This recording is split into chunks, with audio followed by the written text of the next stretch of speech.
Welcome back to the Open Chest Anime Podcast with your host, the Anime Collector. Definitely not at an unusual time and late and gay and all those things. And joining me, of course, we've got FDDNM with relatively good bandwidth.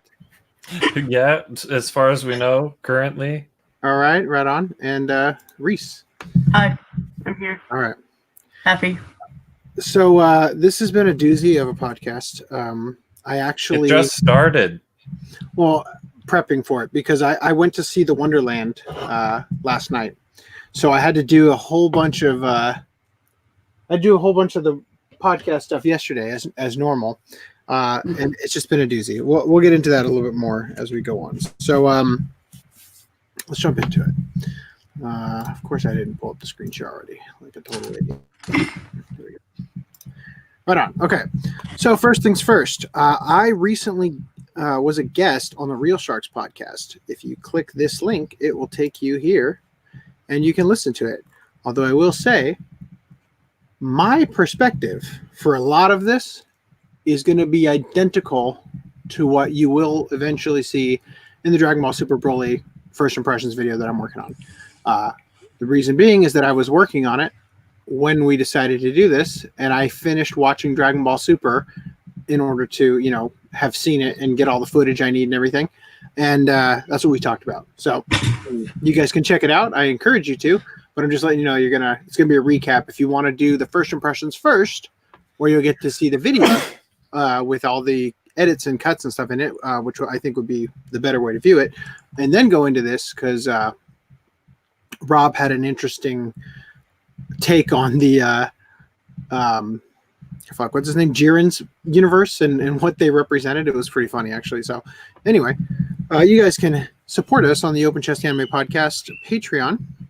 If you want to support the Anime Collector channel in general for edited content, not counting OCA Podcast clips, because I feel like you guys already got those for free when we live stream. I don't want to charge you for an edited thing of something you already saw.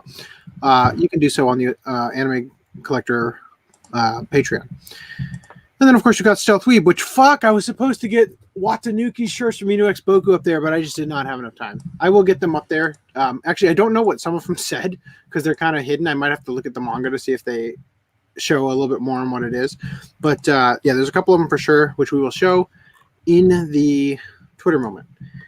And that makes me kind of have to think about the fact that I should probably acknowledge that this episode is titled "Farewell My Sex Toys," which is a direct quote from the character in Inu Boku. Yes, right? We'll get into that when it comes. But for the sake of YouTube, who has already demonetized me, I'm sure, there's a reason for it. Please don't demonetize us any further. All right. So, like I said, it's been kind of an eventful week with stuff that's going on. Let me show you what we have to cover. A lot of stuff here. So, Funimation has canceled their streaming of Interspecies Reviewer. Can we define that as they completely revoked the license and they got rid of it on their service? We don't know if they dropped the license for sure. Right. We don't know that yet. And I'm going to play... We haven't gotten any actual official blurbs from them about it. So I was even wondering if maybe it's literally just, I don't know, is it just the dub? But I guess they probably removed the sub already? Removed the sub. Okay. They removed everything about it. They have scrubbed it from the existence of their site. Like all the forum stuff about it, everything is gone. Yeah. So I want to acknowledge real quick before we jump into this. Hello from Holland. Hey there, Master25. Welcome to the shit show. So I'm going to give credit where it's due. I believe this is the first person who actually shared this. I think this is the person who actually reached out to them. So we're going to start with this. Okay. JT Master actually linked this to me. I want to acknowledge that because he's the one who sent it to me, although I found it many times over otherwheres, but I didn't reply to him when he sent it to me. So I just wanted to verbally acknowledge that he was the one who sent it to me in the first place. So he says here, at Funimation, just quietly dropped Interspecies Reviewer within the last hour from the looks of it. Apparently, they didn't actually know what the show was, and even though they started releasing a dub, it's just gone now. This should be an official statement. So this is a reply from customer service in the email, and this is what it said. Hello, Funimation user. Thank you for contacting Funimation support. We appreciate your business. After careful consideration, the series was removed from the service as it falls outside of our standards. We have the utmost respect for our creators, so rather than substantially alter the content, we felt taking it down was the most respectful choice. Please let us know if you have any other questions or concerns. Thank you, Funimation support. So that translates to it falls out of our. What did it say? Falls out of our. Okay, I'll read it again. After careful consideration, the series was removed from the service as it falls outside of our standards. Right. So their standards is we have to censor the ever-living crap out of it. Or not stream it at all. So here's the thing. I think that we need to acknowledge that previously on this podcast, we covered the fact that they claimed they were going to be streaming it uncensored. Yeah. And then day of episode 1 dropping, they removed the word uncensored from their presser. So it just said they were going to be streaming it, right? Yeah. Now, this paragraph here is public relations mumbo jumbo bullshit. It literally doesn't mean anything. Yeah. It's just an excuse. Okay. I think there are much more realistic reasons why they pulled this from their lineup. And it's not specific enough. Well, I do think that there is a very likely reason why they had to remove it. Okay. And I am not going to defend them for removing it. I think that they should have told the truth. Yeah. Okay. Now, the thing is that if what I'm going to share with you guys later is actually the reason why they removed it, I think people would have forgiven them if they had at least verbalized it and said, hey, sorry, this is why we have to remove it. But the thing is, once I reveal it, it'll be obvious like that's also not kind of a good option. Because if Funimation's got a lot of enemies right now, because of their own fucking behavior with the Vic Mignogna stuff. But we'll get into that in a minute. So here's what this person went on to say. Regardless of the fact it's 100% hentai, which, I mean, I don't think I would call it 100% hentai. Maybe it's not 100%. It's very... right? But it's not 100% hentai. The fact they're trying to quietly sleep their mistake of simulcasting and simuldub it. So I think it means under the rug. Sweep it under the rug. Regardless of censorship or anything, Funimation should be admitting they fucked up, not their tech support. Right? So this is the thing about their support team had to... Fucking hell. Hold on a second. I got this crying kid outside my door. What is wrong? Oh. What is wrong with you? Oh. Oh, yeah. Okay. I'm pretty sure my daughter closed the door on my son's toe. All right, anyway. Back to it. So let me show you guys some more stuff here. So don't give me that. All right, so Mega Moeka, who I am quite fond of. I did the Anituber anthology Anituber Expo with her. Or I was one of like 36 other people who did it with her. She had this to say. This thread looks like Funny dropped interspecies reviewers and looks like Funny is dropping, I think I should say, interspecies reviewers and nuking their forums of all things related to it after realizing it was more of a hentai than just an ecchi show, LMAO. So again, this is the thing that we just read, except that this one, the one she's got actually is a much higher resolution image. So maybe that guy I was reading before, maybe that wasn't the original poster of it, because hers is higher resolution and the removal thing is not the blue thing. It's like it was more like professionally removed, but I don't know. I don't know where she got it. I don't know where the other person got it. Doesn't matter. But she went on to say this. Well, somebody else said first Vic, then the audio leaks, now this. Yeah, well, that is a thing. So she said, this is the master thread of the dub, and you get the same results for the subs master thread. So this is what it says here, right? So Funimation forum topic, master thread, interspecies reviewers, dubbed. Access denied. You seem to have stumbled upon a page that you don't have access to. And again, you get the same thing for the sub version, right? She said, I'm honestly not even sure what to think about this. I was so surprised to see they had picked up this show and felt it was funny trying to get more into the adult crowd once again. For whatever reason, though, they backpedaled super hard. Can't imagine they didn't know the content.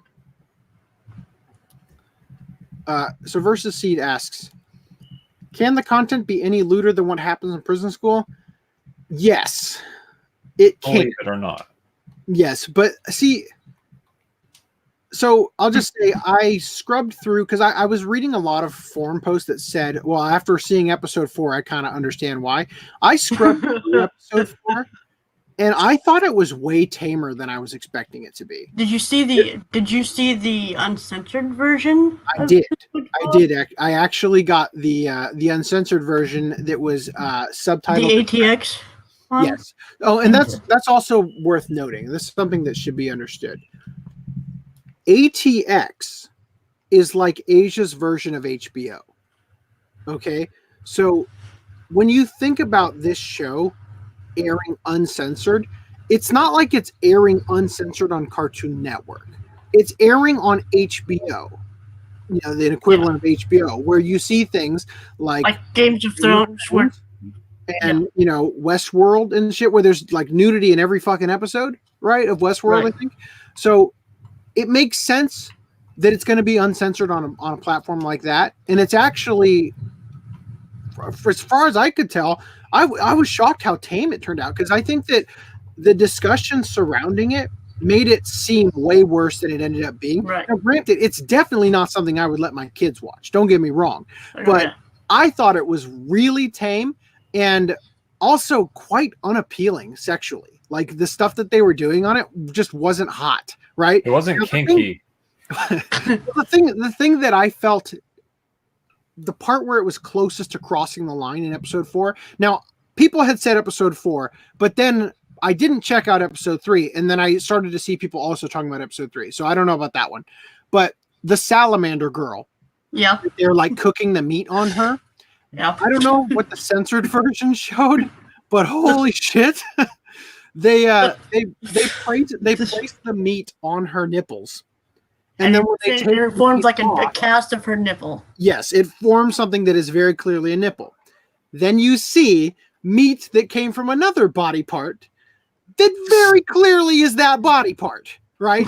And it was quite obvious that it was, but because it's not actually that body part and is just charred meat, they got away with showing it. I don't know what they showed on the censored version, but the uncensored version, that was the only thing in that episode that made me like, you know, like it actually opened my eyes, like, okay, this is a little bit more than I was expecting. You know what I mean? And again, I didn't watch the episode. I was way too busy trying to get the articles and everything done for the podcast. I just scrubbed through it, and anytime it looked lewd, I'm like, okay, I'm gonna sit for like 2 seconds and watch this and see what we've got here, right? But yes, go on. Greenline 743 says, with a $5 super chat, thank you very much, by the way. Why is it every time I try to defend Funimation, they turn around and slapping us in the face by doing something stupid like this, and slap us in the face by doing something stupid like this? Yeah. So again, I'm going to get to it in a minute, why I think that they had to pull this. And this kind of goes back to what we were talking about in a previous podcast about when they removed the word uncensored from the stream. And then there was Walk Anime, the French streaming site. They had a reason that they had to pull it that said it actually, let me go back to this because it's actually right here. What we're talking about right here. She says they backpedaled super hard. Also, why did we have to find this out through their customer support and not via an official statement? LOL. Super weird case that I honestly am baffled at. Partly wondering if the cast finally looked more into it, noticed it wasn't just ecchi lewd booby anime, and became uncomfortable with dubbing it after seeing the previews of episode 3 floating around. Just too many questions at this point, and I look forward to the official statement. I don't think there is an official statement. This has become the de facto official statement. Am I wrong? Yeah, pretty much. Yeah. I think that there was a Reddit post. I think this actually originated on Reddit. This was posted to Reddit, and then somebody took it and put it on Twitter. That was the guy we looked at a moment ago.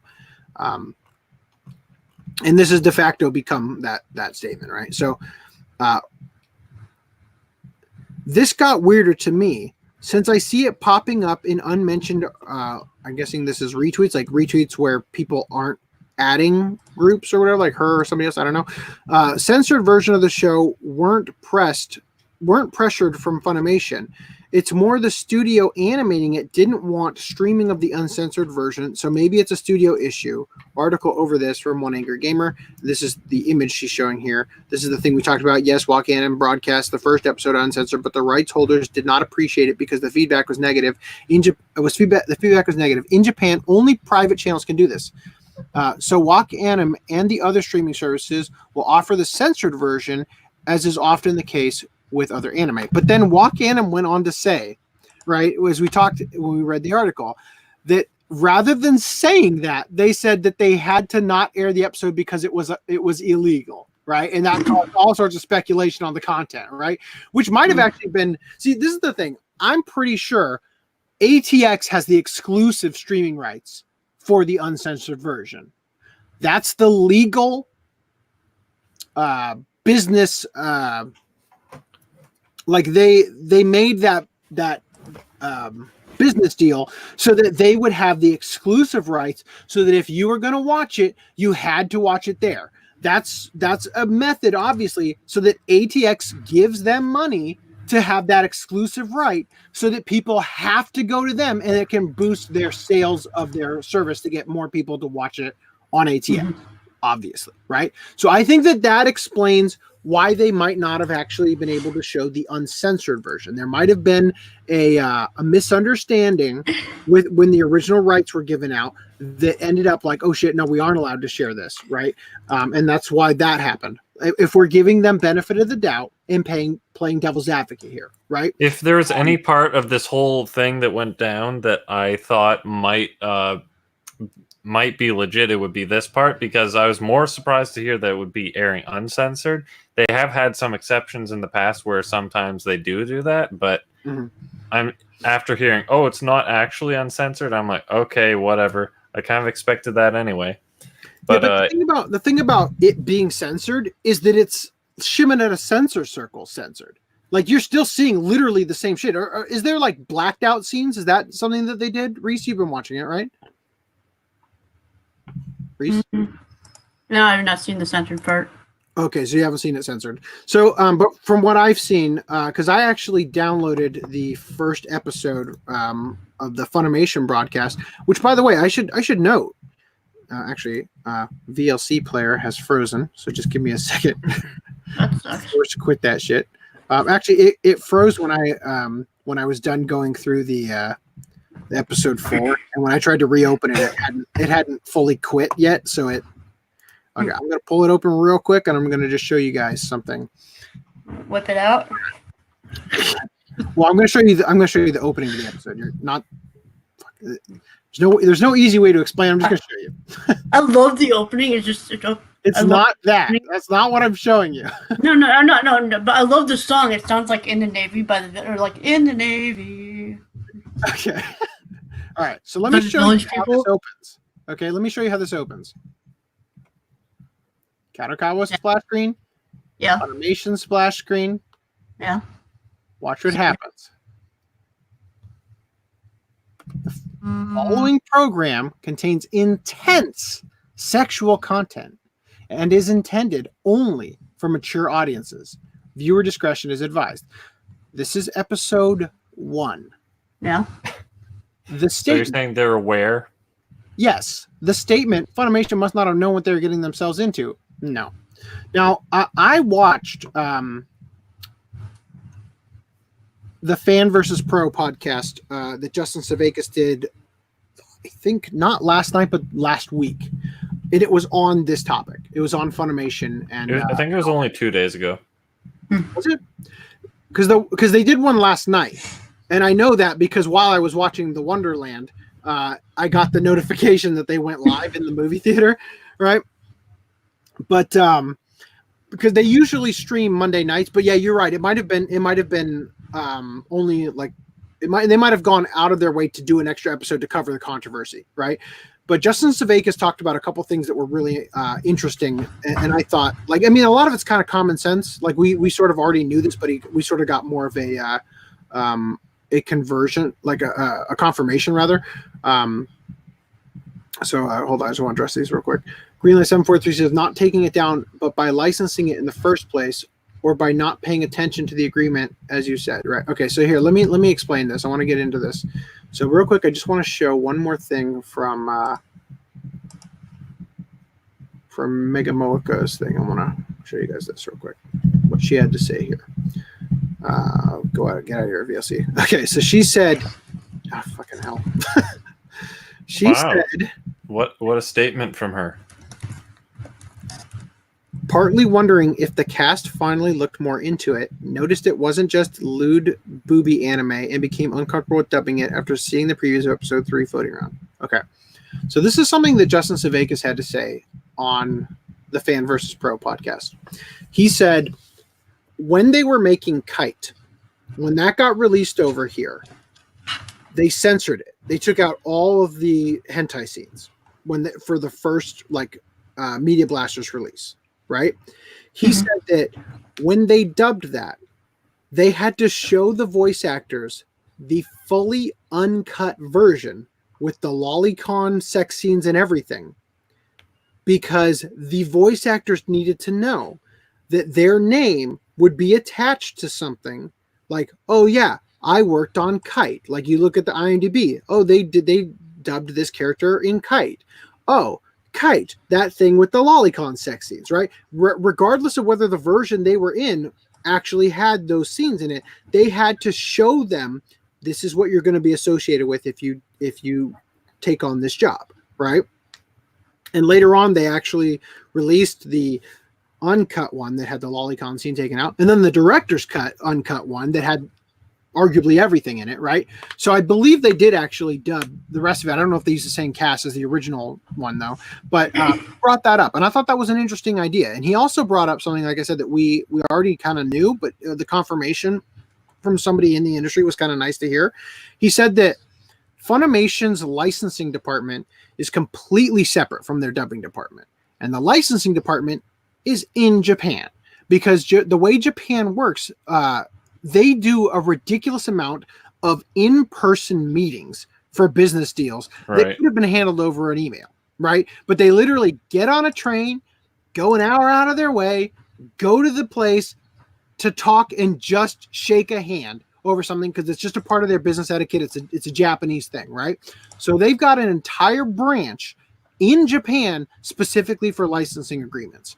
They license fucking everything that they can every season, because Funimation's claim to fame is simulcasting and simuldubbing.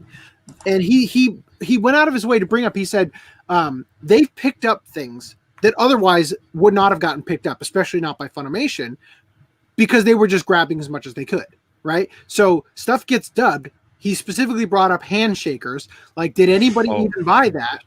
They got it specifically because they were grabbing everything, and you don't know what you're getting because the show hasn't been made yet when you're making these deals.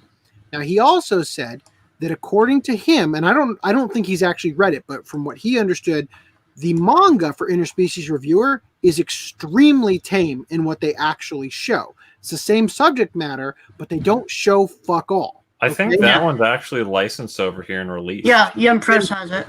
Yeah, Yen Press has it. So according to him, because I haven't looked into it. Yeah. But I have, kind of, and it's basically just says the review at the end of the chapter. Doesn't show any. Doesn't actually show. See? No. Exactly. So if you are licensing, again, we're playing devil's advocate here. We're giving them benefit of the doubt. He said that if you're licensing stuff and you don't have anything to go off of except for the key art of the character sheets and everything, and the manga's very tame, then you probably would run forward with this without knowing exactly what you're going to get into, because this has been way more out there than I think a lot of people expected, right? Mm-hmm. Now, this is the reason I think they pulled it. Justin Sudeikis said that, now think about Funimation. Streaming is their bread and butter. And he said there's an enormous market, as immoral as this is, for horny 13-year-old boys, because what they were doing is they've got apps on every console. And so what was happening, there was like this huge boom in anime streaming where 13-year-old boys, like the collective of them, were buying really lewd anime using Xbox Live points or whatever they're called, right? Mm-hmm. Because those show up on mom and dad's bill as an Xbox Live purchase or something, Oh my not god. freezing or whatever the other like High school lewd anime- DxD or paying stock in the Right. Garter Belt. Exactly. So that was a big thing for a while, that younger kids were getting their smut through anime, right? Through blanket purchases. And he said the thing is that when you have these apps, especially like the iPhone apps, like on the App Store and everything, Mhm. it's extremely easy for somebody to complain to Apple and get your app pulled for certain content. And I think if we're giving them benefit of the doubt, the number one thing that would explain interspecies reviewer getting pulled is probably that it got so out there and ridiculous and like uncomfortable that one person's watching that, their mom walks in the room or whatever, that's an angry email to Apple support or whatever. Also keep in mind, Funimation's got a lot of enemies right now because of how horribly they've handled the Vic Mignogna situation, that all it will take, now I don't think that side is the part of the cancel culture, to be honest, but all it would take is one fucking person sending screen grabs of the episodes that are still to come probably to Apple and say, hey, you're allowing this app to stream to kids or whatever, right? Mm-hmm. And then they're gone. And that's a huge hit to Funimation's bottom line. Because they're on Roku, they're on everything. They go out of their way to get on as many different apps as possible for streaming so that they can be there for people who are subscribers of their service. So, and if they lose even one of those, that's a huge hit, right? So what I was saying earlier is, if that's the case, I mean, you can kind of understand why Funimation wouldn't say, you know what, we had to pull this because, like, we don't want to lose all of our business on Roku or whatever. But it's kind of shitty that they're not at least acknowledging they had to pull it for that reason instead of, it didn't meet our standards, Okay, so couple things. I don't fully agree with the whole, it's so easy to get your thing pulled off Apple, because they have countless bootleg apps for watching anime, which has like interspecies reviewers, I'm sure, on some of them, plus more, and they don't take them down.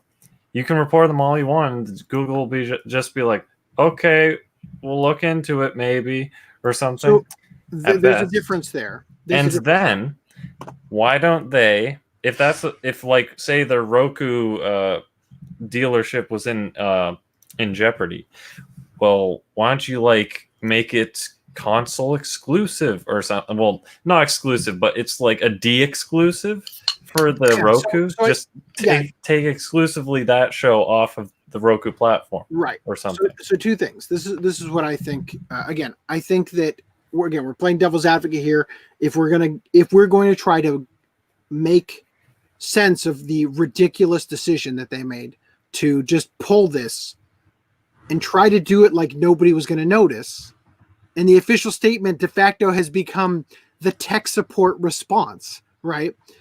If we're going to try to make sense of why they're so fucking stupid, then the best possible answer is that they're afraid of getting pulled off the App Store, right? Now, I agree with you. It would be smart to pull it off the App Store and say, look, we are going to make this available exclusively on the desktop version of our streaming service. For these reasons, we're very sorry for the inconvenience. It's just something that has to happen, but we're still willing to do it. Okay, I totally agree. That's what they should do if that's why they pulled it down. Now, I will say, you're talking about the bootleg sites, like maybe like Kiss Anime apps or whatever existing on there. Yeah. See, it's different when they say this is a bootleg thing and they say, well, we can't really confirm or deny, that's too hard, versus look at these boobies and vaginas in the opening shot of this show and they're like, holy shit, kids are watching this.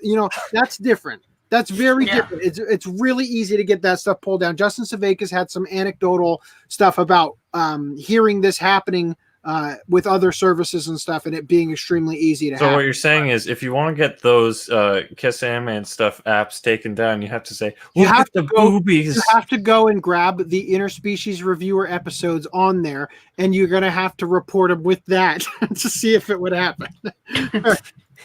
All right, so let's keep going here. Do we have any? Let's see, we've got some more. So Random 11 says those apps go under the radar. Probably, I'm sure that they actually have more downloads than say Funimation or Crunchyroll on Google Play or the App Store. Hold on, let me go through the chat here. Okay, yeah, we talked about that one. For some reason, Augie has a problem with VLC. Yeah, I was going to say, what's wrong with VLC? Old man says, maybe they'll start buying shows so they can cancel them. That way they can save their audience from the influence of Japanese anime culture, like the moral policing in the 80s with video games. I mean... Dude, Mario is like really violent. Broke so hardcore on that one, right? Might need to update VLC. They get updates every 3 to 4. Yeah, it's funny as you say that because as I close it, it's like there's an update. So I just okay. I love to be. I think you mean I would love to be a fly in the on the wall for the voice actors reacting to those sex scenes. That makes sense for actors to know what they sign up for. So there's one more. There's one more I want to share with you. I can't confirm this, but it's plausible.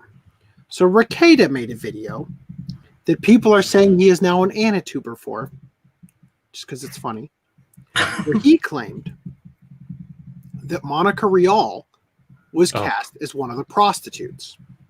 And I'll tell you right now, Vic's appeals are going to go through.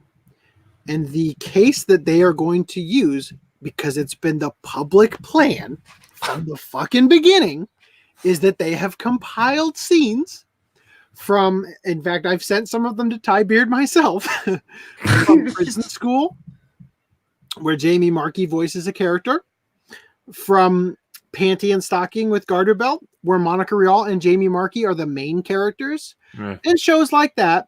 One I sent to Ty Beard was Dance in the Vampire Bund, which is practically CP, according to the UN's definition.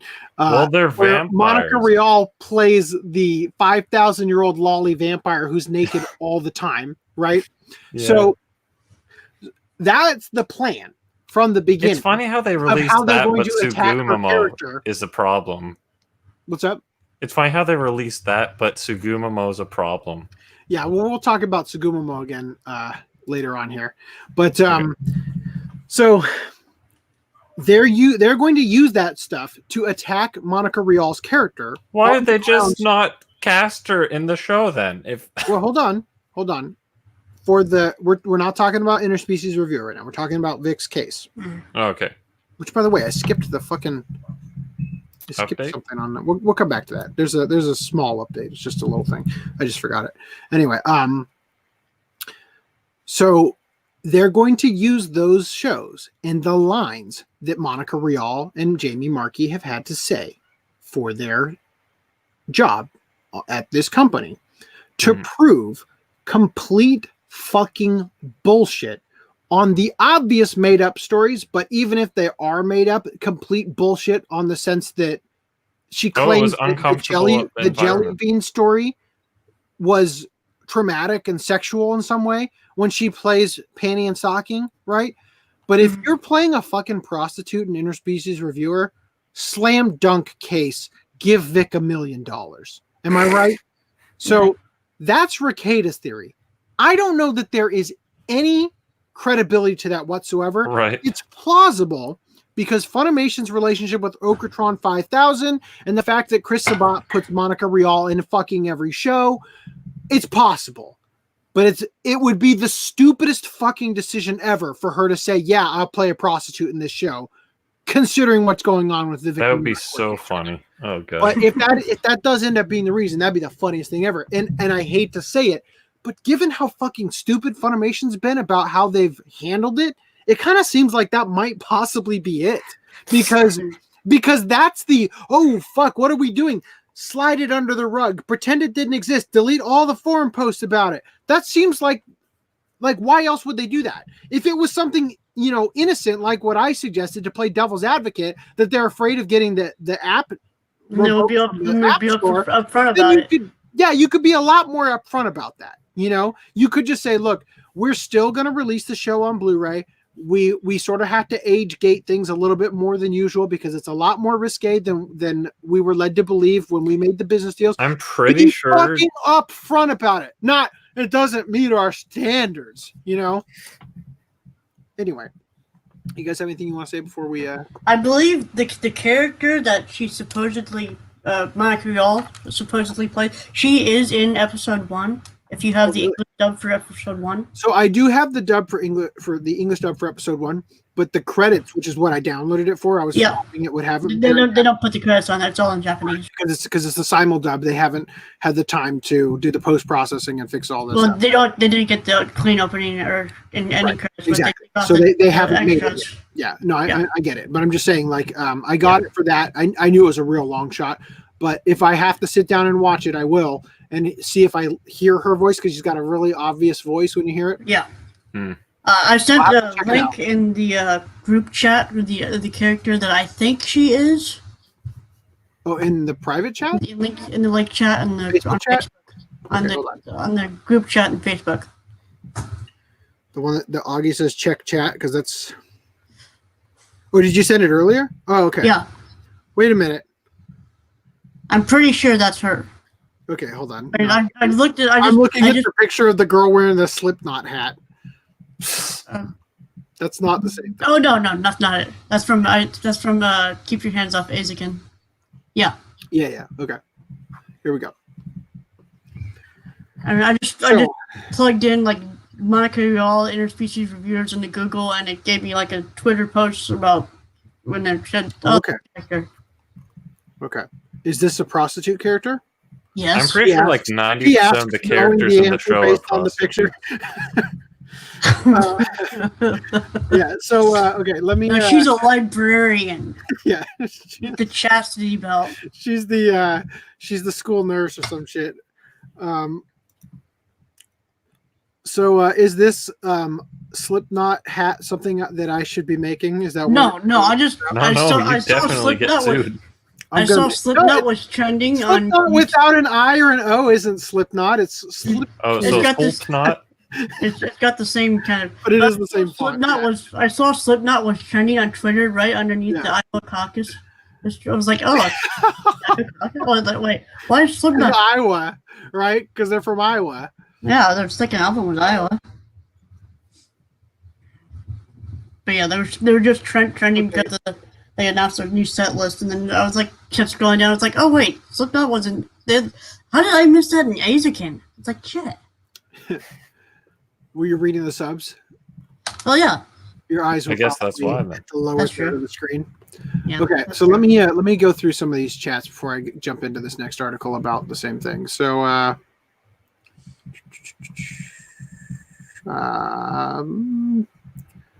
right. eCastro says the manga mostly has word reviews and some light fan service when they go to the shops. So that backing up what you were saying, simulcasting and simuldubing, and Dragon Ball. Yeah, okay. So referring to me saying it's their bread and butter. Yeah. So Dragon Ball is their bread and butter with simulcasting and simuldubing too. Although they didn't simuldub Dragon Ball Super, that fucking took forever. The show was done in Japan while we were still in the Black Goku arc. So yeah, pretty tame compared to the anime. That's interesting info referring to all the stuff I was sharing. I kind of feel uneasy about Rekida's video about it. Yeah. See, okay. The Fan versus Pro podcast before the one that we were just talking about, they cover Anitubers and the need to research things. And yes, that is my opinion on a lot of stuff, referring to things we're going to be talking about tonight, including Rekida's video. But again, Rekida's video is for the purpose of promoting his channel and promoting the legal stuff that he talks about. It's not really about giving you true information. It's about hooking you into the legal stuff. He also said, because he didn't really look into it and seemed to have just hammered them on something he didn't know about. Yeah, I think very much that's what happened. I legit saw someone buy $2,000 worth of PlayStation credit at EB Games. Why don't people just hook up their PayPal? Because you can get the funds you need when you need it. Like a kid by himself in cash, $2,000 at EB Games. Random 11, yeah, I agree about Nick, but I wasn't surprised. Yeah, sadly. Same thing with a lot of the other people. See, this is the thing that's been really irritating to me about Anime Gate starting, and I knew this was going to happen. Same thing happened with Comicsgate and Gamergate, is that people talk about stuff that don't have any idea, like because they got to stay relevant and keep talking about it. In fact, when the Vic stuff first started happening, that's why I dropped so much fucking money in Rekida's super chats, was to try to info dump because people were going the wrong direction with things, and I was trying to steer them into like, you should be looking at this right now. This is fucking fishy as hell with what happened with Anime News Network, how literally right before the Vic stuff happened and they all covered that, they had to scrub their entire website of all the articles written by Hazukari because he got outed as a child grooming, like a pedophile, right? Yikes. Justin Savakis, who again I still think is completely innocent of this, but was put on the Broken Staircase document with Vic, right? Because it was an open source document where literally anybody could put anybody's name on there. I should have put your name on there. That would have totally. I mean, I probably would have gotten a lot of attention on the channel from it. Oh, they would have tried. I really should have done it now. Cancel culture would have totally. They would have found stuff to get me canceled if you had. But anyway, I would not recommend it. We don't want it. AC taken away from him. In fact, I would like to take this moment because I'm so anal about what I say being my actual opinion and not being misrepresented by you guys. On a certain podcast that I wasn't here, you guys went over the karaoke tops over the year, and one of the songs was from Fireworks, and you gave me shit. You gave me shit over hating that movie. Although after the first impressions where I didn't mention it, I came onto the podcast and said, I will say this, that movie had a great fucking soundtrack. I must have not been on that one. You weren't. It was Augie and Reese, and I was the single person who watched it. Okay, so let me get through these real quick. I just want to make sure. So FDDNM, those apps go under the radar. Probably. We already mildly addressed that. Focus is funny. They would get noticed. That's probably true. You know, a mom walking into their son seeing Mako Shiraki sit on someone's face could also cause that parent's outrage. Yeah. Who's Mako Shiraki? Is that the prison school girl? Is it? Okay, I wasn't sure. I didn't remember. The vice president. Yeah, I mean, but again, yes, obvious. In that skin tight suit at night. Yeah. No, I totally agree. I totally agree. And that's the thing is, again, we're playing devil's advocate here on if there is a reasonable reason for the bullshit that Funimation pulled with this is the most reasonable reason I can think of.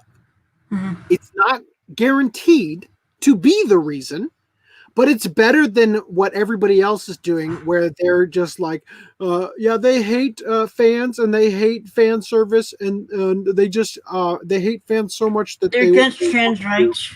You know what? Yeah, all that bullshit. Right? So anyway, why don't you share that one, Reese? The trans rights, because they drop it after the fucking episode. With they dropped it right after the episode with the food hyena.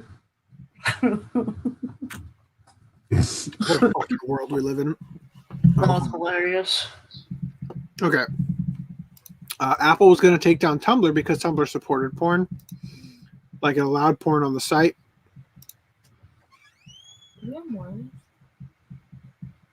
You might in our bathroom. I look, I can't find any. I can order more. Are you completely out? Like a tiny bit. But Okay. not very more. All right, I'll order more. Okay. Sorry, I guess we're out of toothpaste. Only buy And, 2 and packs. apparently Augie had a problem with me and not VLC because apparently, according to him, I announced VLC like a kaiju attack. That said, Twitter gets away with it, but maybe since it's blocked behind needing an account to see the boobies, maybe regarding the difference between Twitter and Tumblr. Yeah, but you need an account to see the boobies on Funimation. Yeah. True. You don't on those bootleg apps, I'm sure. Well, you probably still need an account, like to sign in, like once you get the app open and everything. It's a flimsy excuse, but it's again, we're doing devil's advocate here. Please stop telling me characters that Monica voiced. It's ruining those characters for me. That makes me want to fly out to Texas just to see the court's reaction to Funimation's ecchi anime. That's gonna be the funniest thing ever. And I would sneak in with my Yuri on Ice recording pen that I will make sure not to fuck up this time, just to get it on camera. Sir, could you remove that pen? No, it's part of the suit. When I go through the metal detectors and shit. It's funny that live action violence / sex is okay, but animation has different standards. In the West, animation is still seen as for little kids. I mean, to a degree, yeah. I think what it is that adults walking into, like, if you're a 13-year-old boy and your parents normally see you watching SpongeBob, and then they walk past your room and there's like your doors open a crack and they catch a glimpse of you watching Free? No, not Free. Like, I'm thinking of a live action show that would raise Oh. like I don't know, like The Witcher. Maybe something like The Witcher, or something like, I mean, definitely fucking Nip Tuck. If you walked past and you saw your kid watching, like, again, this is a kid who in front of you is watching SpongeBob, and then you walk by and you see, like, even Law and Order SVU, live action actors having serious discussions. That's kind of like when you're a kid and your parents see you watching that, like, that'll give them pause, and they might like peer into your room and just kind of watch it for a minute silently to make sure that it's not anything weird. You know what I mean? But the thing is that if they walk past and they look into your room and they see you watching something that looks like Konosuba, depending on the scene they see, they probably walk right. Yeah, very depending on the scene. Yeah, but you know what I mean? Like the animation style of Konosuba is like, oh, he's watching Pokemon. Yeah, it's okay. He's not doing anything. Oh my god! You know what I mean? Like, you could easily see it that way. So that's my friends. I don't think that. Go ahead. I had 2 separate friends who both watched Sekirei, and my one friend, they both dealt with things differently, because the one friend, his mom walked in, and luckily it was a tame scene where the girl was just in front of the door, like, oh, like, I don't know, she just got out of something or whatever. And my other friend, his mom walked in and he said, "Mom, get out of here! Get out of here!" Which is probably like actually making it sound worse than it is. Yeah. Like interspecies reviewers is what he was watching. Because I was totally out at the time. So yeah, just going back to the scene as for little kids, I think that that's the more thing, like what I was just talking about, where if you walked by and you saw Konosuba or something like that, if you're a parent, you think, yeah, he's watching Pokemon or something of the like. You know what I mean? Depending on the scene. Again, if it's the panty stealing scenes or something like that, obviously they're going to be like, what the fuck is going on in Pokemon today? But you get what I mean, is that, like, it's Damn, Misky got stacked. disarming. It's disarming to parents because, as you say, they think it's for kids, so you don't expect it, in that regard. So Versus Seed said, if a judge sees that content, they'll view Funimation as a softcore porn company that sexualizes minors. Now that will be hilarious if it really affects the case against Monica. Dude, they are going to settle if the appeals go through. They've had all this bravado because they believed that the guy that they hired was a TCPA expert. Excuse me, I'm drinking a carbonated beverage. They believed he was a TCPA expert. Lemoyne did not win against Vic. Vic lost to Chup, treating everything as an evidentiary hearing instead of a prima facie hearing, right? So Lemoyne didn't even win. In fact, his fucking PowerPoint goes up with a stupid dumpster fire thing, and Judge Chup basically shuts that shit down immediately. Okay, they are going to settle as soon as appeals go through. All this bravado and stuff is just gonna fall to the wayside. I guarantee they're gonna start groveling and pretending that they're still friends and this was a big misunderstanding. That's gonna go that way because they know they can't win and think they're just gonna get way fucking worse if they drag this out with that judge especially. So Death Wizard says, I was looking forward to the dub and sub and planned on buying the DVD because it was going to be pretty funny. But now I wonder if they would even sell the DVD with all the episodes intact.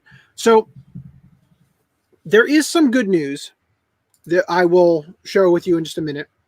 But let me get through this. I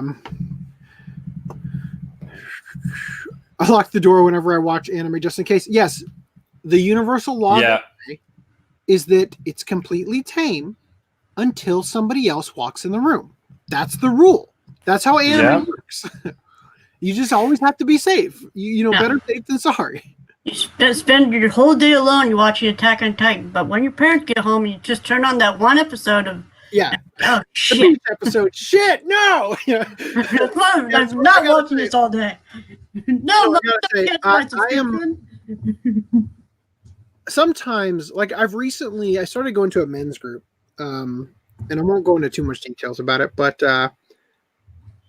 while I listen to these other men talk about the problems in their lives, I just feel like God's up in heaven and he's reaching down, he's tapping me on the shoulder. He's like, hey, look how much I love you. He's like, because you're not dealing with bullshit, right? And I think about how fucking lucky I am to have a wife who understands anime culture, because I walk in on her watching stuff way more than she walks in on me watching stuff for the same reason.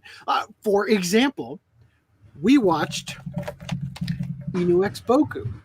My wife suggested this show. Right? Yeah. She had seen it before.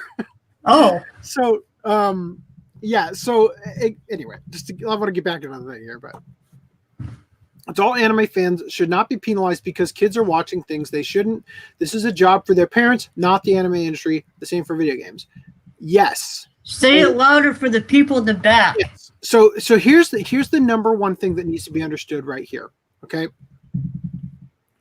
What Funimation needs to do is get off their fucking asses and have a hentai line. We've got stuff. That's what I said. Why don't they just? That's all they gotta do. It could be sub only. They don't even have to dub it. If Funimation, freaking Sentai has one. All right, business meeting, guys, patrons and people who send the super chats. Production committees make the animation world go round. What if we invested in hentai to not have shitty animation? We could be billionaires. This reminds me of the YS kids. You know how they're like, let's make kid beer because it's an untapped market. An untapped market. Yeah.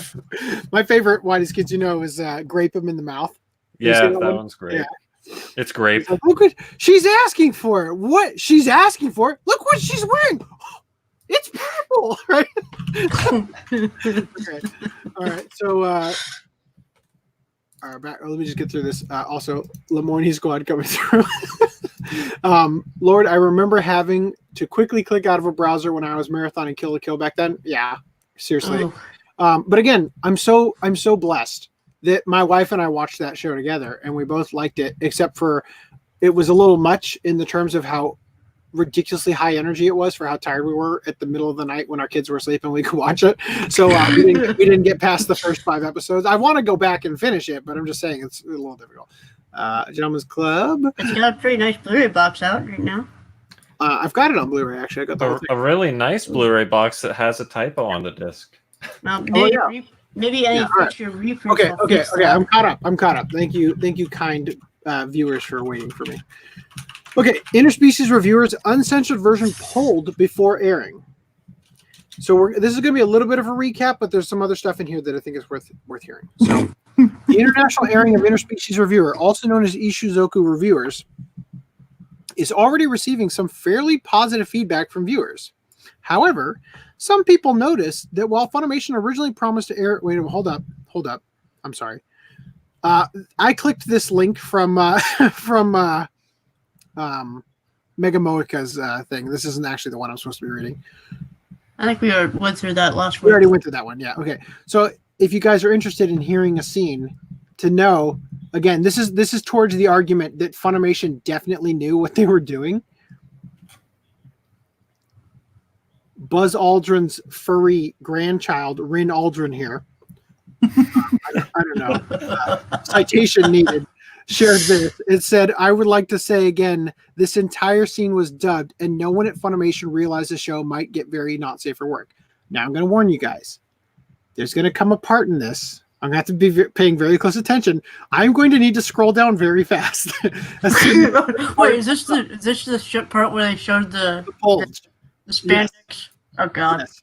I don't want that on my channel. That to me is the most horrific thing that's happened in the show so far. That's just my opinion. All right. And that was in episode 1, not even in the meat of episode 1. Did I click? When your halo heal. Can you hear that? Did I click the checkbox? Yeah. Okay, good. Yeah. I'm gonna start over.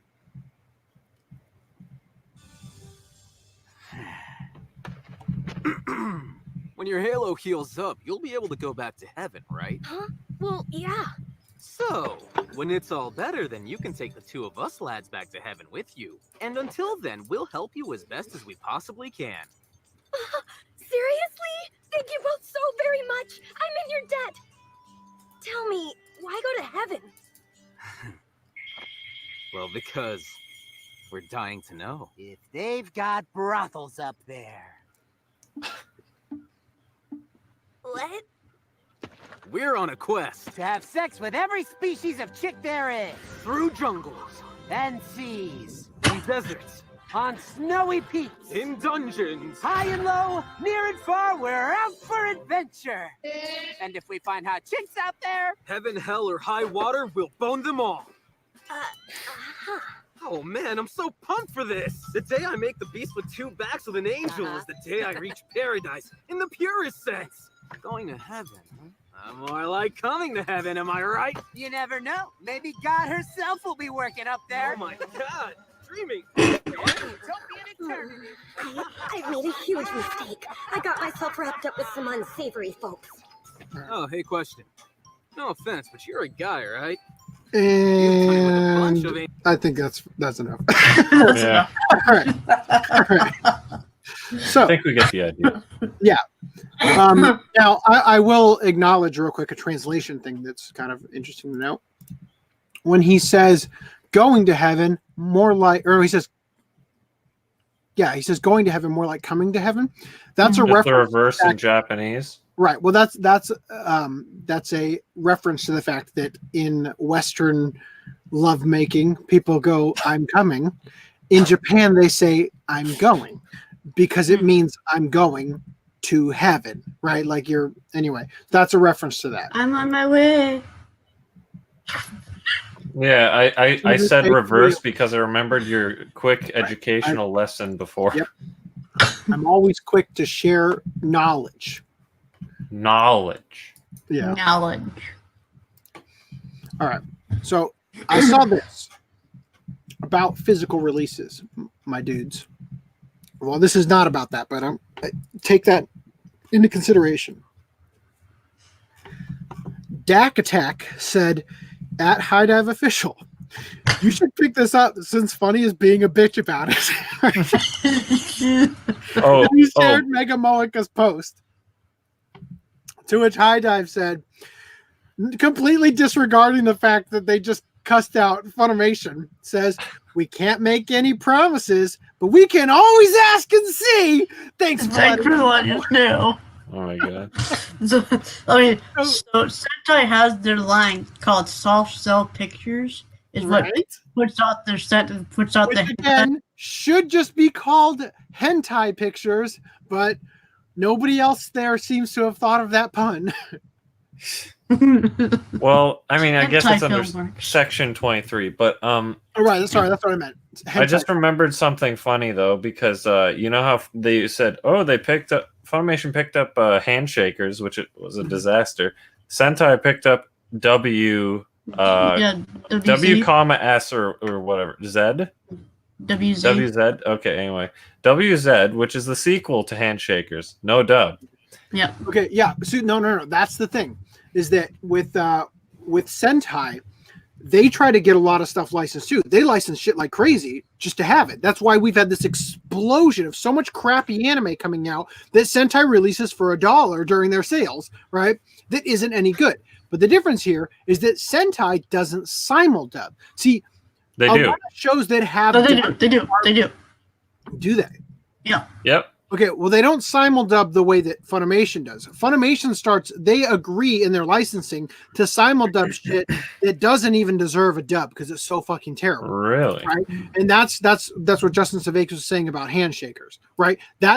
Can you even believe half the stuff that gets a dub these days from Funimation? It's so fucking awful, but they're churning that shit out all the time. He said that they have an overnight crew at Funimation. They have people come in to voice act at 2 a.m., to get shit out on time. He said that they're dubbing like 19 shows every season all at once. They have a ton, they're churning shit out like crazy.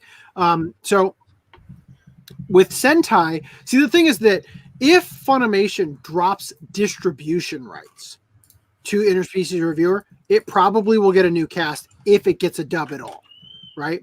I don't think it's going to get lost in Funimation's craw. I don't think that they're going to hold on to it and not let anybody else have it, because I don't think it's advantageous for the companies in Japan to let that happen. They would be pissed. Because this is the thing. There was an agreement to stream this show. Funimation is backing up on that agreement. Therefore, tear up that fucking contract. You did not pull your end of the bargain. We're giving it to Sentai. We're giving it to, whatever, right? It'd be hilarious if To Anime Works. got it. Say what? Be hilarious if Tech got it. Justice Savakis has to work on it. Okay, so I'll say this. Give me a second, okay? One thing Justin Savakis talked about, HIJ. By the way, which JoJo set are we doing in April? 4/5. Oh, thank God, I already have it. You have Wait, did 4. 5 come out? You still need to get 5. But that comes out, right? That hasn't come out yet? It already came No, out. it came out last week. Okay. All right. So Justin Savakis said that while he was he said Crunchyroll's original mission statement was, we want to license everything we can get our hands on. Yep. He said there's only one show that they have ever turned down, and it was Juden-chan. Which, by the way, that on the service though. I kind of feel like we should have done this for the Watch Club for Fan Service February. By the way, is Cat Planet Cuties 13 episodes? Yeah. Fuck. I was gonna nip it for this because this is short. Anyway, How long we'll is do it? another time. It's This the is same. 12, 13. Yeah, it's not much different. It's not that long. But Cat Planet Cuties has a higher nip count for sure, I think. Okay. So this is That one's approximately got 300 really- minutes. That's Okay. got really dangerous non-nip Fetish stuff? things, though. Yeah. So I haven't watched this yet, but somebody told me It's they funny. call it P Fetish the show.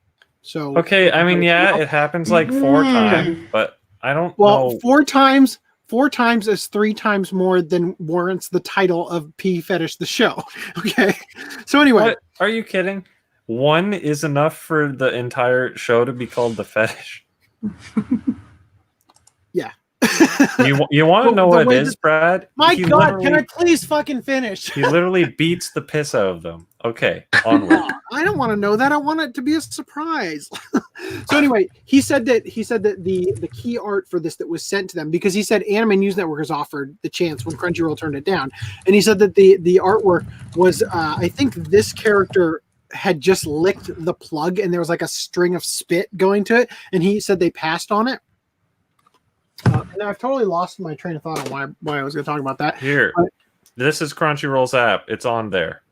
Okay, It's really hard to see. He said originally because the thing is that that Anime Works, Media Blasters, they picked it up, okay, and they dubbed it. So that's probably they went to the trouble of making it, and now it's probably on Crunchyroll.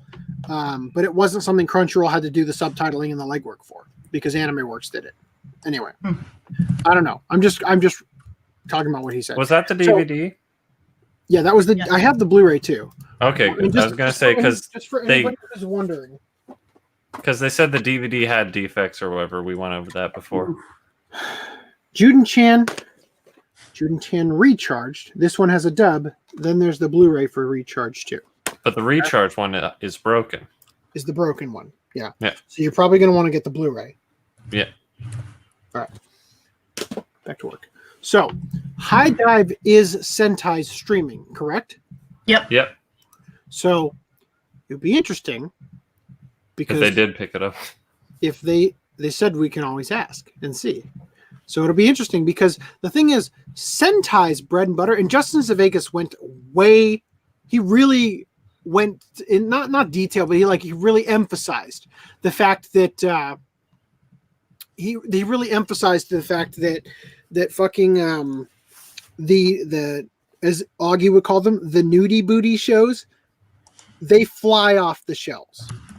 Okay, they make so much money off of ecchi stuff, and that's what Sentai licenses. I mean, look at every fucking Blu-ray they put out. They use the most lewd character art possible to sell, Even if it's the not show that isn't particular lewd. ecchi. Yeah, I mean, they pretty much go online and Google search the Dakimakura pillow and use that as the cover for shows that aren't lewd. You know what I mean? Also, I want to acknowledge, hey Sailor Mercury, how you doing? I hope this is the start of Japan realizing how unreliable Funimation is and giving their anime to better companies like Viz. Look, Say better? Okay, maybe, well- but slower. yeah. So Viz has problems, but they are better in the sense that they're one of the few companies that didn't throw Vic to the wayside without, acknowledging the fact that there was zero evidence and all that. I'll definitely call them better on certain regards. Here's the thing about Funimation, though. Funimation was a fucking great company until Gen Fukunaga sold it to Sony. They were a great company. Okay? There were a couple issues. They should have gotten rid of Jamie Markey years ago because her inserting her politics was just a bad business move. Okay?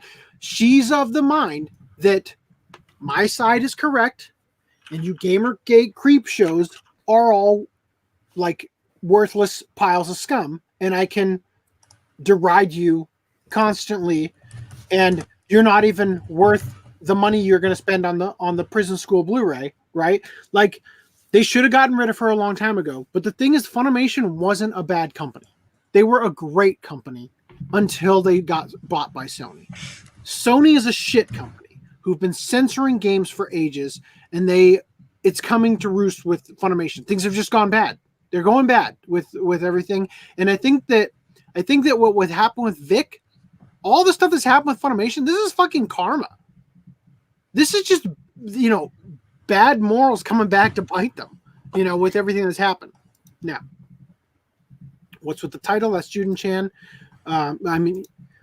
What's with the title is the stuff we talked about. That it's very lewd and has weird pee fetish stuff in it. No, does he mean the title of the podcast? Oh, what's with the title? Yeah, it's an actual quote from Inu Expo for reasons that I will go into later. Okay, thank you, Reese, for acknowledging that for me. previously in the chat. I've watched so much anime, the ecchi scenes, I barely notice them anymore. I'm usually like, oh, that scene is fan service. It's funny you say that because it's exactly how I felt scrubbing through interspecies reviewers. I like, this isn't even hot. You know what I mean? Like, I literally was watching it bored, right? I didn't know Sentai owned High Dive. High Dive needs a PS4 app.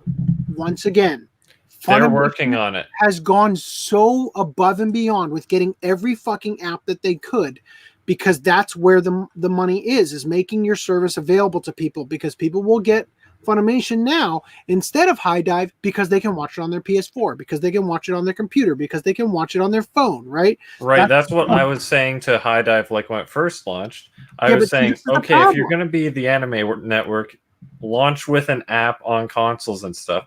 And it took a long time, but they finally came out with an Android app and a Xbox app, which is what I've been using for it. Needs some work, but it's an app. Okay, but it's again, not a PS4. This goes back to what we talked about. They use the Dakimakura picture as their Blu-ray stuff. They get as much ecchi stuff as they can. There's probably a reason High Dive has a harder time getting the apps. I mean, Funimation gets a lot of lewd shit, but it's hidden in a sea of One Piece and Dragon Ball. You know what I mean? I think it has to do with just development in general, because they only had the Anime Network, which that app was really dated in its latest version. But and the Anime Funimation Network had their own app. The Anime Network was out way before Funimation. That was a TV broadcasting, like anime on demand thing. Right, that's anime on demand though. I'm talking about like an app for your phone, which is only for iPhone. Anime Network predates all the other things. They were sort of at the forefront of like they were at the forefront of getting the into the on demand, which is basically what streaming is, market. You know what I mean?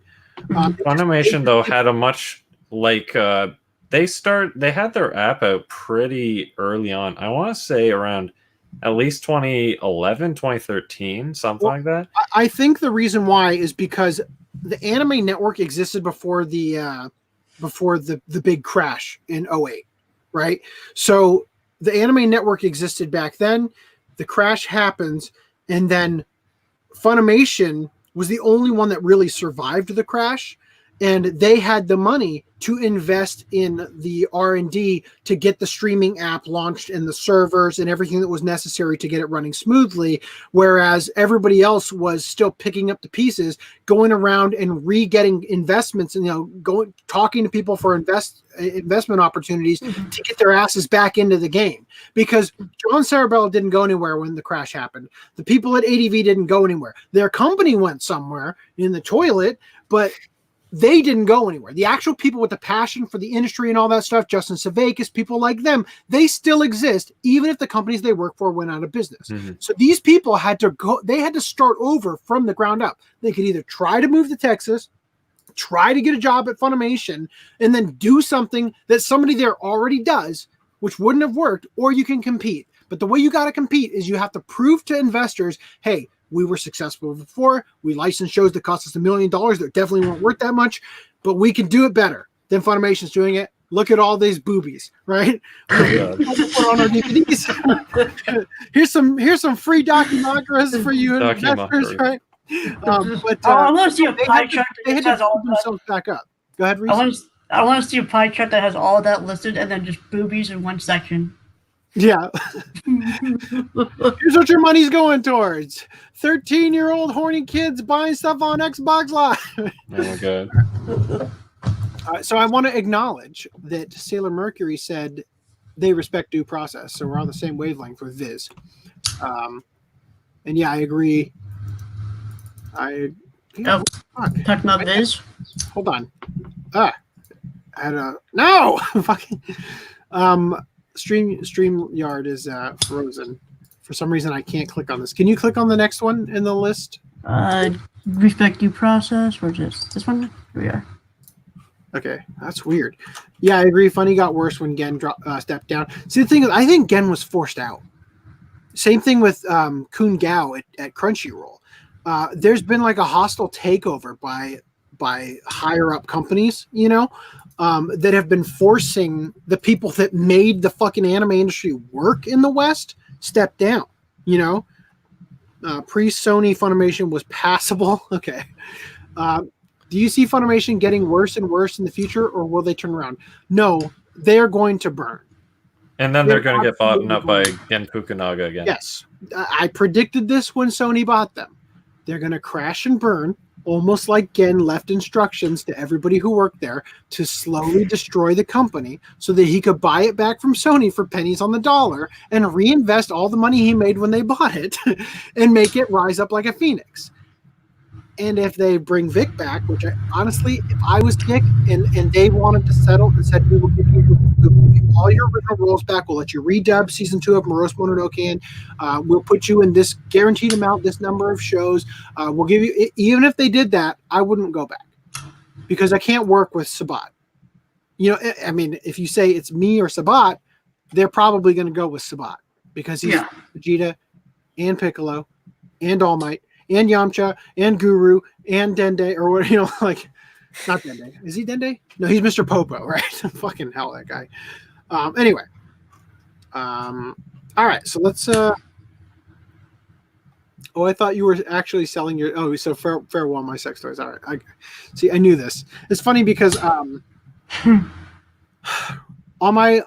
Sunday I was at work and somebody that knew I had a YouTube channel. He's like, "Hey, how's your YouTube channel going?" I'm like, "It's maintaining, right?" He's like, are you releasing content?" I'm like, "Well, I have the podcast and stuff that I do, so I have like content coming out, but we're more or less just maintaining, you know."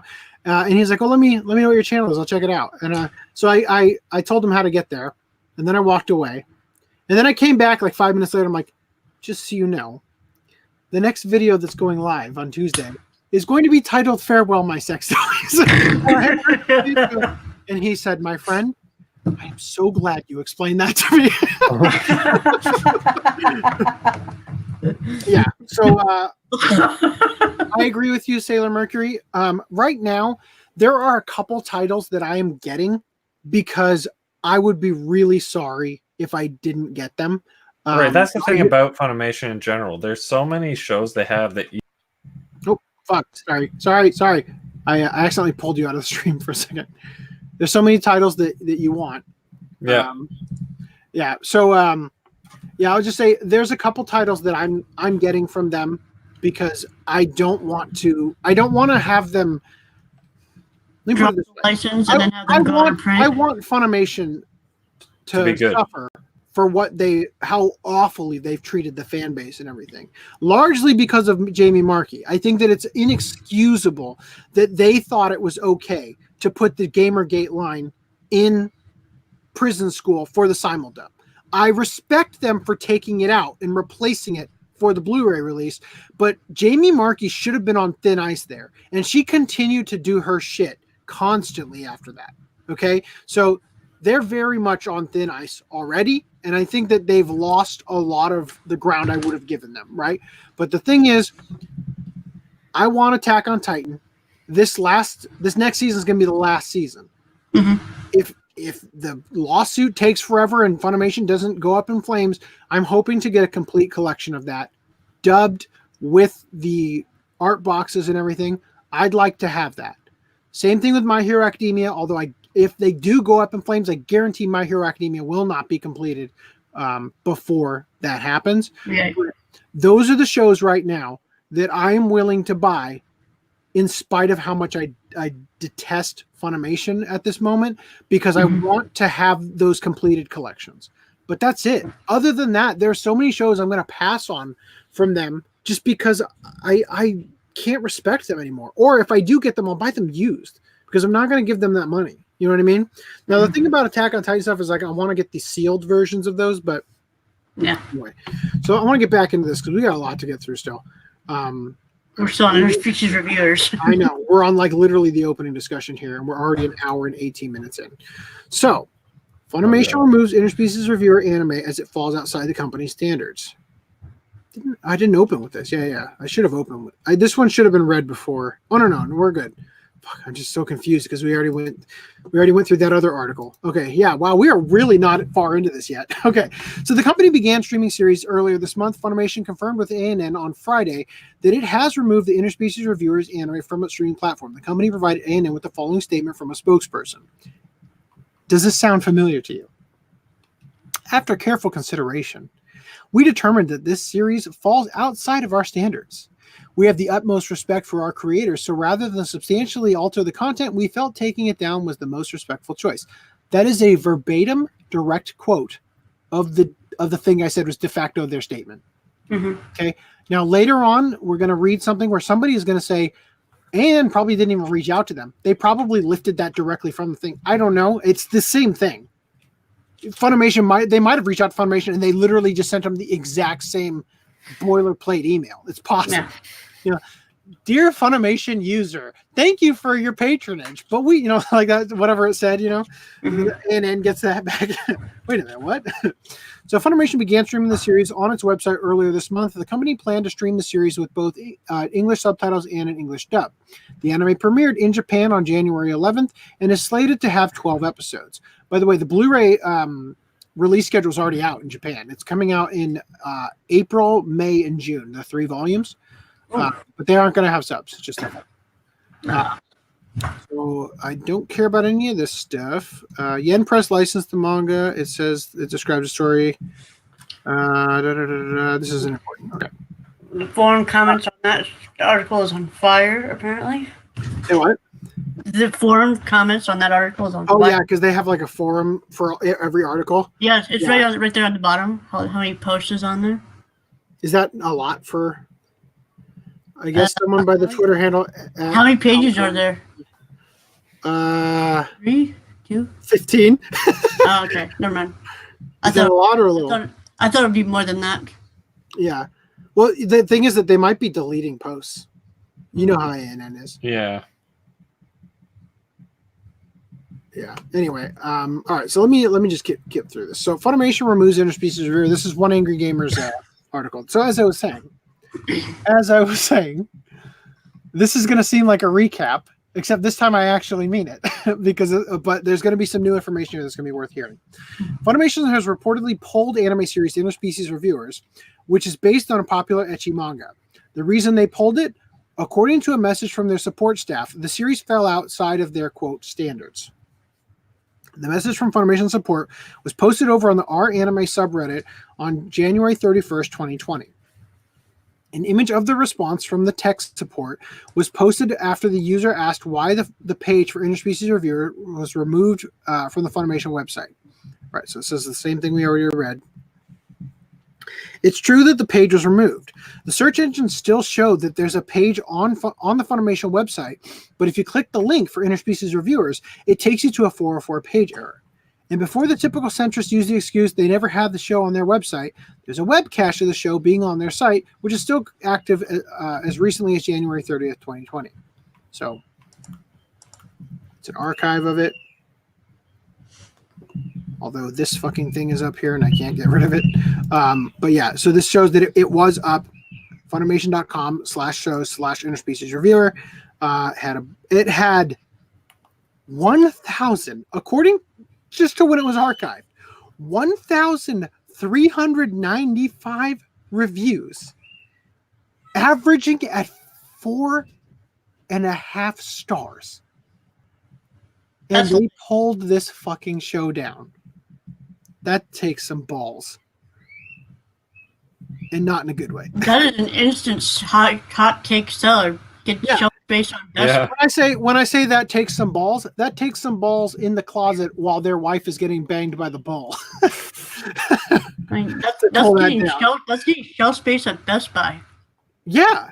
Even though I don't think Best Buy would want to put this on their shelf, and they're gonna do like where they put it in the porn section, like behind the curtain. They don't even have a section. They'd make a porn section. Anyway. They'd have to make a porn section for it. So this, or they would. All right. So this shouldn't come as much of a surprise, given that Funimation apparently also promised to air the show uncensored, but it was still censored as discussed in the Funimation forums. So again, this is one of the things that I want to acknowledge. Anime News Network decided not to go ahead and talk about ever, which is a little, I think, disingenuous. I mean, you could argue maybe they don't know, but they should probably fucking know. I mean, it's not that hard to find that out, that there's proof and everything about it. So, Old Man says, earlier you mentioned ecchi covers for anime that's not ecchi. Chance Pop Sessions has a cover like that. The show's PG. The cover has the girls posing suggestively, and one has her butt hanging out. I remember that was for the for like the single like 14 millimeter or whatever disc, the 16 millimeter disc, like a just normal DVD. That was for like the complete box set. Like, oh, you're gonna link to it? Okay, all right. I can't pull that one open, but if one of you guys wants to grab that, we'll bring it up when we get there. Anyway, Oh wow! all right. So this follows closely on the heels of Funimation promising the uncut version of Tsugumomo, only to deliver a censored version of the recent Blu-ray release. We will address this in release news, okay? But to answer the question we proposed, yes, the Anime Classics version, or whatever it was called, the Anime Essentials version, is censored, even though it literally says uncensored on the back. Mm-hmm. It says fully uncensored on the back, I might add. Right. And the thing is that originally, the version that they gave us, there was an uncensored version, and there were censored scenes there in Japan. And apparently, the one that they gave us has some of the scenes are the censored version, not just straight up the censored version. Well, to be clear, they have entire episodes that are broadcast version, and a lot of them are uncut, but like they have 4 or something that are broadcast version. Why are you still on me? Because I'm pulling up the Chance Pop session. Putting me on the spot. Okay, so by the way, next time we see a grammar issue on the podcast, my coworker came up with something the other day. He said, "Oh yeah, that person should be sent to Grammar Auschwitz." Once again, put me on the broken staircase thing and get me banned for my grammar Jew jokes. Okay, so here's the Chance Pop session cover he's talking about. I'll tell you this. This definitely sold the show better than the fucking show itself, because the show is garbage. Really boring. Right, anyway, let's keep going here. So I want to point this out, because everybody's talking about how this show is not watchable anymore. It's on Amazon Prime. Really? Holy shit! Why is nobody talking about this? Now, granted, from what I see, it's only episode 1. It is the simuldub, though, right? With the audio languages, English. Subtitle options, English closed caption. So I don't know why people are freaking out about this, and nobody has pointed this out. That's a good point. I did not realize that's certainly June on there. I don't have an N Is key. it still on there? Hold on, I have to grab my N key from this.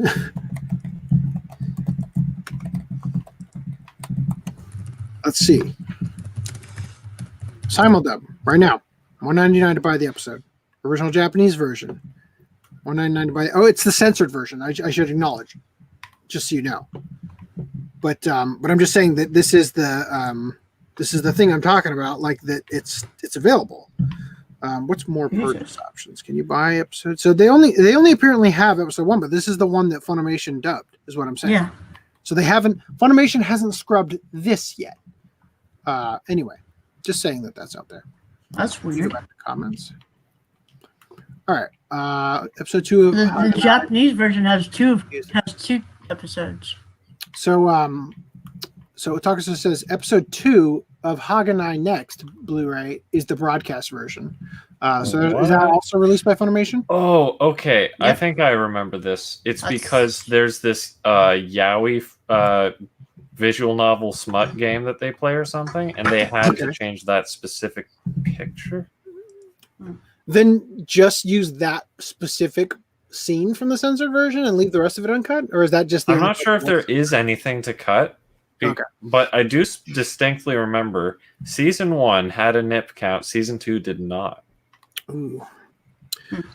Yeah, so Anime Lab which is the Australian and New Zealand streaming service, says, "Attention, interspecies reviewers, fans. We are currently delayed on episodes while we adjust our sourcing of materials, but the show will go on at Anime Lab. Please bear with us as we get back up to speed." So I think what they mean by our sourcing of materials is I think they were airing the dub. I think maybe they were getting it from Funimation. They basically do.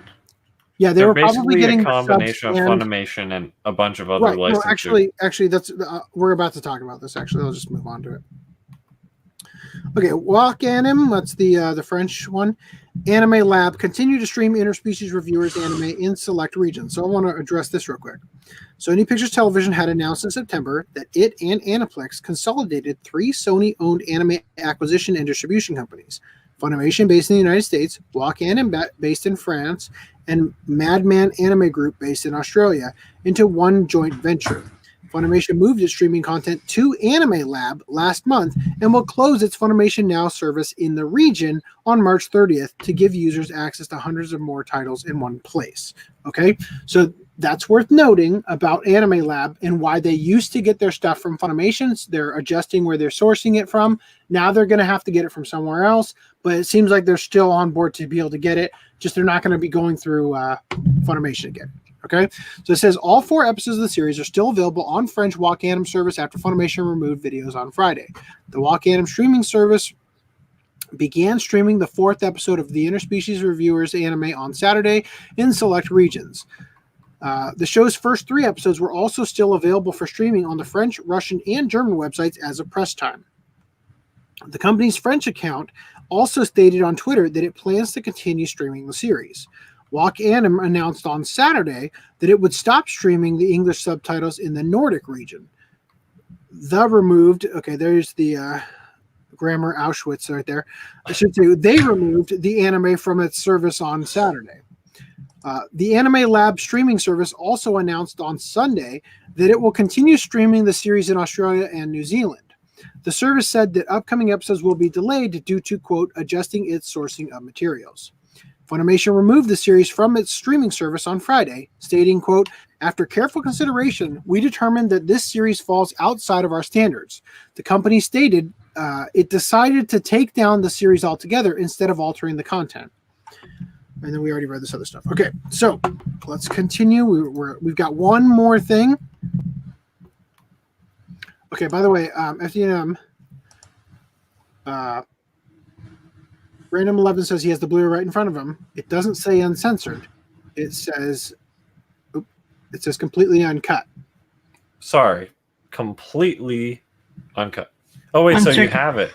So you can verify for us that it is not, that it is cut, or I guess broadcast. Yeah, referring to the Chance Pop. So here's the thing about Chance Pop Sessions. I already own that fucking terrible show, and I would buy it for that fucking cover because it's fucking great artwork. It really is, with like the colorful music notes and everything. I think it looks great. Uncut means nothing was cut out, no missing scenes. Okay, that's a good point. I guess that is a fair point. Okay, so Funimation fired Ishizoku reviewers, or interspecies reviewers translator, forced to sign NDA. Rumor. This is a rumor. We have no confirmation of this. Okay? Everything I'm about to read should be taken as such.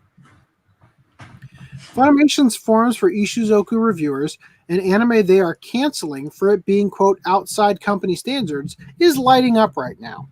While some of the forums were deleted by Funimation in a form of censorship, some still remain. Let's take a look at the conversations and rumors surrounding Ishizoku reviewers' cancellation. Apparently, a translator was fired and forced to sign an NDA.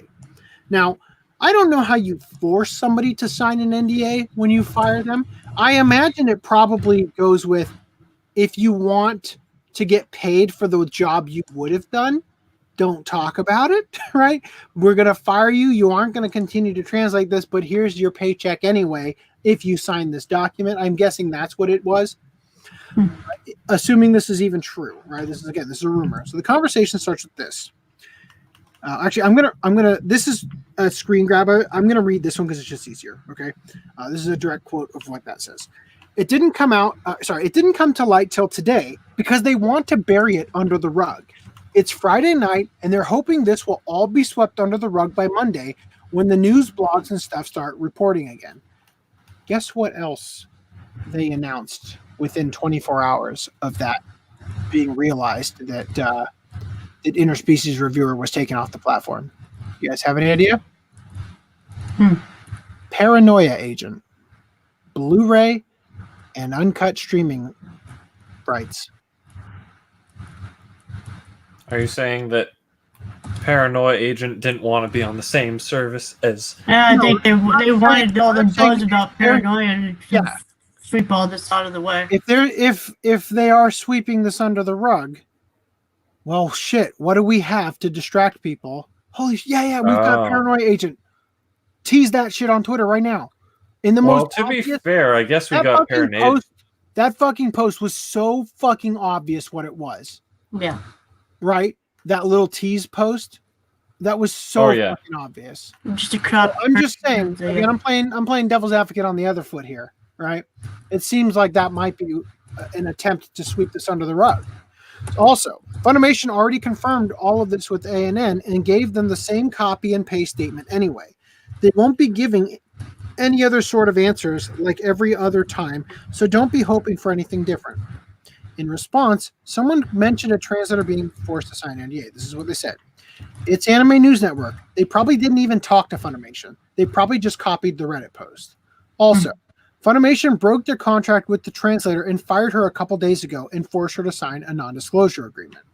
So she couldn't tell anyone that the show was canceled. It seems like Funimation had planned to silently cancel it and say nothing. I mean, I don't know if that's true, but it does seem like they had planned to not say anything. They didn't have, like, literally the fucking press release is the fucking tech support team statement. And here we are Tuesday night. We don't have anything from them. So, when asked to verify this information, the poster had this to say: "I'm not going to post where I got the info about the translator because I don't want to get anyone in trouble." I mean, if your friend tells you, "Hey, I had to sign an NDA," and they're going to say, "Wait a minute, there was only one female person we fired. They must have told someone." Yeah, you already got her in trouble, if it's true. So whether this is true or not, one thing to keep in mind is how Funimation has swept all this under the rug. Not to mention voice actors, other translators, and anyone else who is contracted to work on Ishizoku reviewers or interspecies reviewers has been forced out of a job and probably won't be getting paid like they expected, which again is probably how they got them to sign an NDA. They probably offered to pay them out their contract and on the grounds that they signed the NDA. What's the whole thing about out of a job if they got paid for it? Are they like perma-fired from Funimation? They're not acknowledging the obvious way that you force somebody to sign an NDA. I'm bringing that into the articles because the article didn't think of that, and that's why they're treating it that way. So after all, the show's been canceled when Funimation knew what they were getting into from the beginning. By the way, all these blank spaces are ads that are removed by the browser.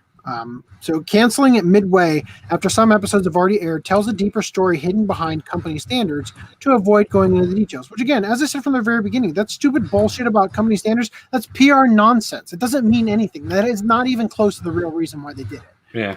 They don't, that's their way of saying, that's their platitude bullshit way of saying, we're not going to tell you. Believe it's some higher moral calling that we had, but really there's something else we can't tell you because of one reason or another. It's just a rumor as far as the forum comments, but knowing Funimation's history, it shouldn't be surprising. So anyway, that's it for the for this article on there. Now, do you guys remember when we covered that amazing article about how Sonic fans were concerned that the movie wouldn't live up to the awfulness of the games? Yeah. Okay, that was from a satirical website called Anime Maru, who wrote a scathing article here. Funimation stopped streaming services as every anime falls outside company standards. So I kind of like the thing about these articles is that usually the headline is the funniest part.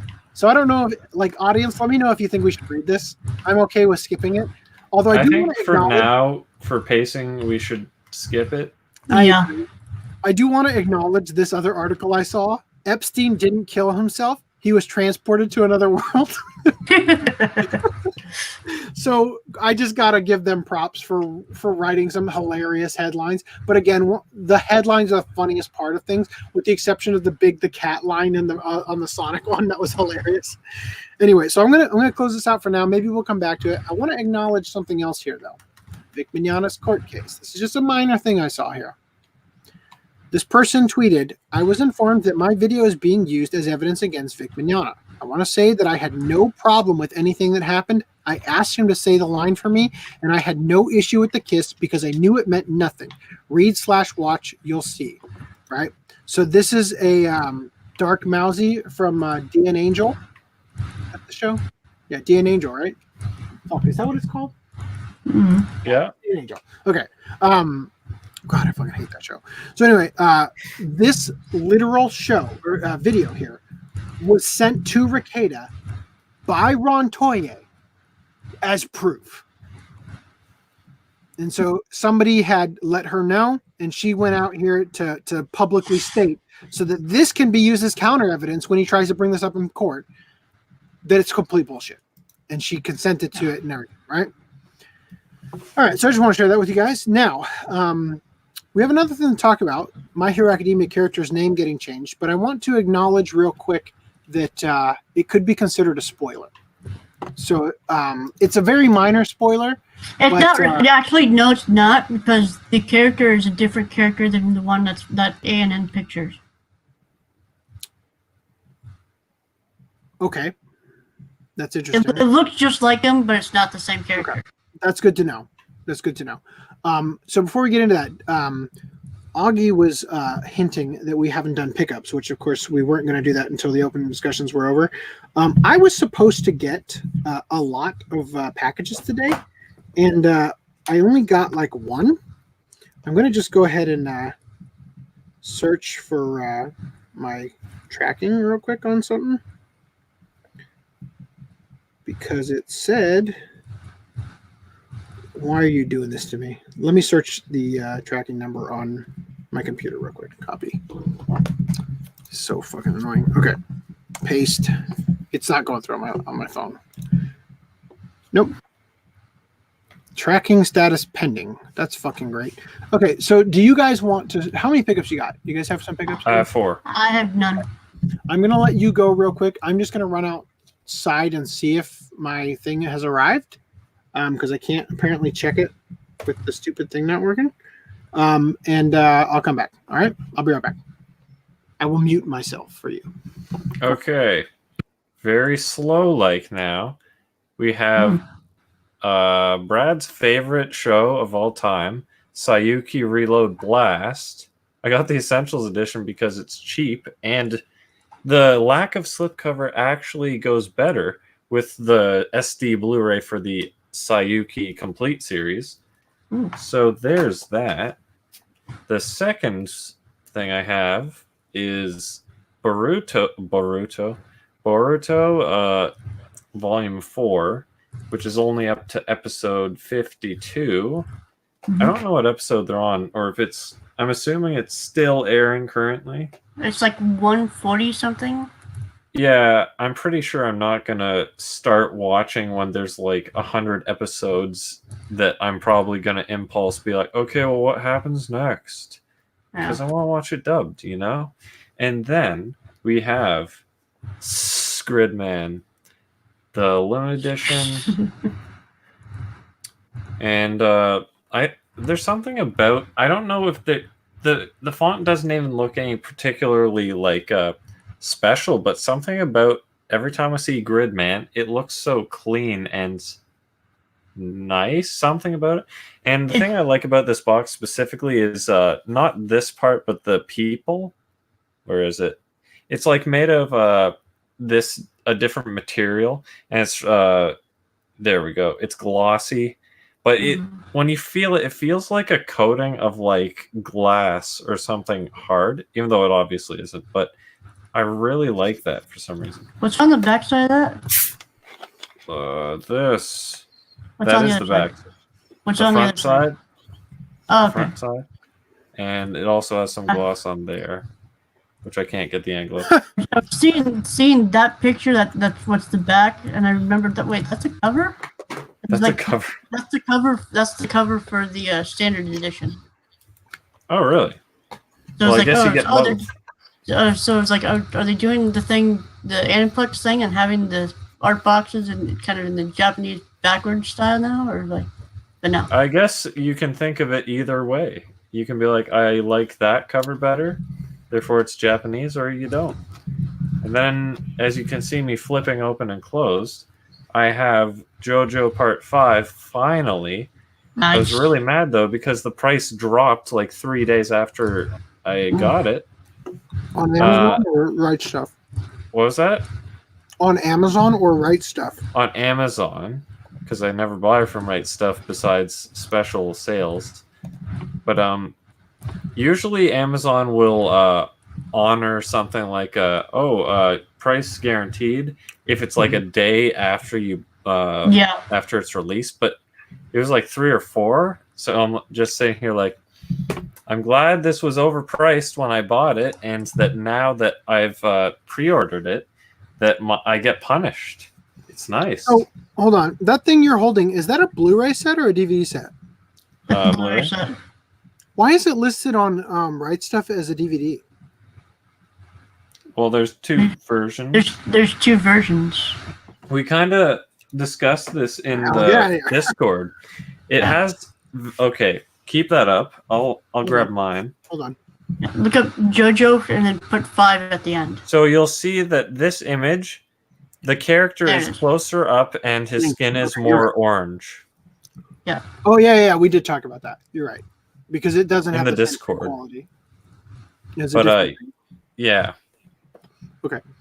So we're supposed to pick up, because I have to buy this now, so I have it. The Diamond is Unbreakable Chapter 1 live action Blu-ray, yeah? We're doing that too? Okay. Okay. All right. So let me price check real quick. I actually just got my shipping notification for that today. I thought my shipping was slow. So what the fuck?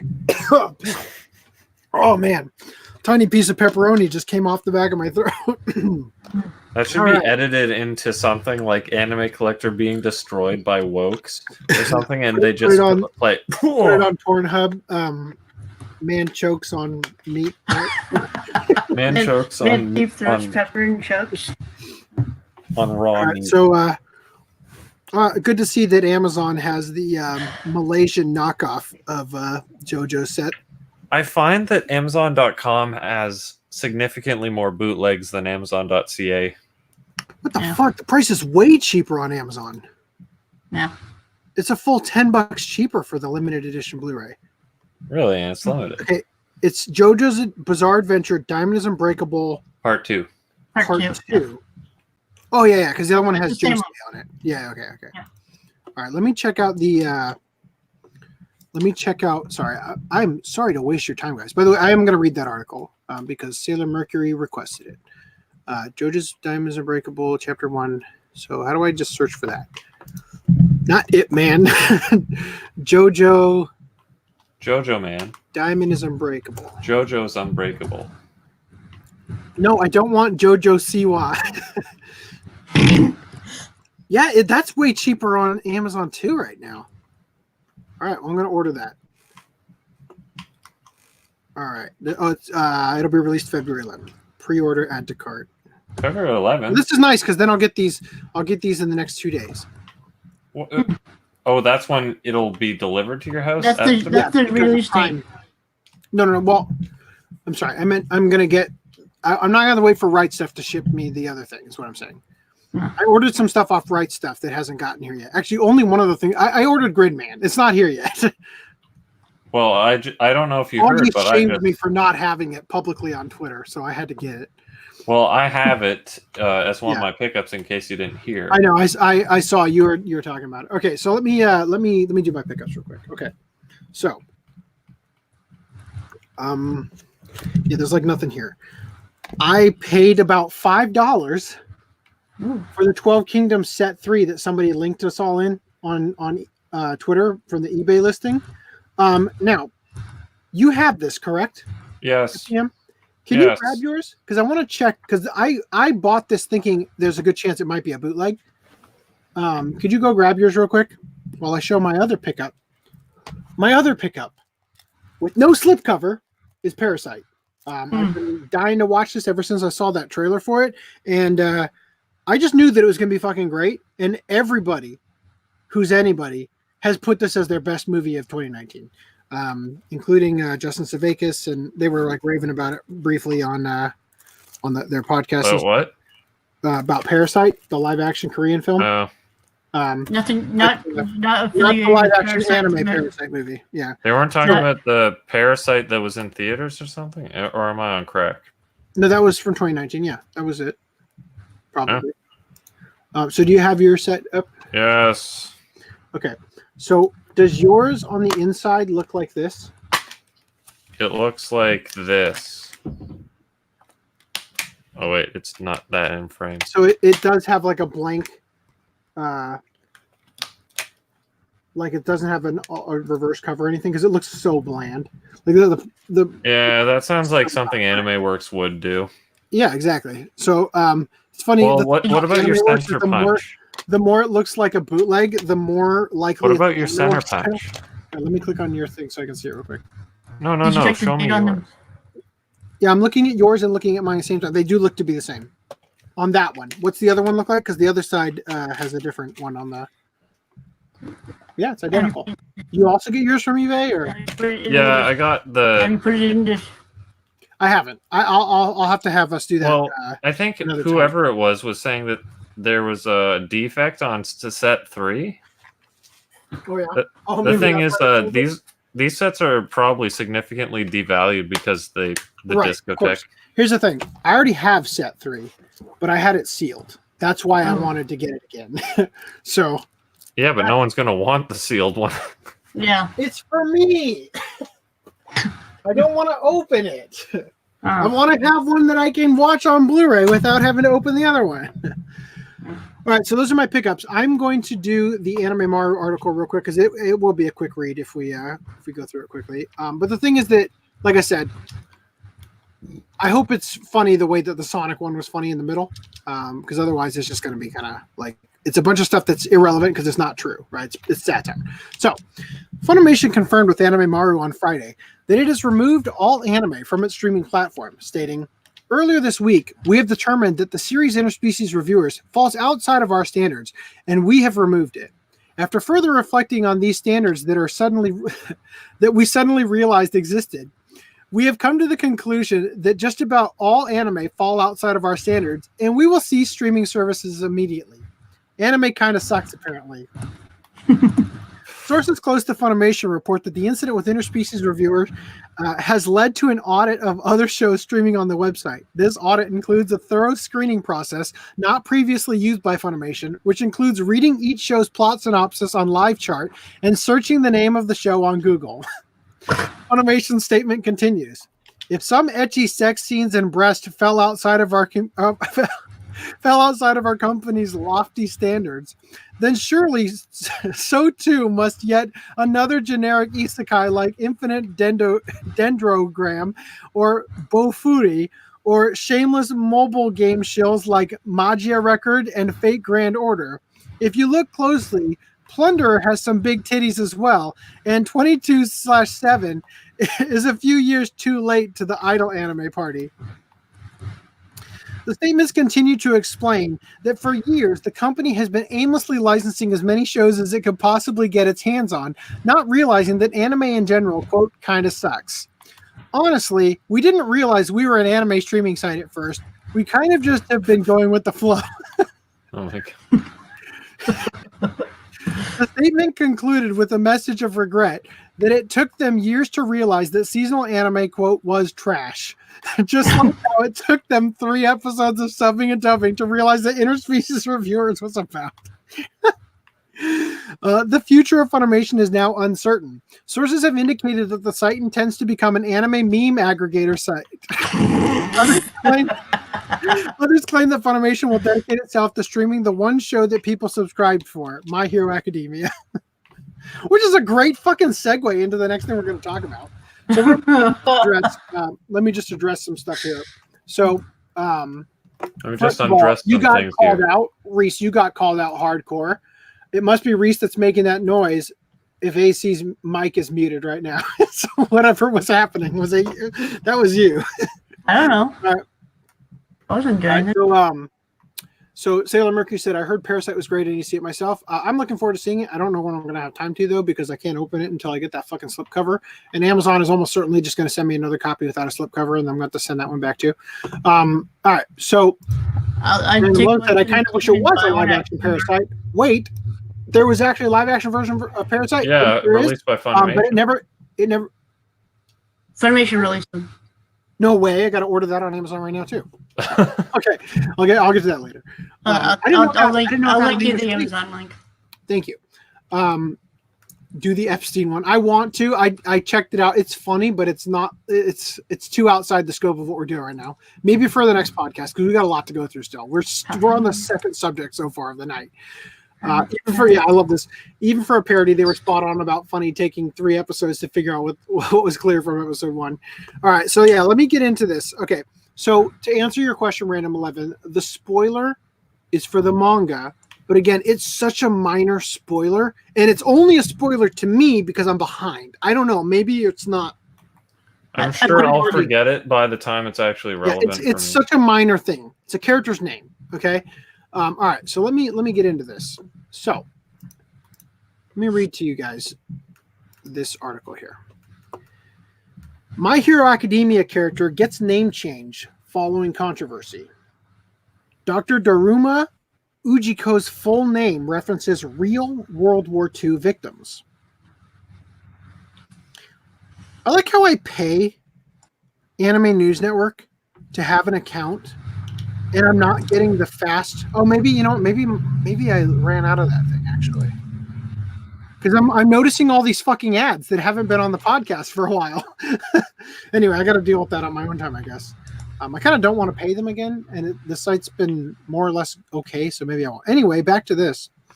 My Hero Academia creator Kohei Horikoshi will change the name of villain Daruma Ujiko after the character's real name was revealed as a reference to victims of human experimentation. After the real name was revealed as a reference to... Fuck me. All of a sudden I can't speak just because there's a fucking piece of pepperoni floating around in my mouth. All right. Let me drink some water real quick. Drink some pepperoni juice. I think the correct thing to drink at a time like this is milk. Like I'm just trying to move it around with my tongue to get it off of the place that's irritating me, and it just keeps floating around as I'm trying to talk. Okay, so Kohei Horikoshi will change the name of the villain Daruma Ujiko after the character's real name was revealed as a reference to victims of human experimentation during World War II. The manga villain, who is shown to engage in human experimentation himself, had his full name revealed in chapter 259 as Maruta Shiga. Maruta refers to the code name for human experimentation undertaken by the Imperial Japanese Army's Unit 731 during the Second Sino-Japanese War of World War II. So, to give you a hint as to how behind we are on the podcast, one of my AirPods just died and we're on the second subject. It was the right one, so let me just pop it out real quick. Okay, great. This is just fucking fantastic. All right, anyway, I don't think it's a big spoiler that the character has a name. It's not the doctor who told Deku. Oh, yeah, I'm just going to clarify. So I'm going to show you in a moment a panel of the manga, but all it is the character. It's nothing crazy. I'll tell you now, if you want to like dip out for a minute, I wanted to give you the chance to. Okay, it's seriously, you haven't really heard anything crazy yet. Okay, there's nothing to worry about yet.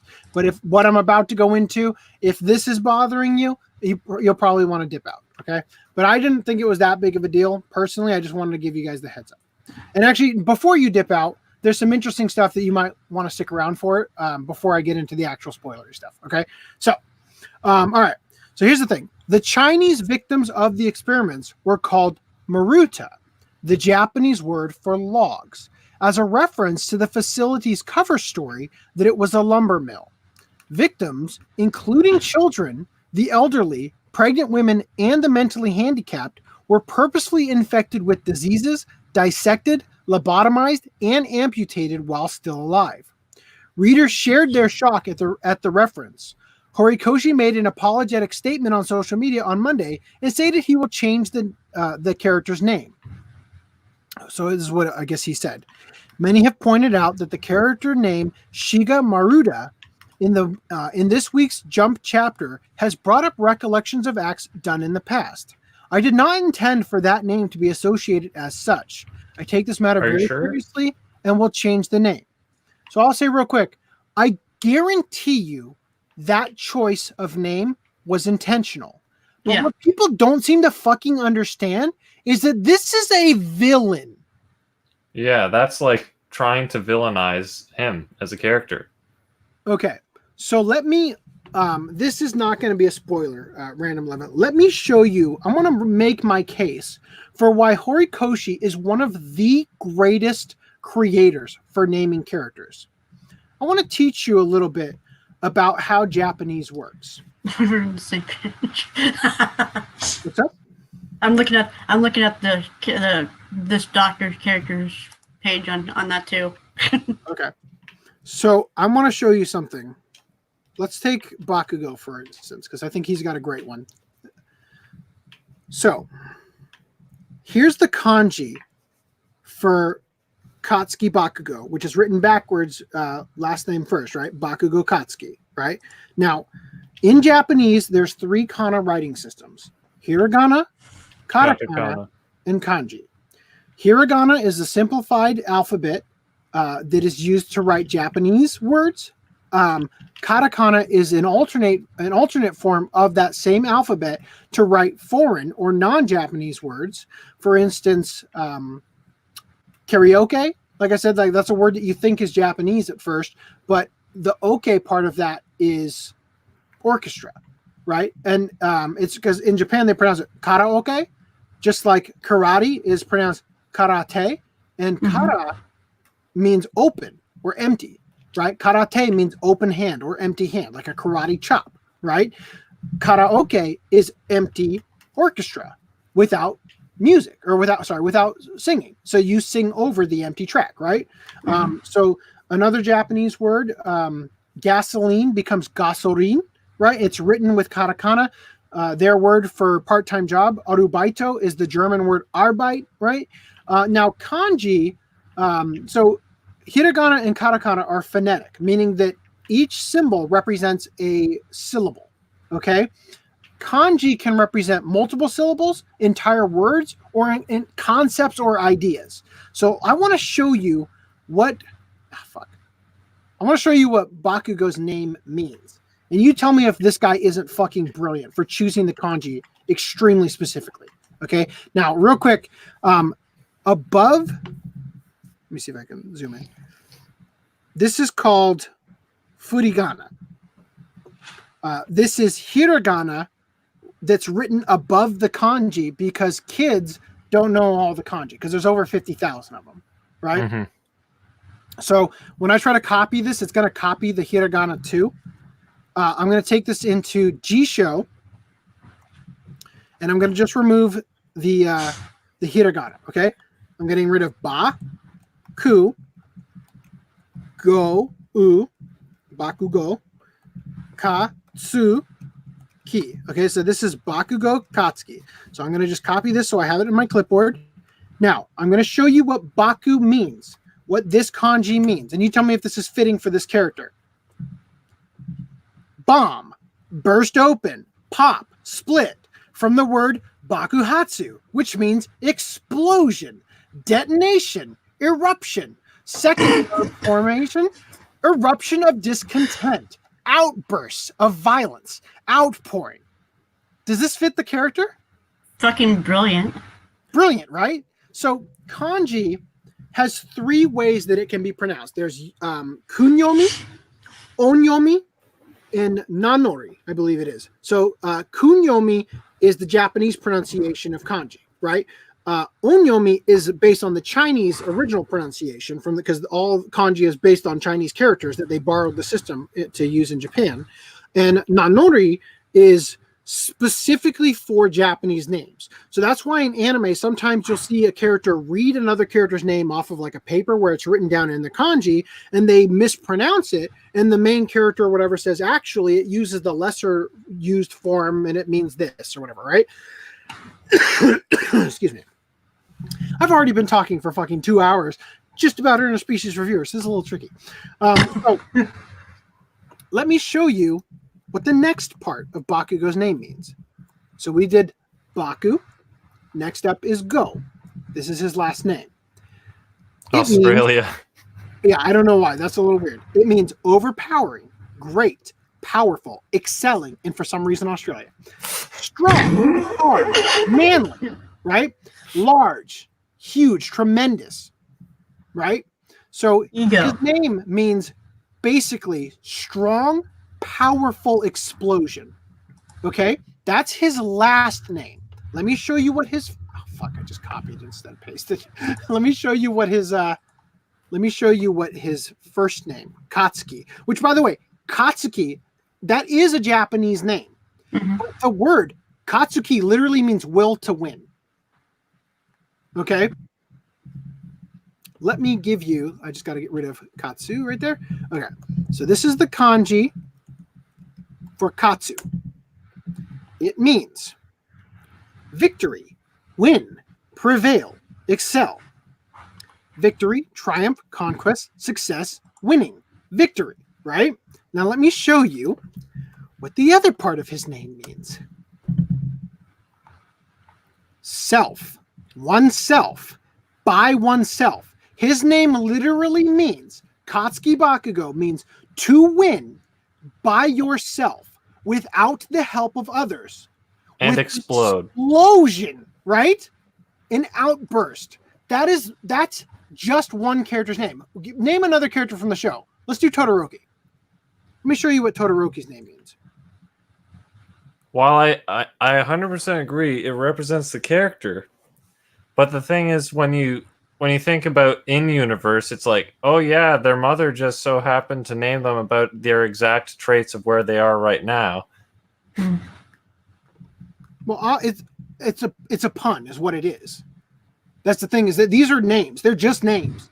But the kanji happens to be, the kanji that you use to write those names happens to represent things that are a pun. That's the point. So let me do Shoto Todoroki. Or Todoroki Shoto here. So Todoroki. I'm getting rid of that. Why is that out of order? What the fuck? Hold on.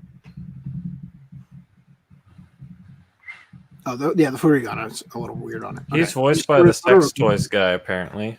Is he? That's hilarious. Okay, so here's his name, Todoroki Shoto, right? So let's see what Totoro means. Okay, roar, thunder, boom, resound. Now you might notice something here. Do you notice that this symbol here and this symbol here look kind of the same? Toe and whatever the other one is. That's the symbol for toe. When you add these little tick marks, It's it turns toe into do. So imagine that this is written with just two toe. What do you get? Totoro, right? Now, let me tell you what that means. Roaring. Like Totoro? No. These are puns, okay? These are all fucking puns. Japan is a land of puns, all right? That's Todoroki's last name, to roar. Let me show you what Shoto means. Sho, read in Onyomi as sho, means to char, burn, scorch, singe. It also means focus. The focal point, right? To burn, to scorch, to char, to singe. Can you guess what toe in Shoto is? Is it freezing? Bingo. Oh, I'm clicking on the StreamYard one instead of the... His name means frozen, congeal, refrigerate, to freeze, to be frozen over, to congeal. His name literally means to char Icy hot. and to freeze, right? Is this not actually like a formula on how to just name your characters if you can't think of a name? Just take their description, put it through kanji, whatever, Jing, Yeah. and then you have a name. But that's the thing about these, that it's like Horikoshi, like, it has a gift at coming up with names that both sound cool to the Japanese and to the English audience, and also They're have actually these names, right? Yeah, and they're actual names. Katsuki's a real name. Shoto's a real name, right? And I like Want me to do another one, or but like anybody else? I think we get it at this point, and we Kanji? have a pacing to We're keep good. up. You're right. We're good. All right. I So like how- let me tell you something. Okay. So Okay. Maruta, let me tell you right now. Let me close these. And they keep using Dr. Tsubasa's picture for I this know. picture. Here's his name, Shiga Maruta. The name Maruta is literally written. Look at the doctor. Maru means round. This is the symbol for big. It is literally the kanji used for futotsu, fat. Okay, now it's true. This kanji together is the Japanese spelling for the word for log. They're not wrong. But once again, this is a character, maybe not this particular character, because again, they're using the doctor that talks to Deku and tells him he doesn't have a quirk. By the way, he also confirms Bakugo is actually quirkless. I don't know if you guys noticed that. Did you notice that? Where in this article? No, in the show. Well, He points to the foot X-ray, and he says that the people who have quirks have evolved past the joint in the pinky toe, so they actually don't bend that toe. And then in the My Hero Academia movie, there's a shot where Bakugo's feet are curled into fists. You gotta be way over. kidding me. He's confirmed quirkless. You just didn't notice because he's been using napalm this whole time. He's really good at hiding. All right, you're full of shit. Moving on. All right, so we don't need to read this. I think we've pretty much already. Oh, actually, you know what? So there's stuff here that if you're interested in the Unit 731, this person goes into detail about the stuff that they did. If you're interested in it, it's an interesting read for some war criminal stuff. But I will just say, literally every fucking country in World War II committed war crimes. None of them are innocent. You just only hear about the ones from the countries that lost the war. That's just the sad truth about it. Literally, Hitler developed his eugenics program based off the one Margaret Sanger built in California. Okay? We are all guilty of fucking horrible things. And here's the thing. Normal everyday people, we didn't do any of this shit. And we don't deserve, especially people in Japan, they don't deserve to have this hung over their heads. The modern Germans don't deserve to have Hitler and Nazis hung over their heads that they had no part in. Mhm. Right? Yeah. I will say that the naming scheme of the original is fantastic. I really do think it's a neat scheme, having that reference in there. Yeah, I think it makes It's perfect sense interesting. to use it. It's And it actually interesting. draws attention to the war crimes that the Japanese government refuses to acknowledge happen, right? So it actually works towards the effort of making people aware of acknowledging these horrible things that the Japanese government did. It works towards that. And so people are saying, fuck, let me just read this stupid bullshit at the top real quick. I think it was this one. Google 731 before saying nonsense, you idiots. Maybe you can't afford to take enough educations, or you give up yourself because you too dumb to learn it. You're really making a great case here, by the way. Your mom would hang herself when she was pregnant if she see you so dumb like this. Even someone says it's our outrage, says it's Japanese comics we can't comment. Didn't your mother tell you not to comment before you know about the thing? Maybe you don't have a mother with or a brain. Okay, that's not the one I was looking for. Okay, is it this one? Oh, you know, actually, let me. Oh no, I'm on the wrong thing. Hold on. Fuck. Is it this one? Okay. So, Random 11, if you're still here, I'm going to just let you know that I'm about to scroll past the manga panel. Okay? He wanted me to... okay. You're going to message him? Okay. So, this is the manga panel. Okay? The character does look almost identical to the guy, if this is him. To Dr. Tsubasa? Yeah. So, this is the thing. Maruta, right? Right here, that's the name. So... These are supposed and probably authentic photos of the war crimes, right? This very much looks to be a child. This is horrible shit. I'm not at all saying that the Japanese didn't do horrible things. And let me acknowledge something real quick. Think about when anime was the edgy thing, and there's like Ninja Scroll, Violence Jack, horrible, uber, ridiculous, over-the-top violence. Mm-hmm. Yeah, the Japanese are capable of that. Okay, that's in their culture. They're extremely fucking violent. They have it in them to make that shit because it's who they are. Now, every culture is capable of that, but a lot of the other cultures that have modernized and adopted certain values, like Western values and stuff, we've grown out of that.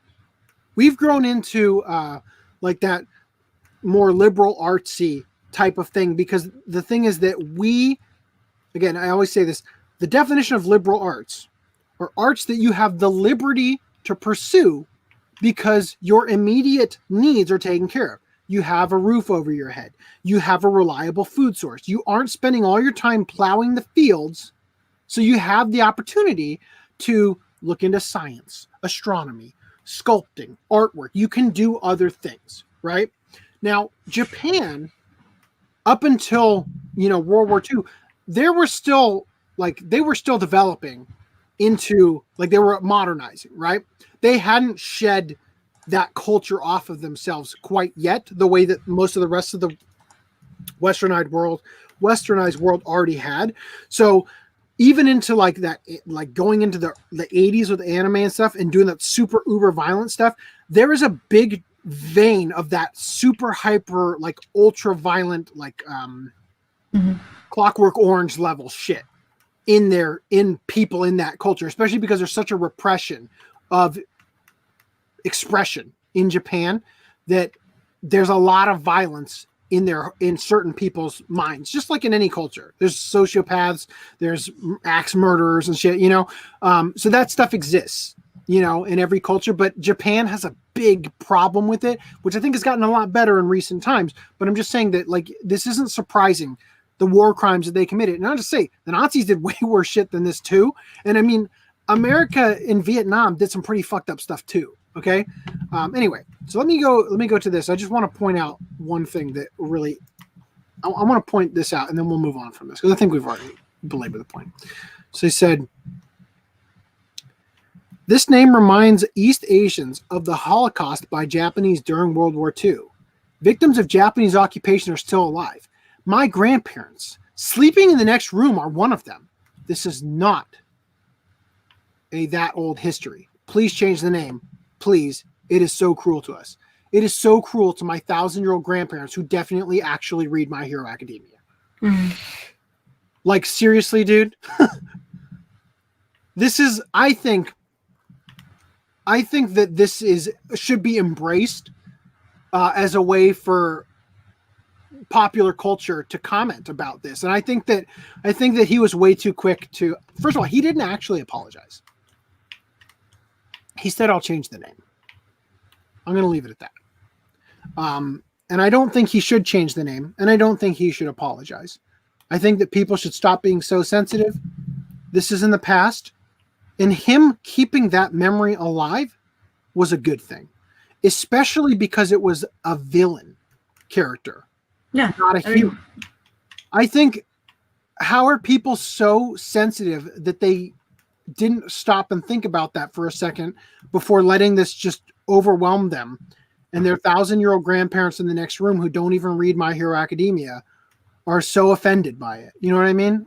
Yeah. Ridiculous. All right, so let's get on with this. I want to get into the real stuff we got here. All right. Bring random back. So do we have something we're supposed to do here? Is there comments or something that we're supposed to be addressed? Okay, Random 11. Can you get him on Discord? I did. So Sailor Mercury said, I still don't see how naming a character after something horrible is off limits in a fictional setting. Yeah, I agree.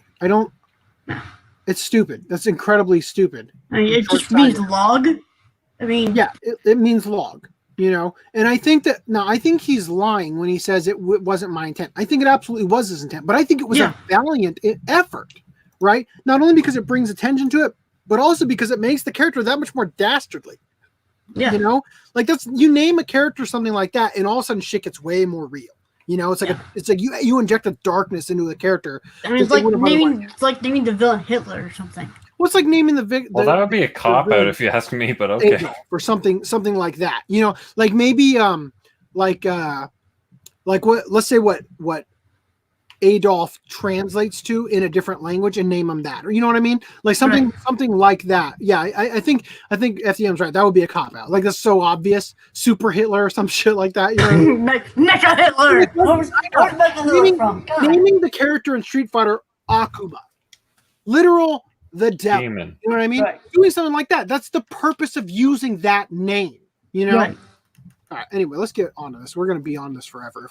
We're literally in Kickstarter. Like, we just finished the opening discussions. We're just not getting past the opening discussions, folks. Okay. The Wonderful 101 Remastered. All right. If you want to check this out, you can check it out. It's for a video game from Platinum Games or whatever. And it's already passed already with 30 days left, like over $1 million. Way past its 50,000 gold. All right. Moving on. Live action news. I'm going to step out for a second. I'll be right back. Go for it. Netflix's Resident Evil series will star Wesker's daughters, Billy and Jade. The series takes place across 2 timelines and is obviously a female-led series starring half-sisters Billy and Jade, born from 2 different mothers, but sharing the paternal bloodline of Resident Evil series regular villain Albert Wesker. Okay, I'm going to have to undo this highlight because apparently I can't fucking read it. You see underneath there. What's up? It's weird. I was gonna say maybe if this was no, this is the first Resident. You're saying it's a Resident Evil TV series? Yes. So I was gonna say, well, they're using a female lead. I wonder if that's because is this Netflix? Yeah. Okay, I wonder if it's because we need to appeal to the female masses type deal because I don't think. That is the exact angle that One Angry Gamer took with it. I am avoiding that angle in reading a lot of the stuff here just because it's so heavy-handed and obvious. But their angle on it is that the leads they're let me read it. Let me just read it. Okay. Then we can comment. I was gonna say something about like, I guess they did have the movies, so the movies with the then I realized supercharged human character. Mila Jovovich's character, right? Yeah, then I realized, wait, that was also female-led. Exactly. But the thing is that this is so we've talked in the past about a reboot to that movie series from Constantine Films, right? This is actually supposed to tie into the reboot movies, what they're doing on Netflix, in the same sort of way that Luke Cage, Daredevil, and all that was like, it ties into the Marvel Cinematic Universe without actually showing any of those characters, right? Similar thing. Okay. Okay, so the first part of the timeline takes place in 2022 as the viral outbreak begins to wreak havoc on a global scale. Wesker takes his 2 daughters to a pseudo-utopian town run by an umbrella called Raccoon 2. The company is continuing to run experiments and testing, but obviously things go wrong. The series attempts to completely overhaul Wesker's character as an older man reportedly in his 60s, who's trying to raise his daughters while carrying out Umbrella's demands. The description, but the thing is that once he gets injected, it could make him younger. You know, like, I don't know how they're going to handle it. The descriptions for both Billy and Jade are already unbearably cringeworthy, hitting all the typical tropes of every feminist-led series on television and streaming services. Splash Report details the two characters as follows. Jade is a wisecracking, vulgar girl who is simultaneously charming and annoying to people around her. She seems to make friends rather quickly and is incredibly friendly. Oh my god. In direct contrast with her sister Billy, who is antisocial and shy. She also has a crippling anger management problem. The dynamic between these two is central to the series, bouncing between love and hate, classic sibling rivalry. And their differing perspectives on their father create some interesting conflict for the show to explore. So, One Angry Gamer says, it's a typical subversion trope. Put two females in roles usually dedicated to males, then and have them act manly, then hook them up with women, right? So they're claiming that these characters that are very tomboyish are going to turn out to be lesbian, possibly lesbian for each other, right? For each other, aren't they siblings? Okay. They're half sisters. So they go on to say, anyway, the second half of the story takes place in 2036 after the world has been ravaged and 6 billion people have turned into zombies. Only small pockets of humanity exist, and Jade is researching the zombies in order to find out more. Is Jade named after Jake, like a gender bent? Yeah, so we're acknowledging that, as Versus Seed said here. That's weird. Wesker already had a son named Jake, so why not use him to tie into the games at least? Wait, was Jake So that one guy in Resident Evil 6 you could play as? Right. So we're wondering if Jade is actually a recasting of Jake as a girl. Right, is the theory that we're running with right now.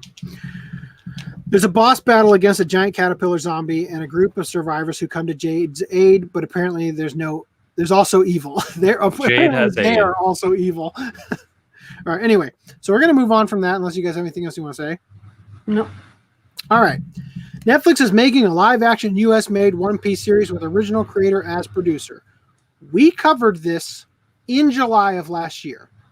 The only major news, which I'm going to read this article just because it is valuable to have a refresher and kind of understand where the series is going and some new stuff.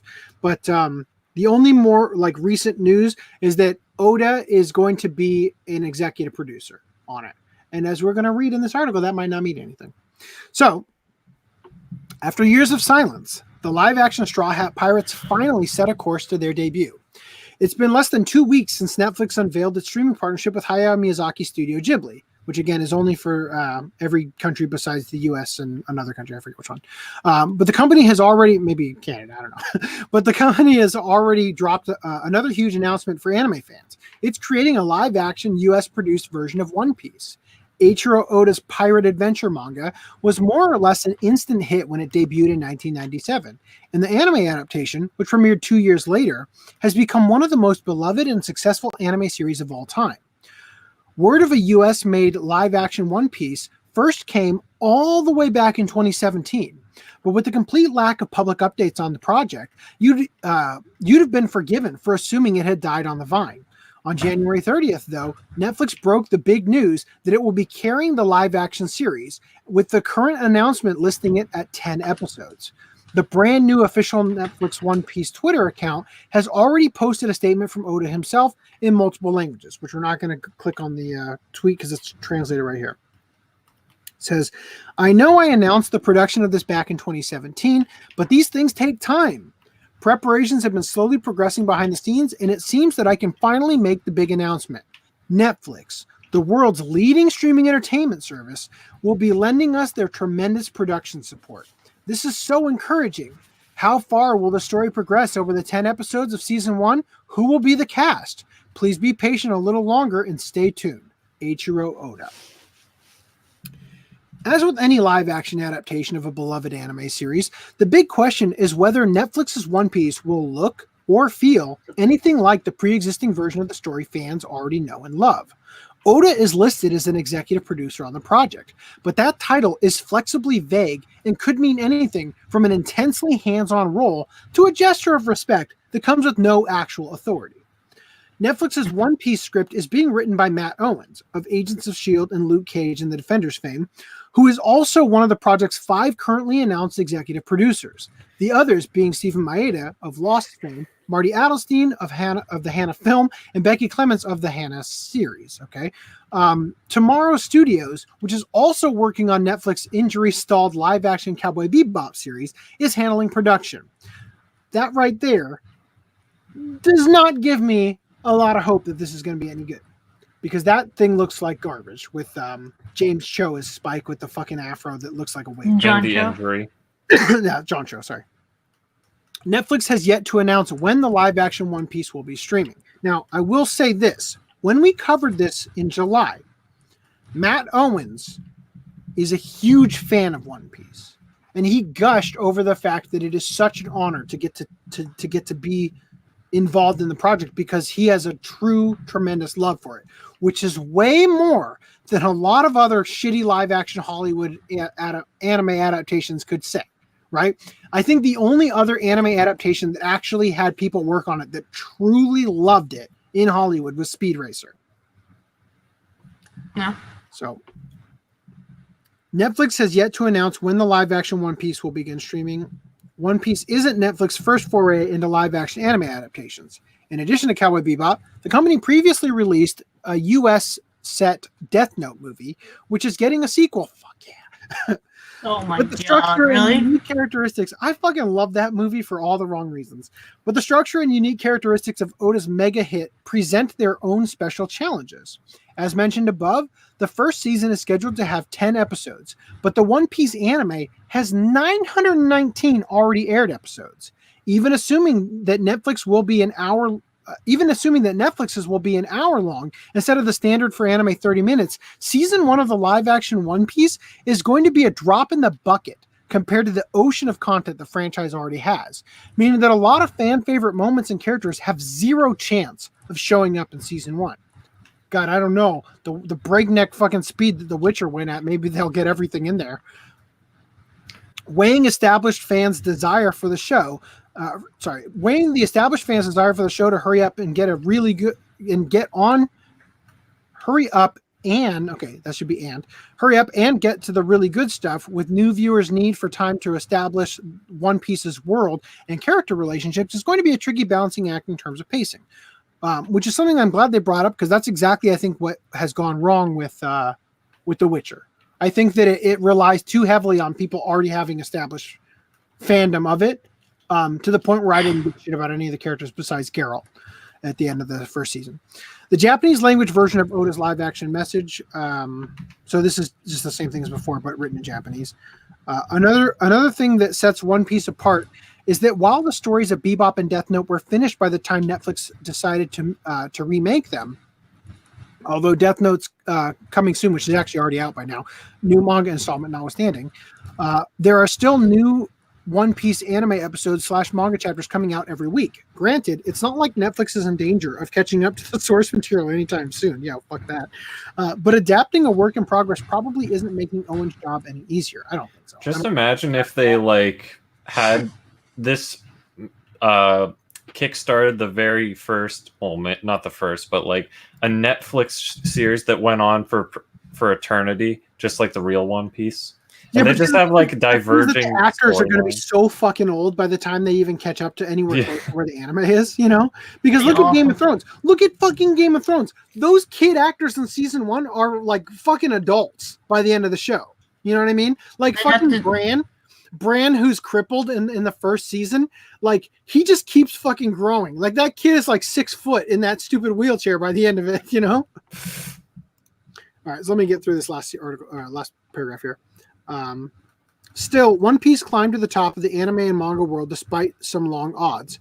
Japanese franchises about pirates are few and far between, and Oda purposely set out to make his art look weird. Once the story started, though, it didn't take long for fans to be hooked, so maybe Netflix has a chance for its own unlikely success. Okay, so there's a couple comments here that I think are worth bringing up. First, I only watched that Death Note movie because Etika streamed it for free on his channel. No way. The One Piece anime is very bloated, especially since about episode 500. So could easily trim some of that fat. Yeah, definitely. There's a lot of filler in One Piece that could easily be taken out. Let alone cut some whole arcs that don't really matter for the overall story. Yeah. Okay, so I want to move on from here, unless you guys have something you want to say about One Piece. I have something to say. Granted, I haven't watched Death Note, or the live action, but you make it sound like you exclusively like it because it's different, but you don't explain that if you actually like what it is on its own. I'm just when I hear it, it sounds like it's different. Therefore, I love it, and I'm thinking, even if it's different, is it any good? I did a first impressions video on it with Duo. That's the first. I think I watched it, and I go into detail on everything that I thought was great about it, and like what they could do with it, and I'm hoping that they. All I can remember is you saying it was great because equals different. Oops. Well, no, I said way more than that. I had like a whole notebook of things to talk about. Yeah, the notebook was L black equals different. No, go watch the video, guys. Anyway, all right. So I'm gonna move on to the next one. We're gonna see Boys Run Naked in Grand Blue live action film teaser trailer, because of course this is a thing. Why don't they just give us more anime of Grand Blue instead? Right? That would be nice. I had to see this, so now you guys had to as well. And that's it's the author of Baka and Test who made Grand Blue. Keep your Blue. hands off Azukin. Live action film shooting has finished wrapping. Isn't that what Slupnikt is from? Yes, it is. Thank you. Maybe they'll use a real hat this time. Maybe I can provide them. Oh no, they already wrapped up the shooting. Random 11 says a whole death notebook, referring to my notes in that notebook that I took and I talked about it. Also, Sailor Mercury said, I thought it wasn't bad enough for so bad it's good, just mediocre. Well, I'll just say this. The thing that's funny about it is that the worst part of the movie is Lakeith Stanfield pretending to be L. With like, I'm quirky. I'm touching the microphone and it doesn't feel organic. Weird. Right, it doesn't feel organic at all. At a certain point, though, he sheds that entirely and stops acting like that L, and then he becomes a great version of a different character that happens to also be named L but is black. Okay, like the movie gets really good. If it would have been so much better if it wasn't L, and it was just somebody else in America, and none of the characters were supposed to be even tangentially related to the Japanese property at all. It's just Ryuk dropped the Death Note in America. Let's do this again. That's how I watch it. Yeah. And I think it's great that way. If you can distance it from what is great about the series, because the series is so great on its own, it doesn't need a live action adaptation in America, right? Mm-hmm. So just treat it as something else, and it's fun to watch. And it's interesting in ways that the show isn't. It does some things differently, and it shines for what it did. And I go into detail in that video on things that I want to see them do in the next one that I hope they do. Oh man, my stomach really hurts. I've been talking way too long. 22-year-old Takumi Kitamori confirmed to star in Tonkatsu DJ Agetaro live action film. So here's what he had to say about it.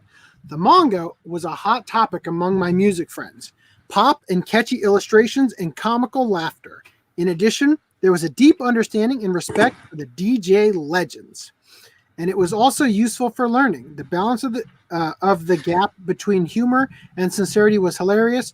At first, I was not sure if I should play the main character of this manga, Agetaro, who is stupid and serious with all his might. I tried my best to keep up with his energy. So, this bizarre thing that we talked about previously is getting a live action, and it looks like a hot mess, and I don't know how it's going to be, but it's going to be fun. Also, Silent Hill and Fatal Frame films are in production. I'm curious, have you guys seen the live action Silent Hill movies? Nope. I might have back in college, but so I'll just say I really like them. They are not faithful adaptations. Like it's like with anything. It's like in the book that guy was a different character. Blah blah blah. That one had Sean Bean in it, right? Yes, and I always joke. I think this is the funniest thing. I wonder the fate of him in that movie. No, exactly. Sean Bean dies in every fucking movie he's in, except for when he plays a character that dies in the video game and then he survives. This is the thing that I think is funny about that. All right. So anyway, I'm not even going to read this, but I want to just get through this. Actually, I do want to read this part. No, I'm going to read it. Hold on. Horror fans may be scared to find that Western media is director Christopher Gans disclosed he's working on a new film. Awesome. Okay, so it's going to be the same guy, Christopher Gans. Gans told the French film site that the Fatal Frame adaptation would be set in Japan as he wished to retain the atmosphere of the Japanese haunted house. He added that the Silent Hill will always be anchored in the ambience of a small American town ravaged by Puritanism. The director previously worked on 2006 adaptation of Silent Hill, which was not received well. Yeah, but it was still fucking great, even though people didn't give it high marks. Which is not received well. It rated 6.5 out of 10 on IMDb with a critic score of 31% on Rotten Tomatoes. Audience score is 60. Fuck, it's so good though. Albeit this is before Rotten Tomatoes began censoring score. Blah blah blah. Okay, hold on. I'm trying to get my other AirPod that I just charged to work. Gans also announced that he will be working with Moroccan producer Victor Hadida, who is the brother of the more famous Samuel Hadida. I don't know either of them. Victor is known for producing Resident Evil Afterlife and Resident Evil The Final Chapter, both of which were roundly savaged by critics and fans alike for being terrible. Yeah. Okay. Okay. Last thing on live action news. See how the Dempsey role is recreated in Hajime no Ippo's stage play. So, have you guys seen Hajime no Ippo? I have it on my list. I have all of it downloaded. I have not touched it yet. So let me just say, the show's fucking great. The Dempsey role is named after Jack Dempsey, the boxer, and it's a move where Ippo like does this, like he rolls back and forth in a weaving pattern. Yeah. I know. I've seen things about it. Like it looks fucking great in the show. I'm sure you've seen the GIF on the internet somewhere. Yeah. It looks like a fucking joke in the stupid video. I want to say I'm weaving. You can't hit me. Boom, boom, boom. It looks like a joke. When you say Jack Dempsey, I know I've heard like the donkey roll or whatever. When you say Jack Dempsey, I immediately remembered the line in Bakano where the lad was on the train and it was like talking about different boxers, and I'm pretty sure in the dub he said Jack Dempsey in one of them. Okay. As one of the boxers he lists. I have to stop myself for a minute because I might be wrong. Fuck, do I have iWeb on this computer? Jack Dempsey might be a character I made up in Dino Gods. Let me check real quick. Fuck, I can't check it because it's not synced to my Dropbox right now because it takes up a lot of space. All right, so don't quote me on that. It might be right. Was it Patrick Dempsey?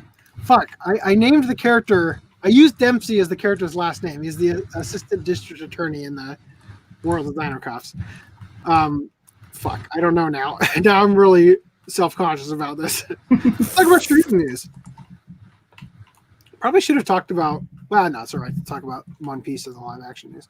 So Kizuna AI management loses 675 million yen. Oof.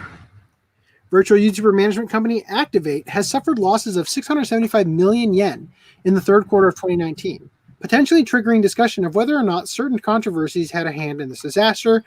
Just a link to another article. The one where apparently there's an off-character video of Kizuna AI doing ahegao.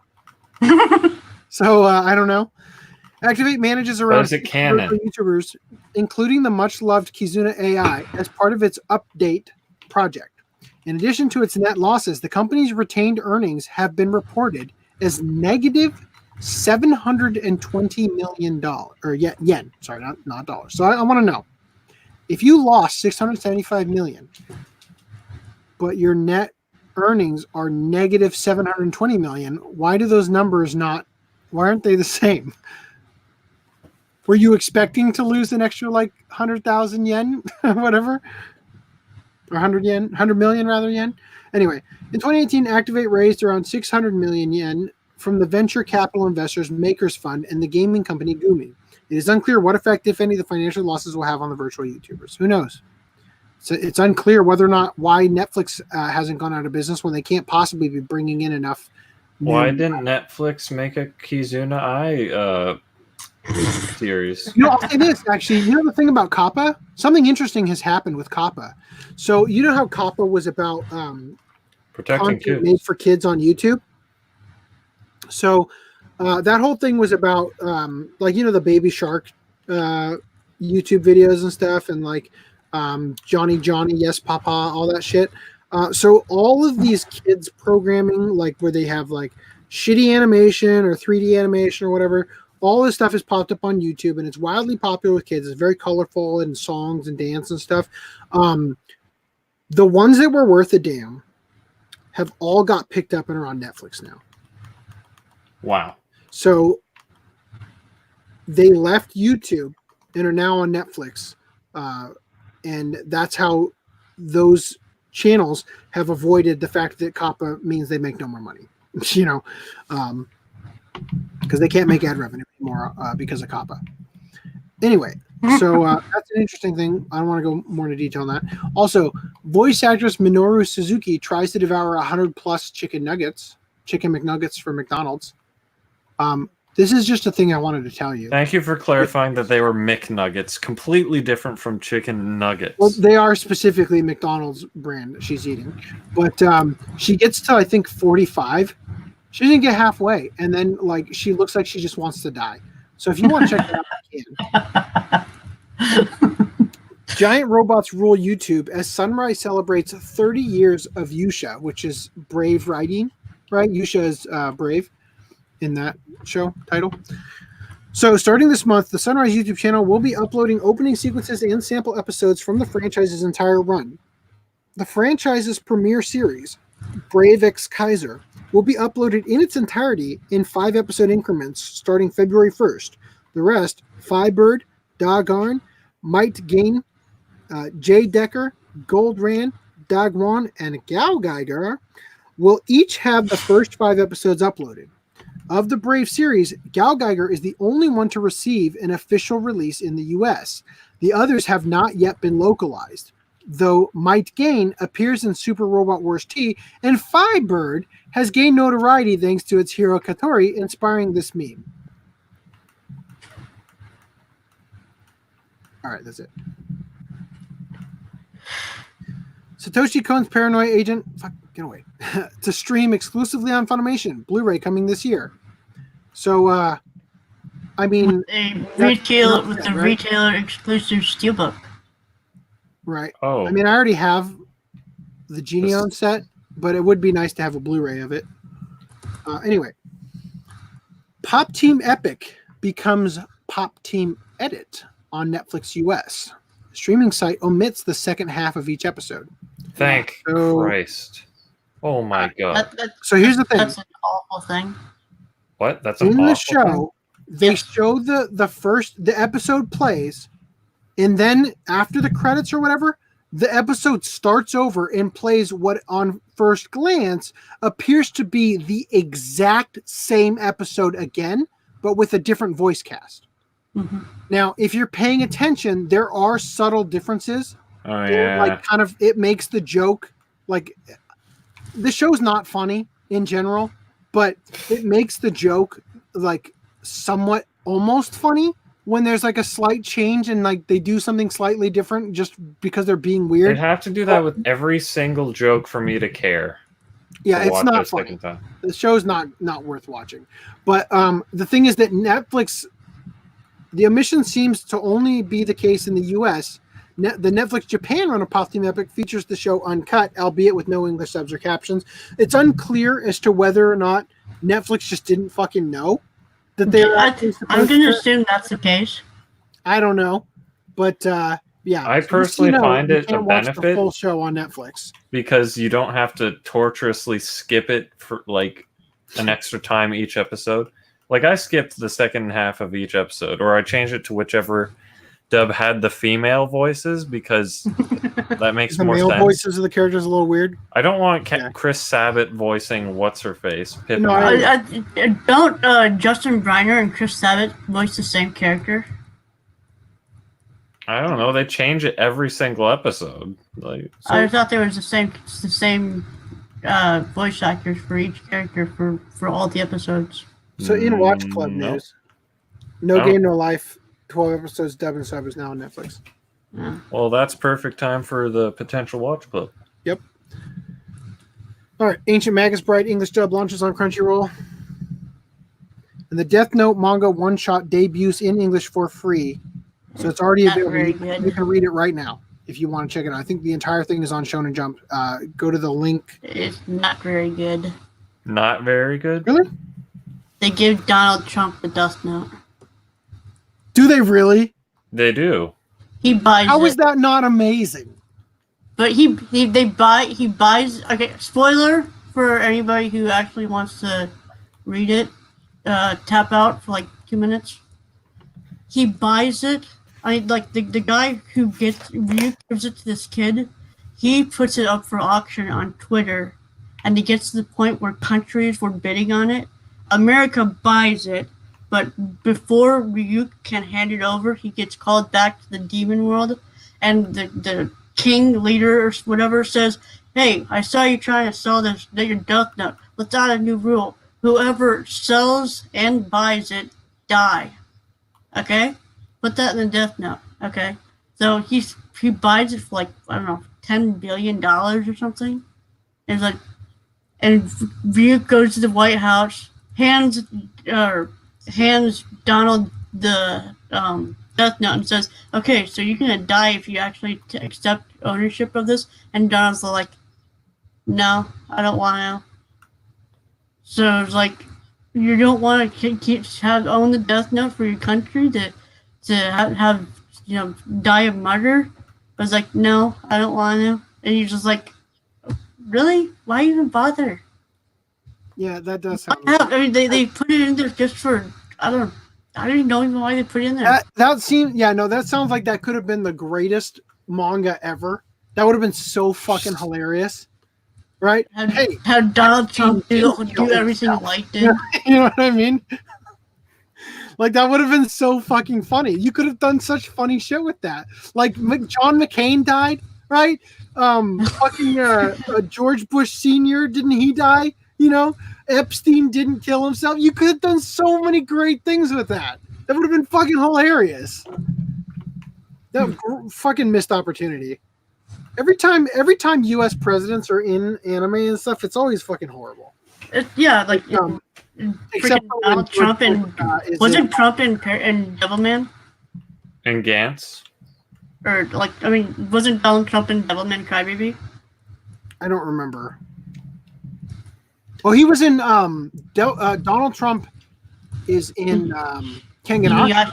Yeah, Inuyasha. Oh, he was in Kengan Ashura.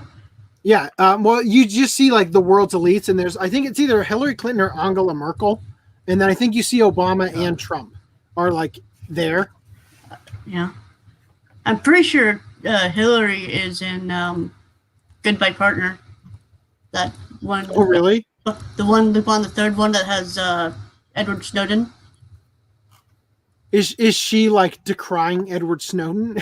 I don't remember. Because I don't know how I'm gonna feel about watching Lupin and having fucking Hillary Rodham Clinton show up. Yeah, you're gonna have to play that real safe with me for it to be good. I didn't think the special itself was that great, but it did get dubbed, so I mean that's kind of cool, I guess. Wuthering with You's North American box office storms past 7.2 million. Moving on. I think it's still box office. No anime films in weekend top 10. So I shared this originally because it says My Hero Academia, the movie Heroes Rising, has earned. So I thought this was saying like My Hero Academia didn't rank, right? But actually, I guess My Hero Academia movie has been in Japan already for a long time.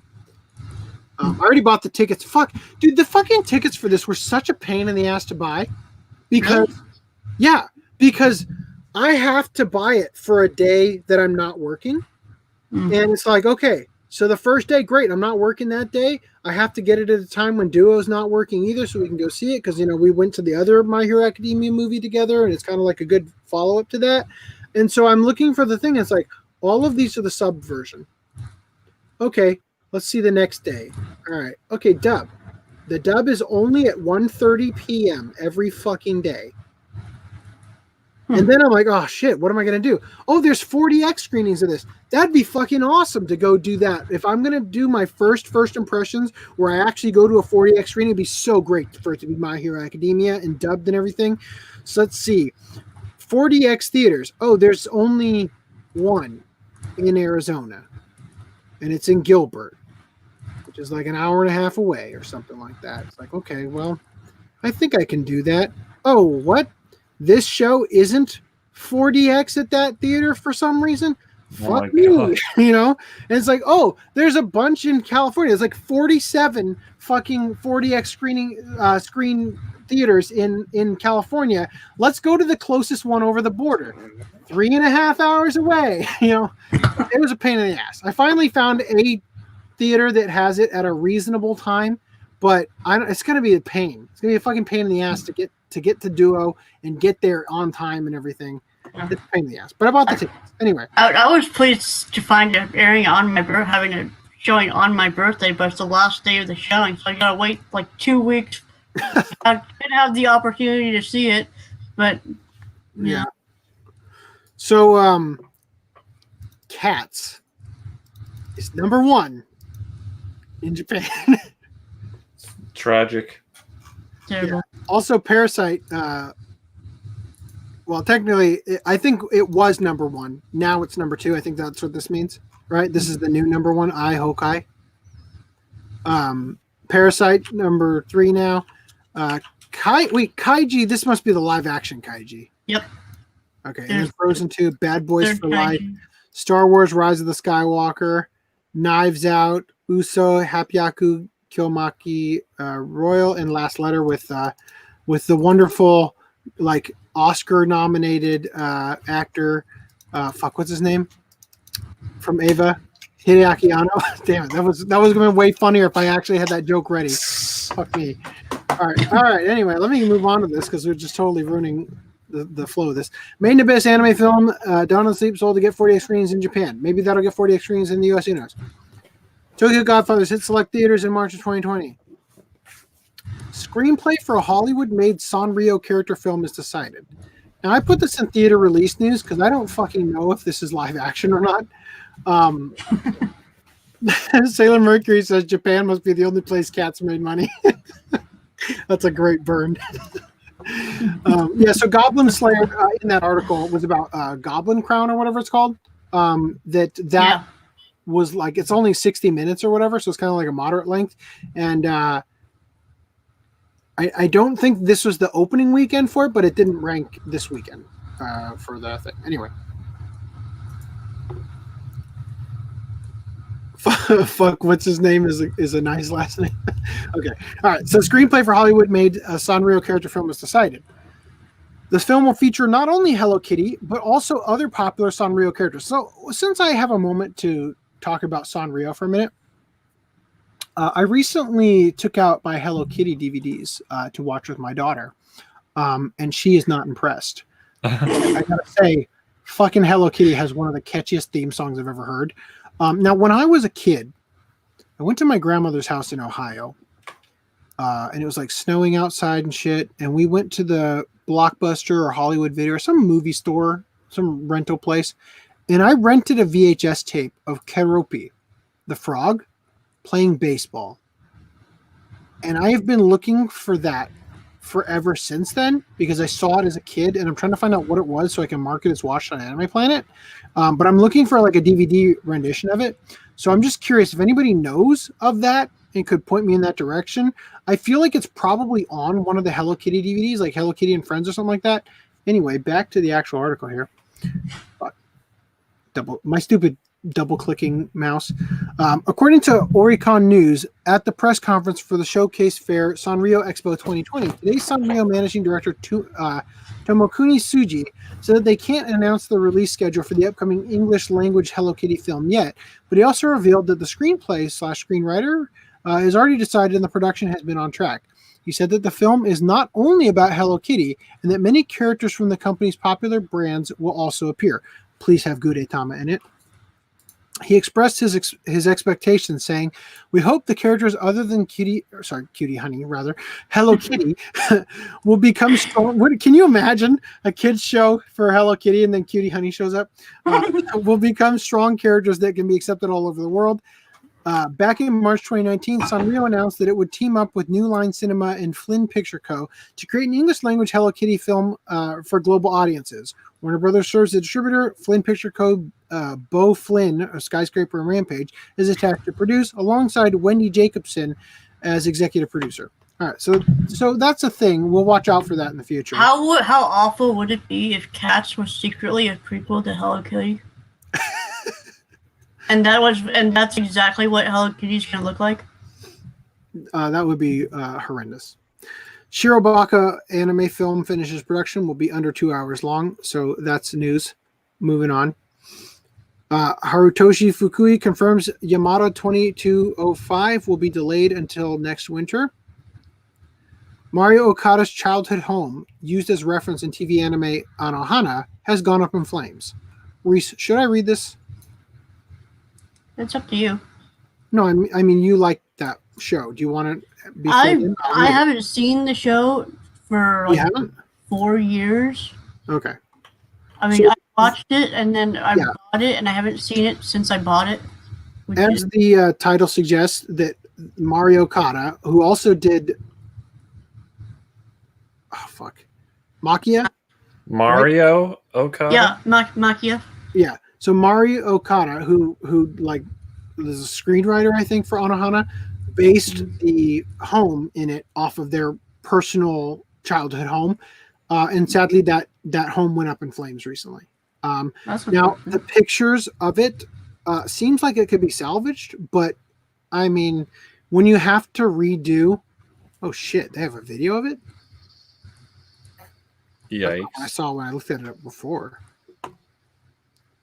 Let me click on the other one. This one.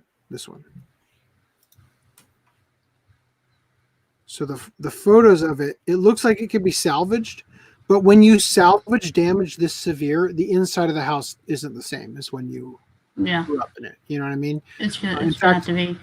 I mean, this is like beside the point, but I'll just say that when my dad got remarried and I sort of got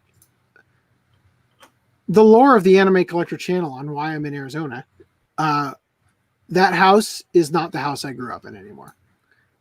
It's completely different on the inside. So same dealio. Anyway, I'm going to move on just because this is we got to speed through this.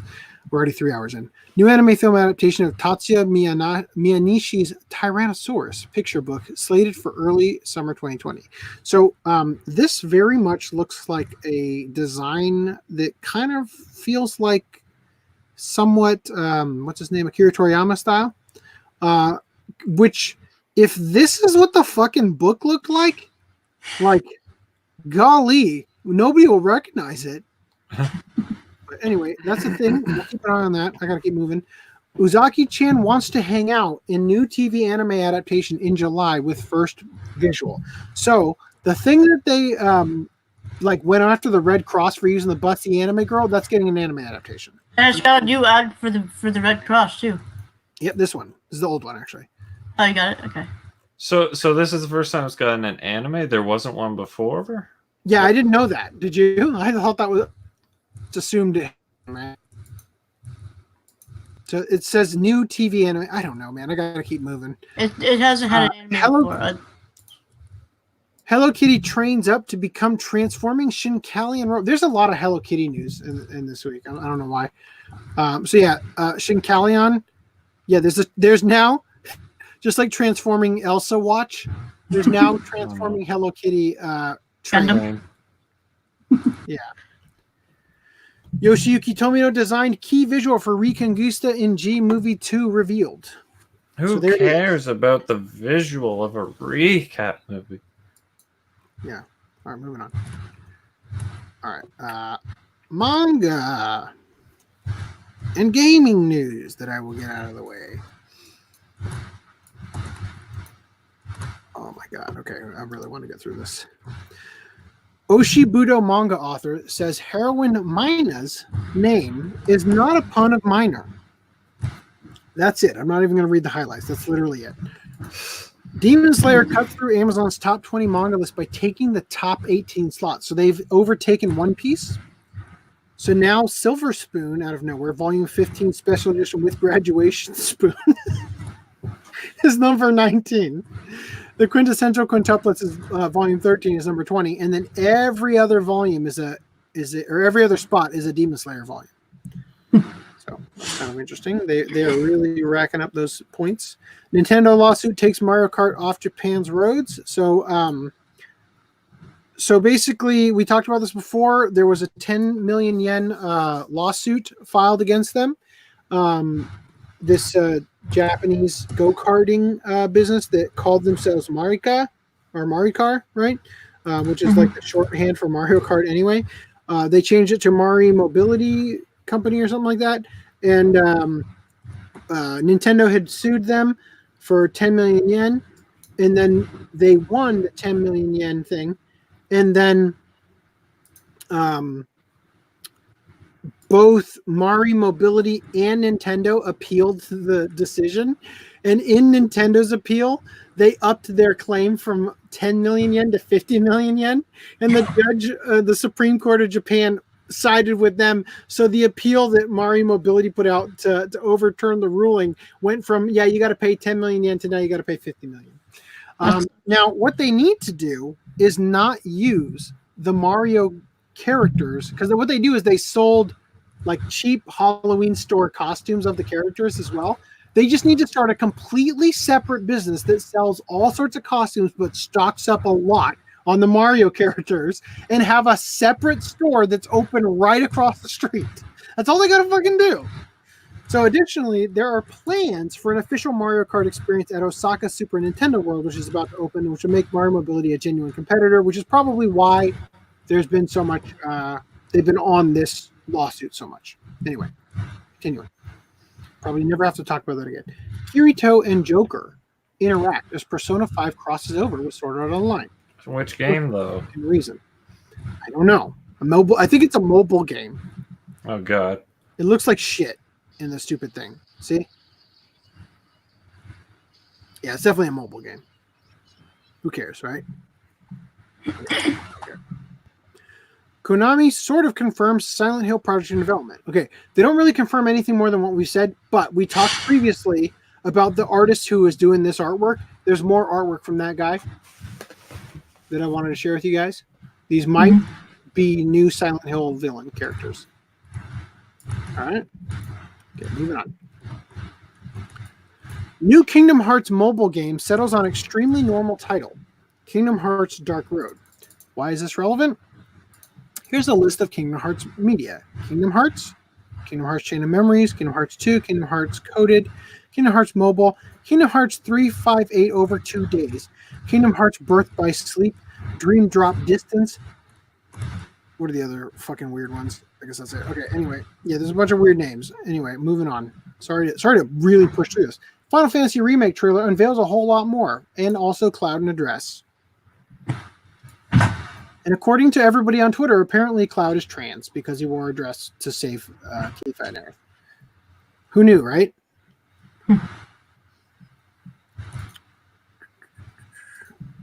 Also, I think it's kind of funny because, first of all, this is way funnier in the original game with the shitty, like, blocky style graphics.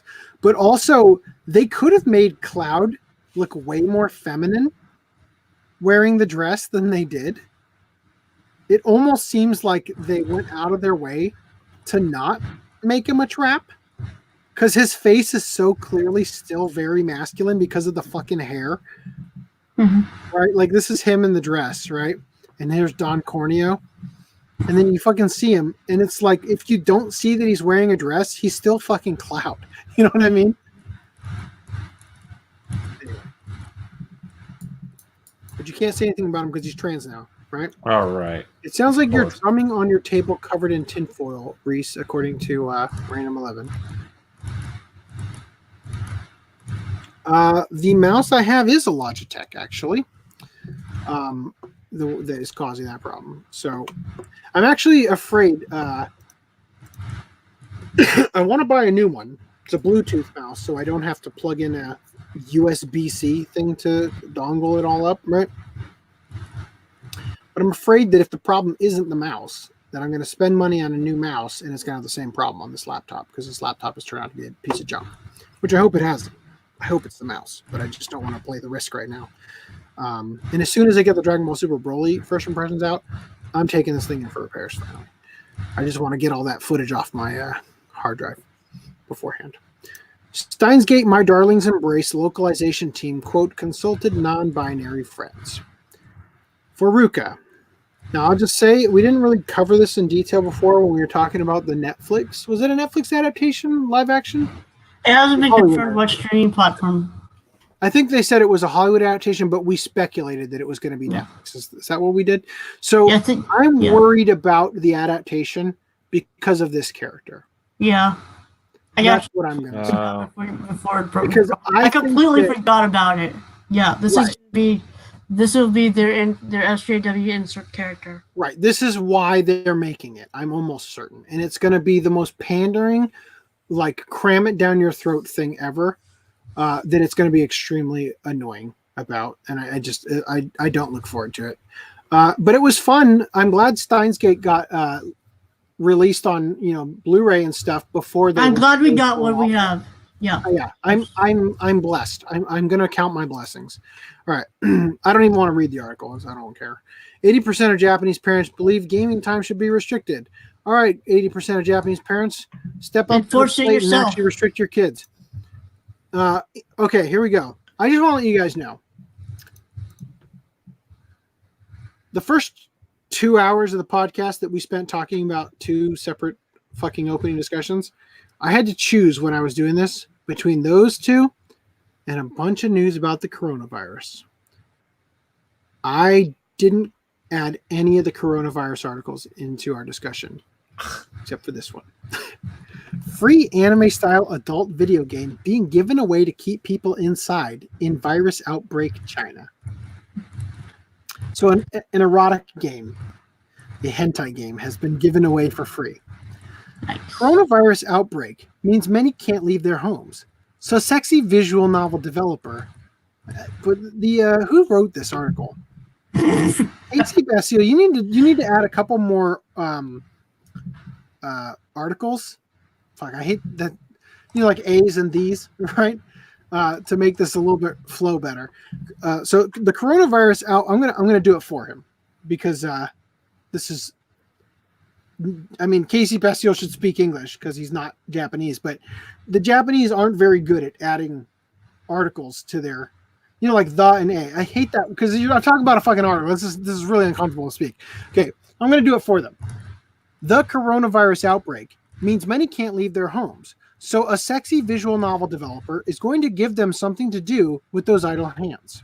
The coronavirus outbreak has become an extremely serious situation, with more than 17,000 confirmed cases in China, resulting in over 360 deaths.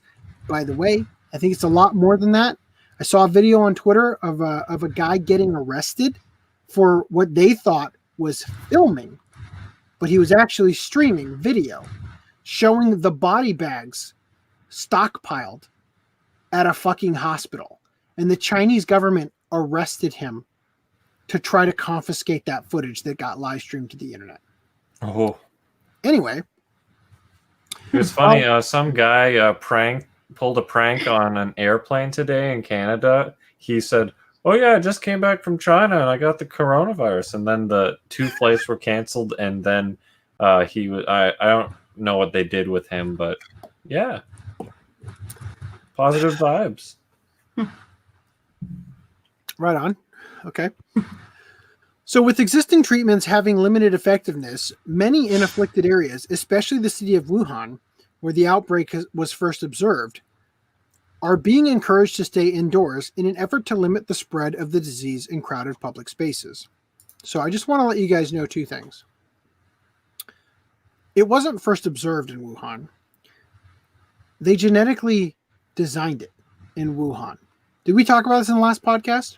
I think we speculated, but didn't have any confirmation. I guess. So in 2014, they opened a top security bio research facility in Wuhan. And there's been news that's come out about, I think it was in Harvard or Yale, some Chinese spies were arrested who were in the bio research facilities there about certain things. Something like that. Don't quote me on that one. I don't remember the exact details of that. But yeah, things are not good here. Also, so I just want to share two more things before I forget them. I don't know how much it's going to matter to anybody who's watching because I don't know where every one of you lives. I know most of you guys in the chat right now, but anybody who happens to see this who is in those Asian countries, two articles I didn't share. One of them was they're both about the face masks, right? That Asian people wear all the time. Number one, you're wearing them wrong. Okay. You know, the what do you call it? Like the strand that goes around your ears. The elastic band. Yeah, the elastic band. It's sewn into the inside of the corner. Now, people are wearing them with that on the inside, and then the fold sticks out. You're supposed to wear it the opposite way so that it gets pushed to your face because it prevents that much more germs if the band is on the outside sewing in, right, so that it holds it down. Okay, that's the one article I didn't share. The other one was about China telling people to cut their face masks into pieces and throw them away when they're not using them, because there is a huge shortage of them in China for obvious reasons. The prices of them have skyrocketed, and it's very likely that people are digging them out of the trash and reselling them, right? Which obviously is going to create a lot of problems. Okay, so I don't know if anybody out there needed to hear that, but if you did, there's your life-saving tip from the Anime Collector. Of all It's a people. new segment I'm starting, life-saving tips. All right, anyway. Let me just get through this real quick. Random 11 says, I legit see people downtown Toronto wearing dust masks thinking that will do anything. I mean, a 1% increase in your barrier is still better than a 0% increase, right? Anyway, so let me get through this. Of course, no one likes being cooped up inside for days on end, but Chinese video game developer Kagami Works is doing what it can to help ease the psychological stress of self-imposed confinement by giving out free video games. Specifically, the developer is giving away copies of Mirror, which just so happens to be an adult game stuffed with busty anime-style girls in skimpy outfits. The busty Jiangxi Hopping Ghost, okay, has one of the game's less revealing costumes, which is, of course, what they can show me on this article. In a message posted on Steam titled, Wuhan, we're with you, Kagami Works said, to avoid this, that's the like the medical shorthand for the coronavirus. To avoid the coronavirus, it's better to stay at home. So we decided to give away 90,000 copies of Mirror to keep you company. Please accept our gift and stay strong. The company has since upped the number of free copies it's giving away to 110,000. Mirror isn't a pure dating simulator, as it's also a puzzle game. Match 3. Matching 3, like a matching game where you have to match 3. So it also has puzzle game elements to its gameplay. There's an actual story too, with the premise described as, it is said that there is a magic mirror, which is closely related to the destiny of numerous beautiful girls. If you obtain it, you will be able to walk into the world of the beauties and experience a magnificent journey. The major draw, though, seems to be that progressing through the puzzles allows you more time with the comely cast of female characters. And the Steam page for the game, which can also be played in English and Japanese, cautions potential players that the game contains nudity or sexual content and general mature content that may not be appropriate for some ages. The giveaway is limited to players in China and requires Chinese phone number in order to be claimed. However, anyone taking Kagami Works up on their offer will probably want to remember that if they're stuck at home, their family members or other housemates will likely be in the house too. They'll probably want to schedule their mirror session for a time where they're unlikely to be walked in on. That's some great advice. That's just some solid Shut advice. the door! Get out of here, Mom! Right? Okay, let's get through this. All right, here, we're in release news. Let's talk about Sugumomo.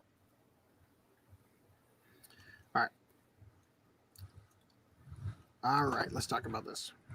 Okay. I'm only going to read the first paragraph of this because I want to illustrate a point. Funimation promises uncut version of Sugumomo, but delivers censored version. Funimation promised an uncut Blu-ray of Sugumomo, but they delivered the censored version of the boxed copy after customers purchasing it thinking that it was uncut. This news is actually old. Really old. In fact, it was covered by Dojins.com over a year ago when the issue first arose. Okay. One angry gamer. Audience, let me tell you something here. The reason you come to this podcast for news about collecting anime is because we're anime collectors. And we're not Billy D at One Angry Gamer who doesn't understand why this was news back then and why it's news now. It was news back then with the original Blu-ray. It's news now because the new Blu-ray specifically says watch the whole series completely uncut. The old Blu-ray didn't say that, but it was a controversy back then because they gave us the censored version when we would have expected the uncut one anyway. Now it specifically says it on the box, and it's still a lie. Yeah. The exact same disc they released. Yes. So have I adequately? Well, okay. Maybe I shouldn't scroll down anymore. But have I adequately summarized that? Do you think we could? Move on. Absolutely. But hey, like I said last podcast, I can't scroll down. I can't scroll down. So they said, like I said, the before you can buy the Japanese box set for $90, which is pretty good considering the price. Well, I don't know that this show is worth $90 personally, but so this is true. The difference between the cropped cut and the uncut. Although they put the bars on it, this is how it was in the censored version. This is how it is in the uncut version. Anyway, moving on. Well, here's the embedded tweet for that article where they showed the censoring version where stuff was censored. All right. Anyway, moving on. Dark Horse to release Hellsing manga in deluxe hardcover editions. So you had said to Danny that you thought there's new information here regarding the second volume containing 3 Crossfire short chapters that I don't believe. That's the third hardcover volume will have a bonus section that will include 3 Crossfire side stories, thus making all 3 releases about equal in length. Okay, so that's cool. So they're actually thinking ahead. Yeah, I don't think those were ever released over here. Right. So I think that's cool that they're actually thinking ahead on how to make the spines not trigger our OCD by including these extra volumes, these extra Crossfire side stories in order to make the releases about the same length. Since the first one's going to be 4 volumes and then 3. So is this going to is the 3 hardcover volumes? Is that going to be the entirety of the Hellsing manga? Yep. It's 10 volumes. That's great. That's so great. Yeah, because then it would end up being 9. Oh, no, the first omnibus is going to be cover the first 4 volumes. Right. So the first 4, then the second 4, and then the last 2 plus the 3 Crossfire. Oh. So that's how they're gonna even it out. That's awesome. That's good news. Hellsing's great. Someday I'd like to watch all of the Ultimate series because I only watched the ones that Genio released up to a certain point. So maybe we can do that for Watch Club. I actually think that the original series is better, personally. If we do a Watch Club, we should do the original and Ultimate. But yeah, we'll definitely do both.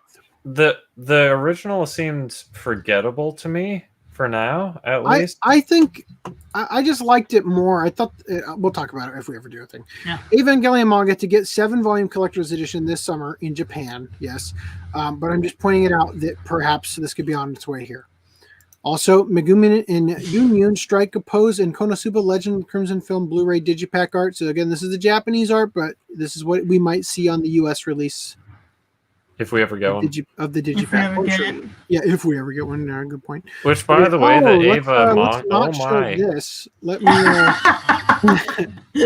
Did you turn on hide adult AC? Did you turn on hide adult? No, I opened all the tabs and didn't have a chance to get to it. What I was gonna say is, by the way, we already have like what is it?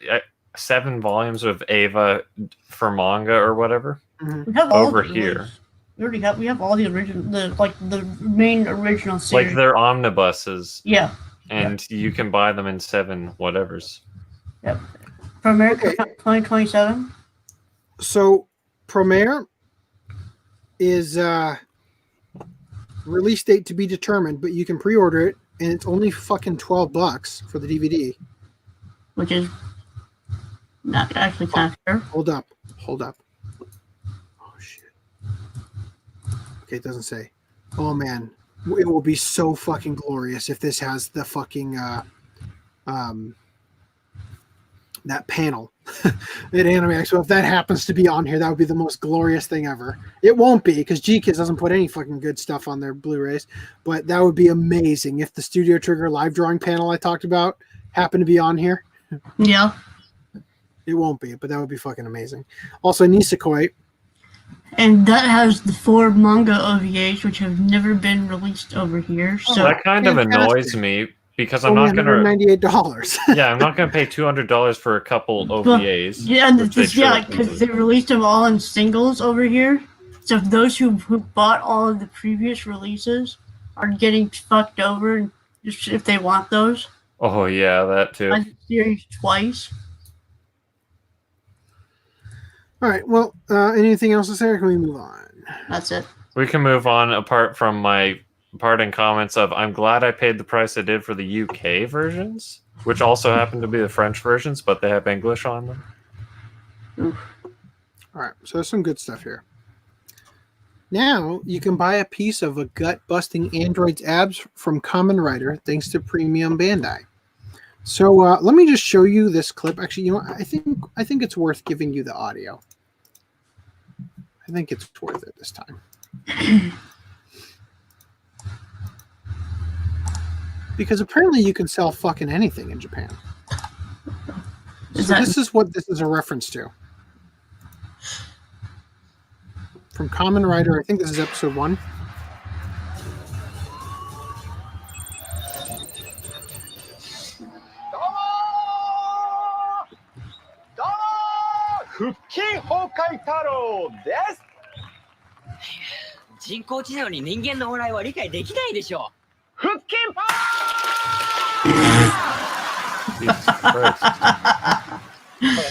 Yep, that's it. So, yeah. All right. You can buy these pads that come in like a nice box with beautiful embossed kanji that act I don't understand. Anyway, that's a thing. That's a thing you can buy in Japan from Premium Bandai. All right, moving on. It's truly a premium product. Thanks, Hello Kitty Premium and Bandai. Gundam combine to form peaceful figures of friendship.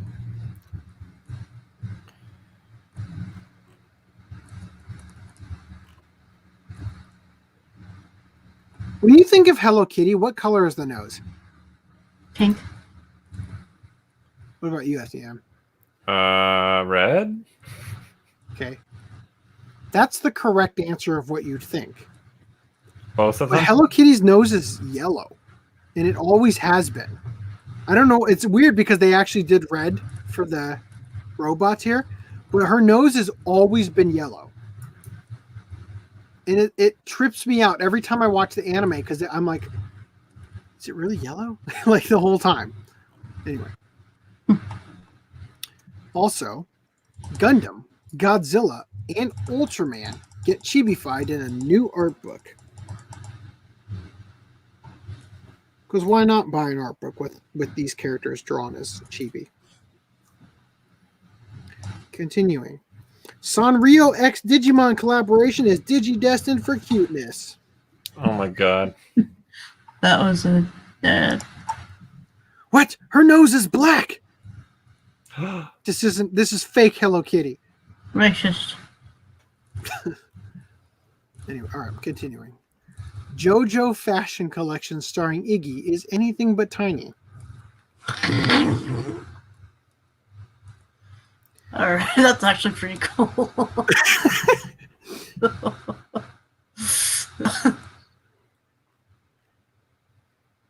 All right, continuing. Mini karate chop roof tiles you can actually destroy are Japan's newest capsule toy. What? Yeah, Keep back together? maybe. I don't know. I don't think so. I think you're supposed to break them once and then they're gone. That's kind of stupid. All right. Also, this is pretty cool. Amazing Japanese cup stirs your drinks for you. Needs no batteries or charging. There's like a powerful magnet in there that has like, you know, like how magnets, you can make a magnet that once it starts spinning, it like speeds up, right? Yeah. Because it's pulling and pushing against what it's on. Uh-huh. So when you pour the water in, it starts it spinning and then it goes, it stirs your drink for you. Well, how do you stop it? I don't know how you would I don't know. I think brakes on energy, because it's in the water, you know, or it's in the liquid. I think that like when you have to move in a pool, like you dissipate your energy faster. So I think it eventually stops, but it's a pretty cool invention. Anyway, all right, I want to read this to you guys. I read this one. I have not read the next one yet. This is actually quite funny. You're gonna think as I read it, you're gonna think this is boring, this is dumb, until I get to the final paragraph, and it's hilarious. Out of business Tokyo McDonald's gets brutal but kind send-off from rival Burger King branch. Akihabara competitor's goodbye is as sweet and salty as French fries dipped in chocolate sauce. Business is a competitive endeavor. If you and another company are offering similar products or services, every sale they make is one you don't. But that doesn't mean there's never room for respect between rivals. Case in point, at the end of January, the McDonald's Showadori branch in Tokyo's Akihabara neighborhood permanently closed down, and it broke the news to passersby by putting up a sign that read, "Thank you for your 22 years of patronage. The Akihabara Showadori branch, the Akihabara Showadori branch McDonald's will be permanently closing at 6 p.m. on January 31st. Thank you for the past 22 years. We deeply appreciate the customers who supported this branch and hope you will continue to dine at other McDonald's locations." Here's the goodbye sign, right? With the obviously Japanese guy dressed up as Ronald McDonald waving from the back, because you'd know he was Japanese if you saw him from the front. That sort of gesture is pretty common in Japan, but what's unusual is the sign that went up just a few doors down on the same block, where there's a Burger King. Here's what Burger King's message read. "Thank you for 22 happy years. Our neighbor 2 buildings over McDonald's will be closing today. Esteemed rival and fellow friend who loved Akihabara, because you were close by, we could do our best. Without you here, McDonald's, thinking of the future fills us with sadness. Selfish though it is for us to say this, everyone, please go to McDonald's today. Challenging ourselves to be as good as McDonald's has been our goal. So with a smile, we say thank you." That's really sweet of Burger King, isn't it? Sure, the phrasing might be a little off, but the sentiment is pure, right? Not so fast, as pointed out in a reply to the tweet.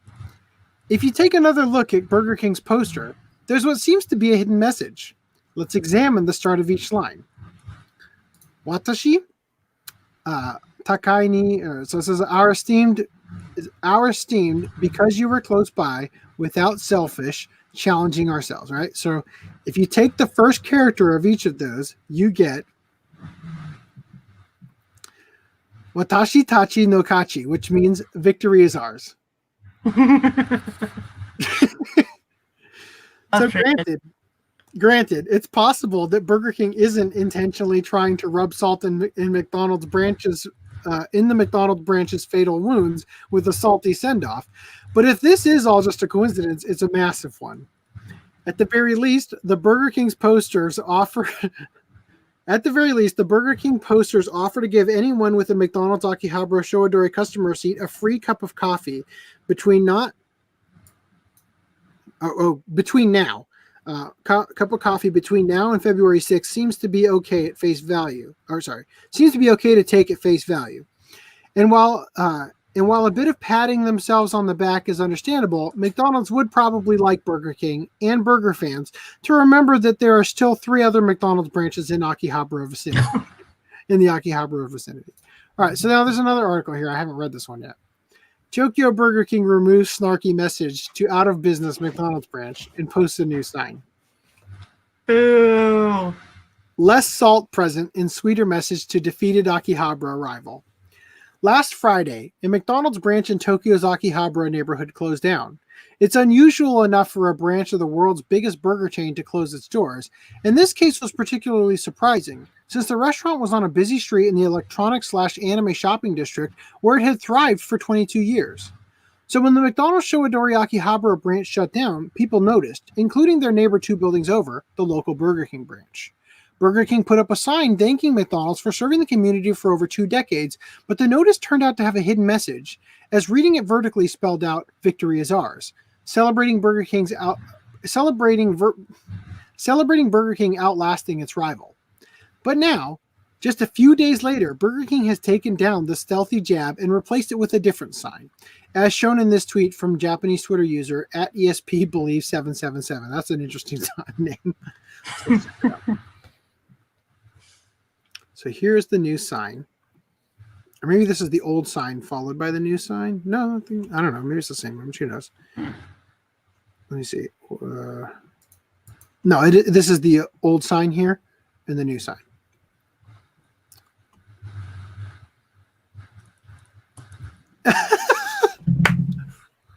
I can tell you already what it says. Wasure nayo. Don't forget. That's what it says in the hidden message. All right. So it says, the new poster still features a Burger King employee respectfully bowing, but the message now reads, "Thank you for 22 happy years.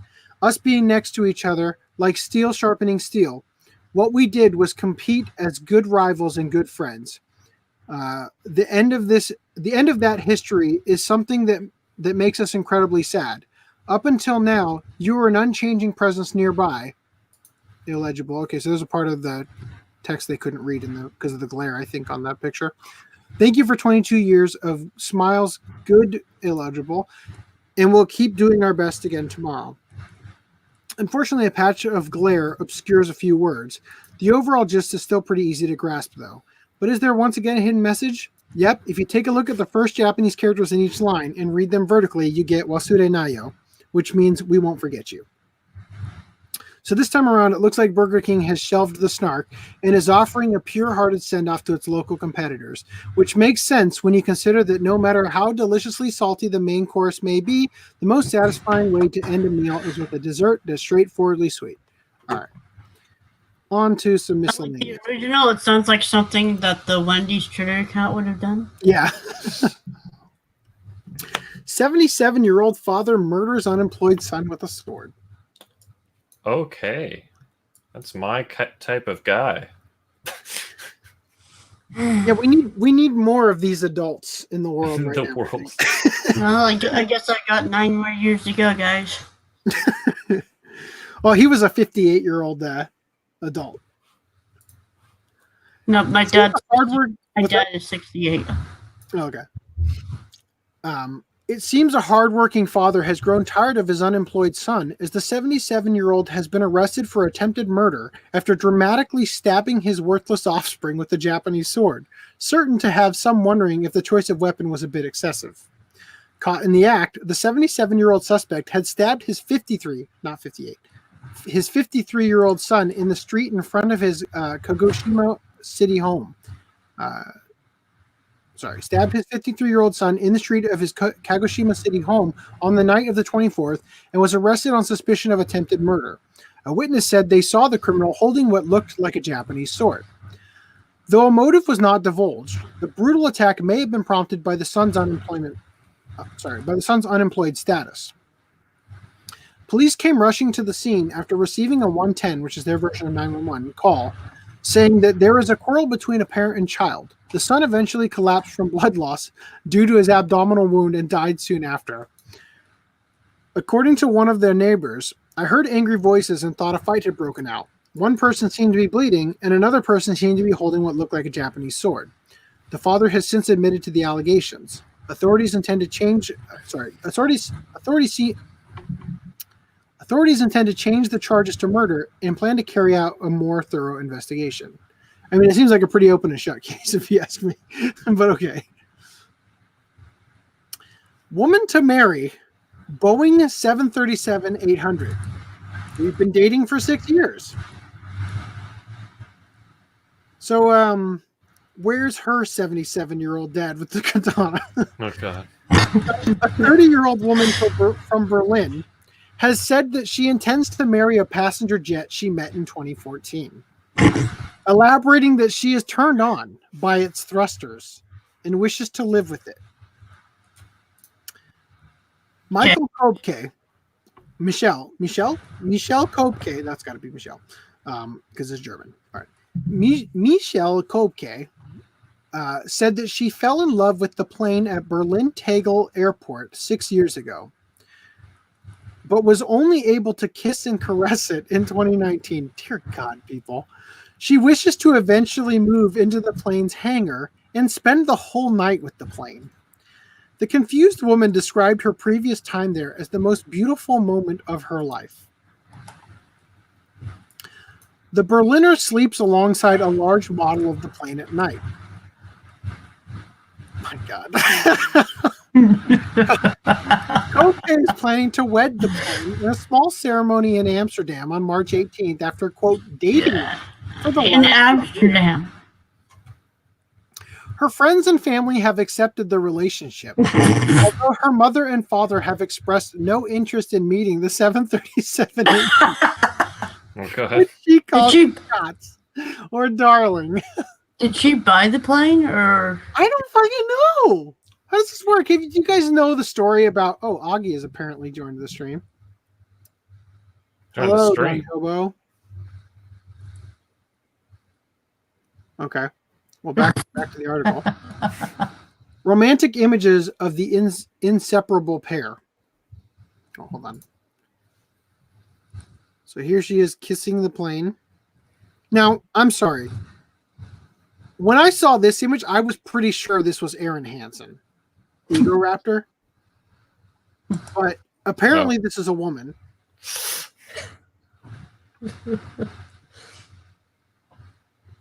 I bet she sits in every seat. Oh, Jesus. Okay. Here's her sleeping with the model. That's not weird at all, right? Getting a sex doll that's designed to look like your lover? That's not at all weird. I think that is the phallus there. Yeah. Here she is crying at the opportunity to be near her beloved. I don't have anything else to say. This is it. That's the article ends there. So maybe the mass migration in Germany and its collapse isn't such a bad thing. I don't know. Moving on. Oh, I love this. I haven't read this one either, but law would make it illegal for Osaka adults to sleep with schoolgirls unless they really like them. Proposed revision, which allows for consummation of, quote, serious relationships, would actually be stricter than existing ordinance. It wouldn't be a stretch to say that Japan has a comparatively lenient attitude about adults becoming romantically involved with teenagers. That's not to say, however, that the Japanese legal system doesn't try to implement any sort of safeguards against young people taken advantage of. Ending a sentence with a preposition. Go to Auschwitz. For example, Osaka Prefecture's youth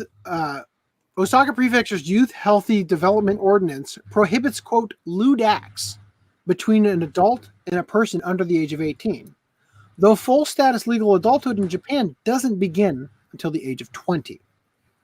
However, Osaka's ordinance has some pretty big loopholes, because even if an adult does engage in sexual activity with a minor, they face no punishment unless said activity was entered into because they threatened or lied to the underage partner.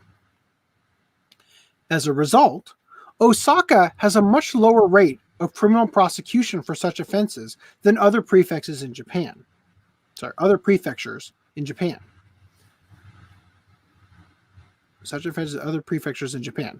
Troubled by this, the Osaka Prefectural Assembly is discussing possible amendments to the law. At its February meeting, the following changes were proposed. Even if no threats or lies are involved, adults will be forbidden from entering into lewd acts with partners under 18 if their only objective is the satisfaction of sexual desire. Romantic associations other than a serious relationship will be illegal. So if you have sex with a kid because you love them, not because you just want to get your dick hard, Frisky. ejaculate in them, right? That's a better word. Oh, So God. it's because it's because you're quote unquote in love, which is the excuse that every pedophile in the history of mankind has used on their trial. You go to jail unless that's the case, right?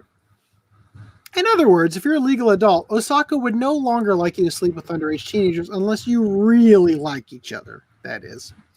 It's currently unclear what the legal criteria for serious relationship would be. It's unclear what the is going on.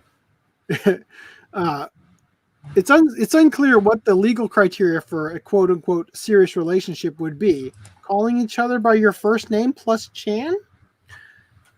Taking more than 3 sets of sticker pictures together? Breaking off the relationship with any other teenagers you thought were attractive but don't like as much as your number one underage crush? Really, it's hard to see how the legal system can judge whether or not a relationship is, quote, serious. Just how it's hard to see how the proposed amendment, even if passed, is going to provide much, if any, extra protection to minors. Seriously, this seems like one of those things where this is a selectively enforced law, where it's like, well, you know what? If you're one of the elites, you can. If you're Roman Polanski, we'll let it slide, right? Okay. So, RHYS, why the fuck is Augie here? What's going on? We can't hear you if you're talking. So RHYS, the Velvet Room. Yeah, I shared an image earlier. I did see that, yes.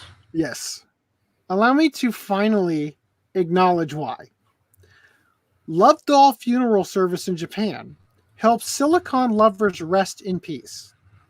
Say sayonara to your love dolls and figurines with the help of a Japanese monk who's also an adult video actress. Quote unquote actress. Love dolls have been the subject of exhibitions and the object of affections for a number of people around the world in recent years. And as their appearances become increasingly lifelike, they've come to be seen as more than just bed partners, but life partners as well. However, when a doll companion comes to the end of their life, what's a caring partner to do? Now there's a service that promises to put love dolls to rest in a respectful way, complete with funeral rites led by Japanese monk and adult video actress Rei Kato, pictured in the Velvet Room on Discord. The service is being offered by Human Love Doll Company. What a great company name right there. As opposed to the insect love dolls they make. Who believes, quote, love dolls are born to be loved. In Japan, it's widely believed that all types of dolls have souls like humans, making it bad luck to throw them out with the garbage. Tell that to Chi and Chobits. So a number of shrines and temples hold services where owners can depart with their cherished dolls in a funerary-like fashion. So I think it's a little weird that in this love doll article, all the dolls look like children. But we're gonna roll with it. We'll keep going. In fact, I'm pretty sure that this is an ad from the actual, because the other article I have keyed up is, I think, using the same image. We'll get to that in a minute. Okay. However, given the stigma surrounding love dolls, there's no such service for life-size silicone companions. The disposal of love dolls is particularly problematic in Japan, as large-sized waste needs to be picked up separately via prepaid reservations with local disposal companies. And if they're illegally dumped, there's a risk of being mistaken as a possible murder case. Or the plot to Chobits. Identifying this void in the market for departing love dolls, Human Love Doll Company aims to give these silicone companions and their partners the respectful ceremony they deserve, with a choice of plans available.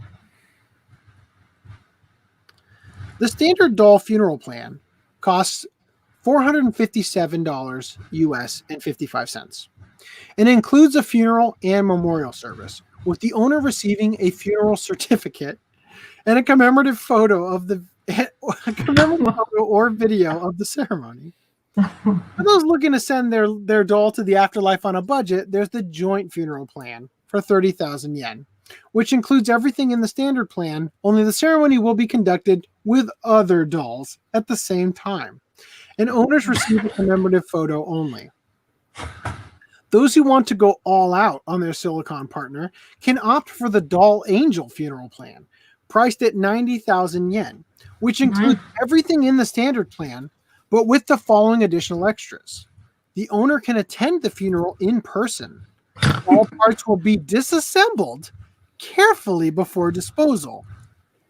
A letter will be read to the doll, and a part of the doll will be sent to the owner after the ceremony as a treasured keepsake. And a part of the doll will die inside. I mean... Which part? Well, first of all, yes. Which part? Also, I mean, if I buried my mom or something and they sent me her hand, you know, that'd be fucking weird, right? I mean, are you just going to keep it on your nightstand or something? Weird. Funeral services are conducted in Osaka's Higashi-Osaka City, and after their souls have been laid to rest during the ceremony, the dolls are sent off to be processed by a highly certified industrial waste disposal company. There's no sugarcoating that, right? It just drops it in the incinerator. Yeah, right. I love that. They're carefully dismembered, and we send you a part, and then we dump them in the grinder. You know. Okay, so after their souls have been laid to rest during the ceremony, the dolls are sent off to be processed by a highly certified industrial waste disposal company nearby that have partnered with the Human Love Doll Company. It's not only love dolls that are being given formal send-offs either, as ball-jointed dolls, regular dolls, stuffed animals, and figurines are also being taken care of by the company with rates provided on request. See, the funny thing about this, well, let's get through this last one here. It's a nice way to say thank you. It's a nice way to say thank you to your cherished companions before sending them off to the afterlife. And as decluttering guru Marie Kondo says, it's always important to say thank you to things before bidding them goodbye. So real quick, I just addressed two things. So the reason Marie Kondo says that, and the reason they say in this article that it's widely believed that dolls have souls, that goes to the Shinto religion that is widely accepted in Japan. They believe that everything has a spirit. That's why they treat things so they don't. That's why they keep their DVDs in the proper cases in Japan, to say the least. They aren't like Americans who just, I lost the case a while ago. Let me lend you this disc that I brought over to your house with the disc on my finger, which has happened to me before by people who lent me stuff. Anyway, so can you hear me now? Yes, that took a while. So this is weird. It says here, not only love dolls are being given the formal send-off, as ball-jointed dolls, regular dolls, stuffed animals, and figurines are also being taken care of by the company with rates provided on request. So what's weird about this to me is, first of all, are you going to be sending off like your Rei Ayanami figure in the joint funeral plan with a bunch of sex dolls? Right? Or also the fact that your doll, your stuffed animal, your prized childhood companion is going to be laid to rest by a Japanese adult video actress, right? Also, as Sankaku Complex thought was important to share, that this article didn't, that Japanese adult video actress is a tranny. So the image I linked on the Velvet Room, if you paid close attention, you might have noticed that. Anyway. Real quickly, if I'm even heard, when they just take it apart and dispose, quote unquote, would it be they're disposed, like taking it apart and putting it in a furnace, like Velveteen Rabbit style, or Is it going to be crushed in front of them, or how exactly is it, quote unquote, exposed? I would imagine it's in I'm a sure like. it's not being crushed in front of them. Have you said your goodbyes? Good.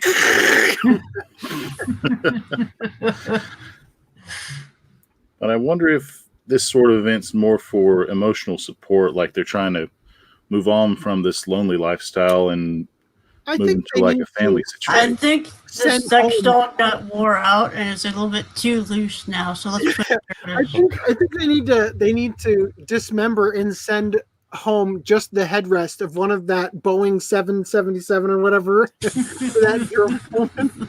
Oh, did you hear my question I had about that one? No.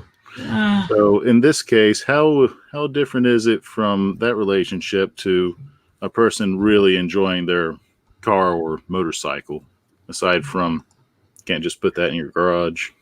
Okay. So if you've seen the video, I think it was H3 covered about the guy who fell in love with his car and had a sexual relationship with the tailpipe or whatever. Oh yeah. Yeah, it's the same as that, if that's what you mean. But I don't think that's what you mean. You're trying to knock people who love their cars too much. Right. I remember one guy at work I was chatting with on our way out, and he something happened as we were walking outside to the parking lot, and he said, "Man, I can't wait to get my subs." And for some reason, I was thinking like Subscribers. like Twitch, like subscribers. No, he was talking about subwoofers. And he points out, I'm going to put him in that piece of shit right there. And he had this car that looked like it had been in like 11 accidents so far. Oh my god. I have a friend of mine. He just for some stupid reason, he finally got his driver's license, like age 25 here, and he got this clunker. And for some reason, he decided not to pay his car insurance, but to go ahead and to upgrade the sound system. I have no idea what this guy's thinking, but it'll come back to him when he gets his license renewed because they'll fine him. But oh well. All right. Ugh. All right. I think I'm tired, so I will let y'all go. I just wanted to say hi and continue on with the podcast. All right. Now, I have one more thing. Bye. One more thing to cover here.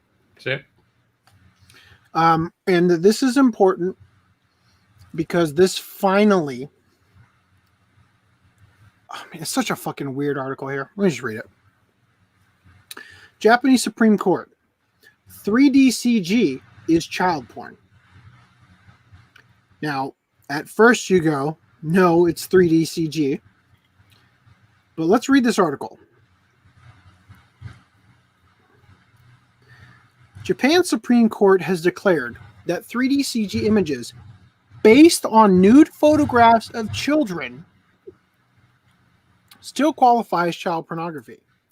Another case of intangible fiction being given rights as if it were a sentient being.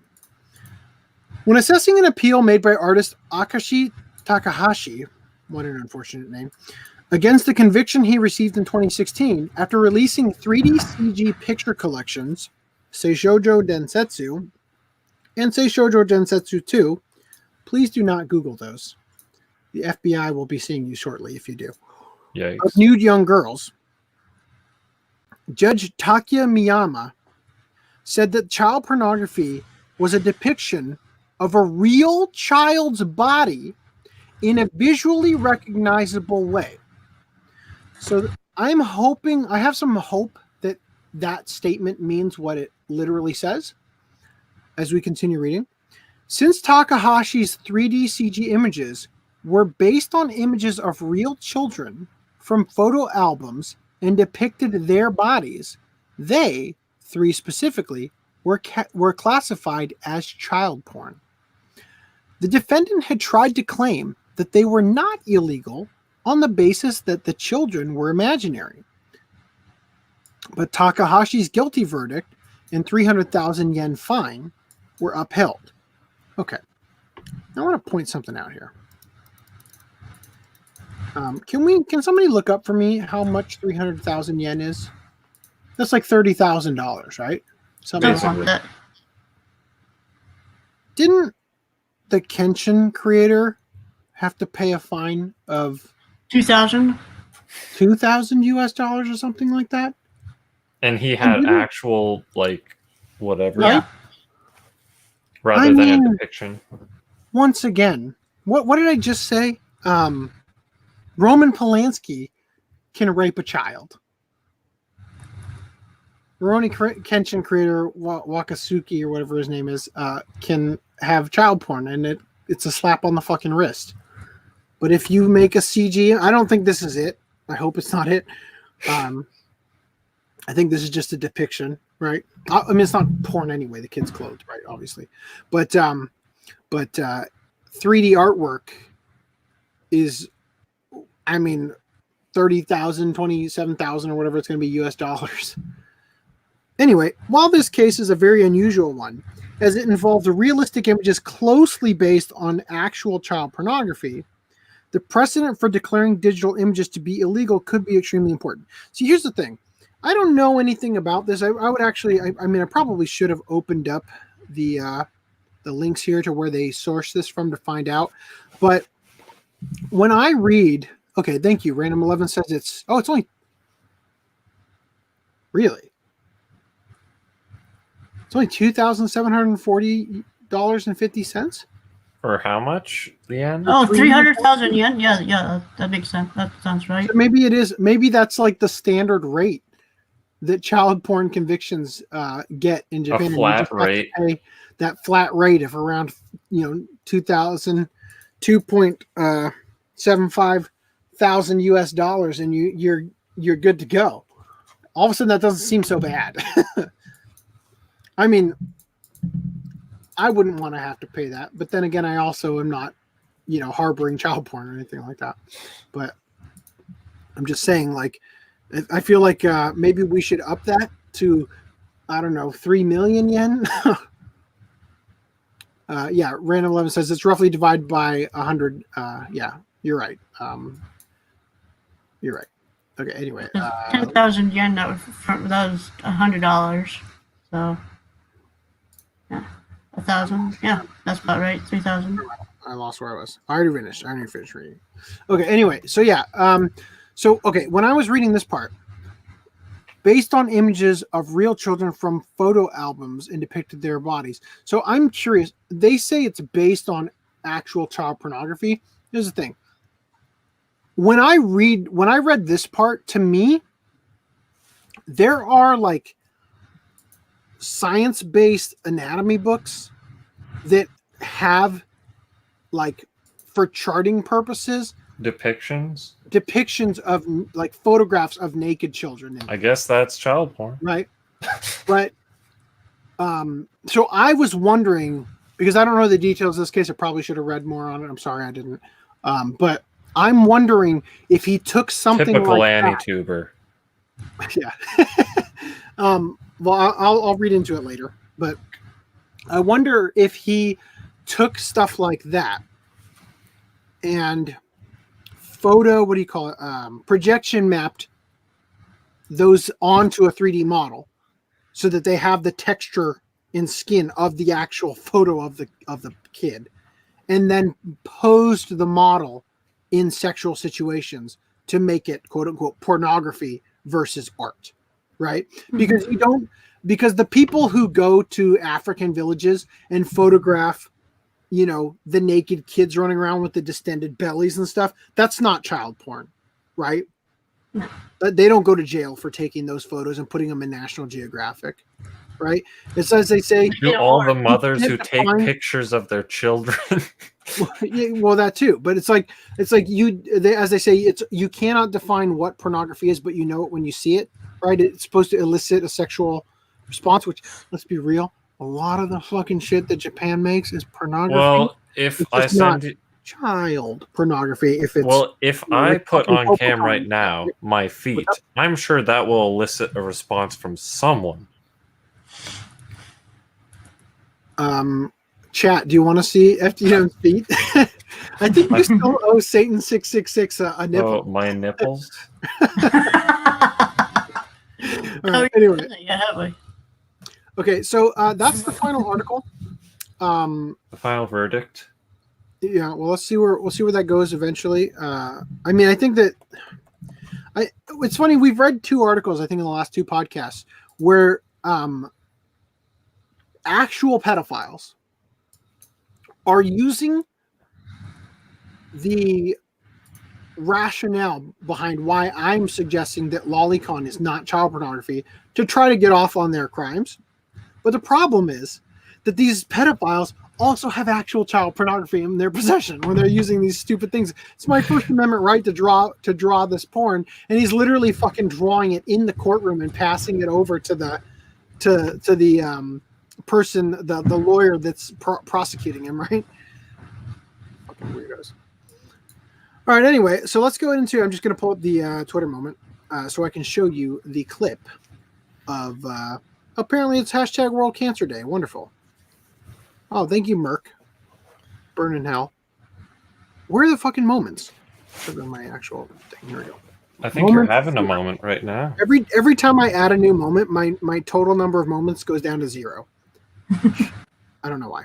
All right, so let me remove that from the stream, and then let me share it with Audio.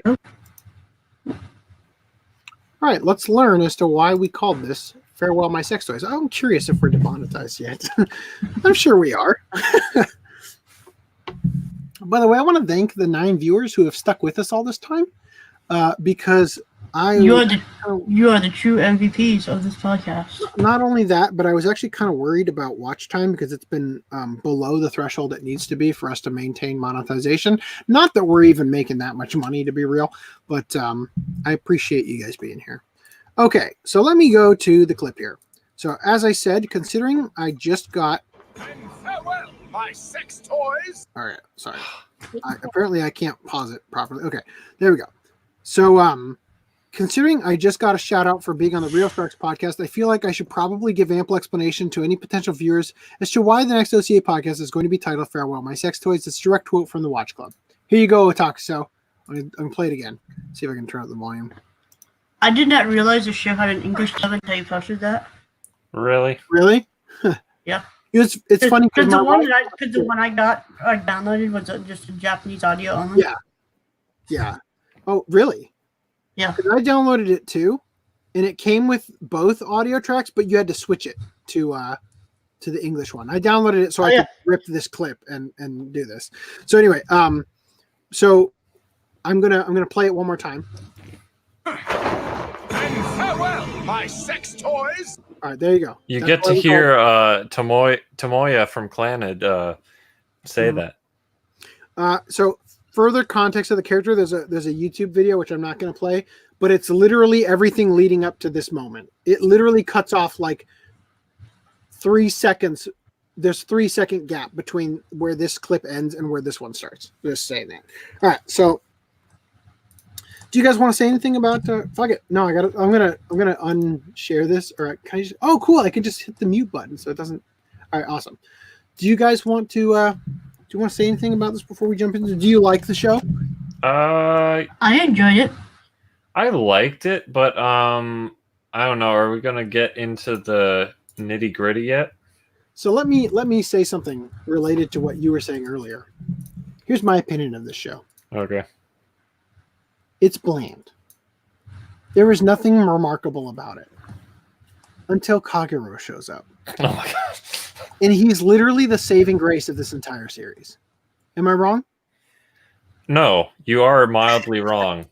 I want to say this show has a lot of it's like they put a lot of thought into some specific things that I kind of appreciate. Like how I did not know the names of like everyone, just so you know.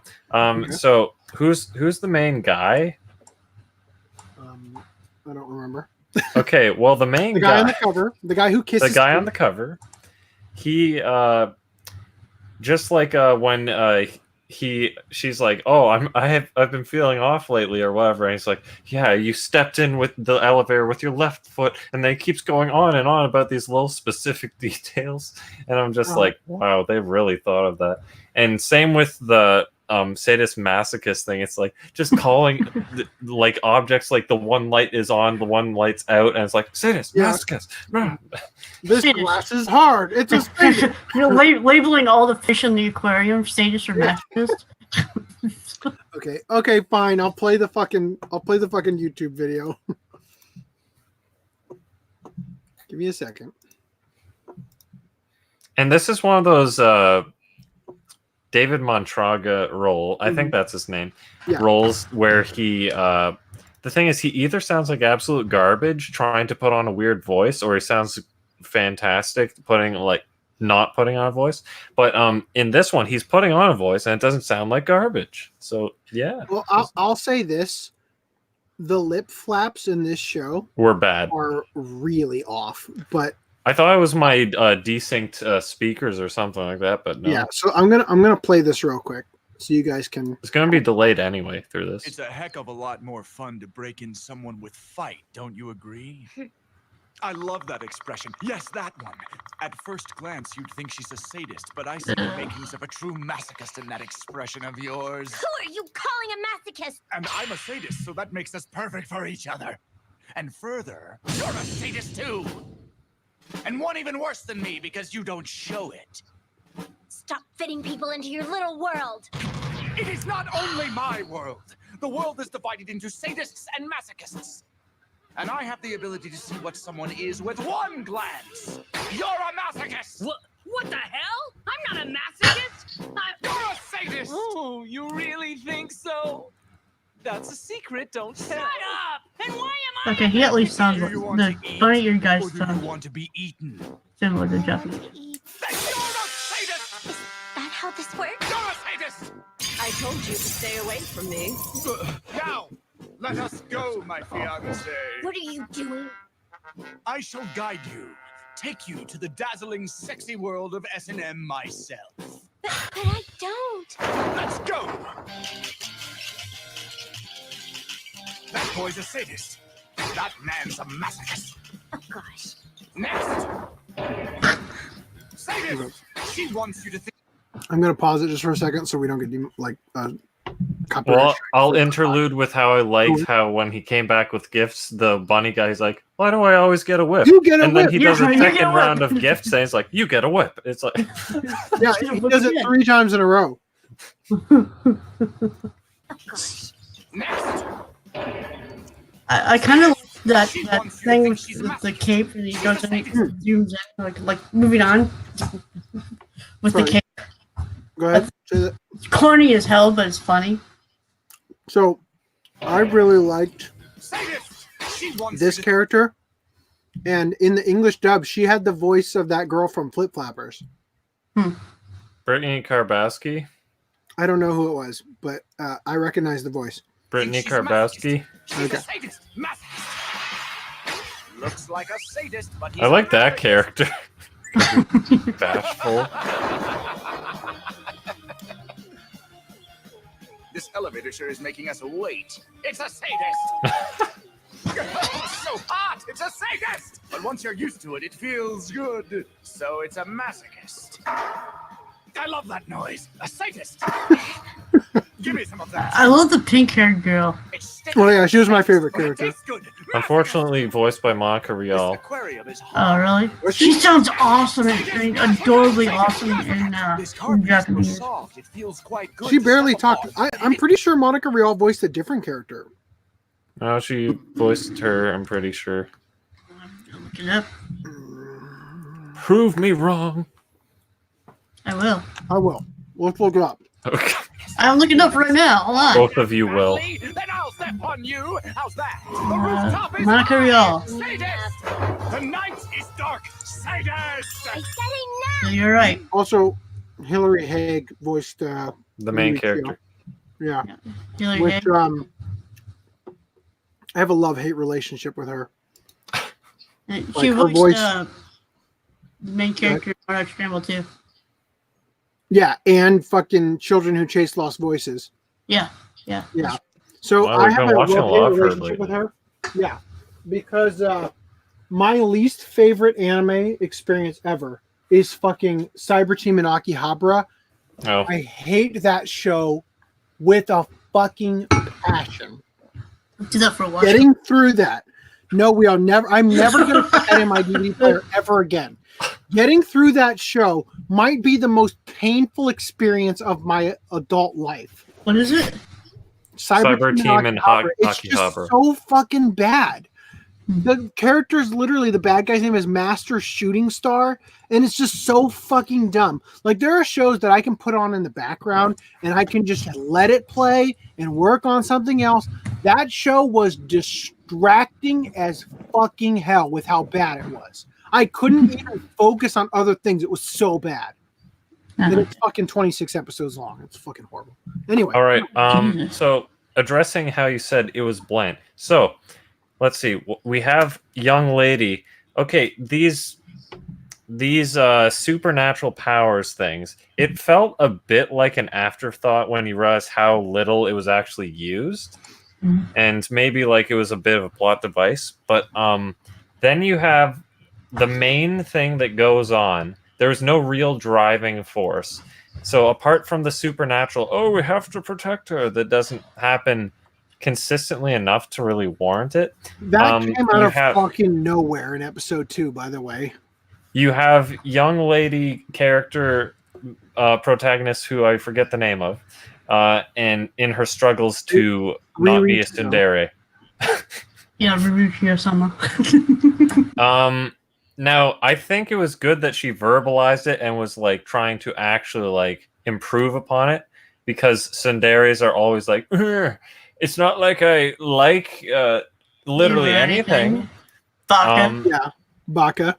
But it's like, at least with this verbalization, you can like at least not full out hate her for being really stupid.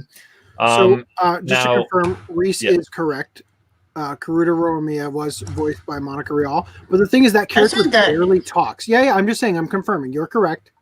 You mean I am correct? Yeah, I was telling FDN. You're correct. Yeah. You're correct. But the thing is that the character barely has any lines.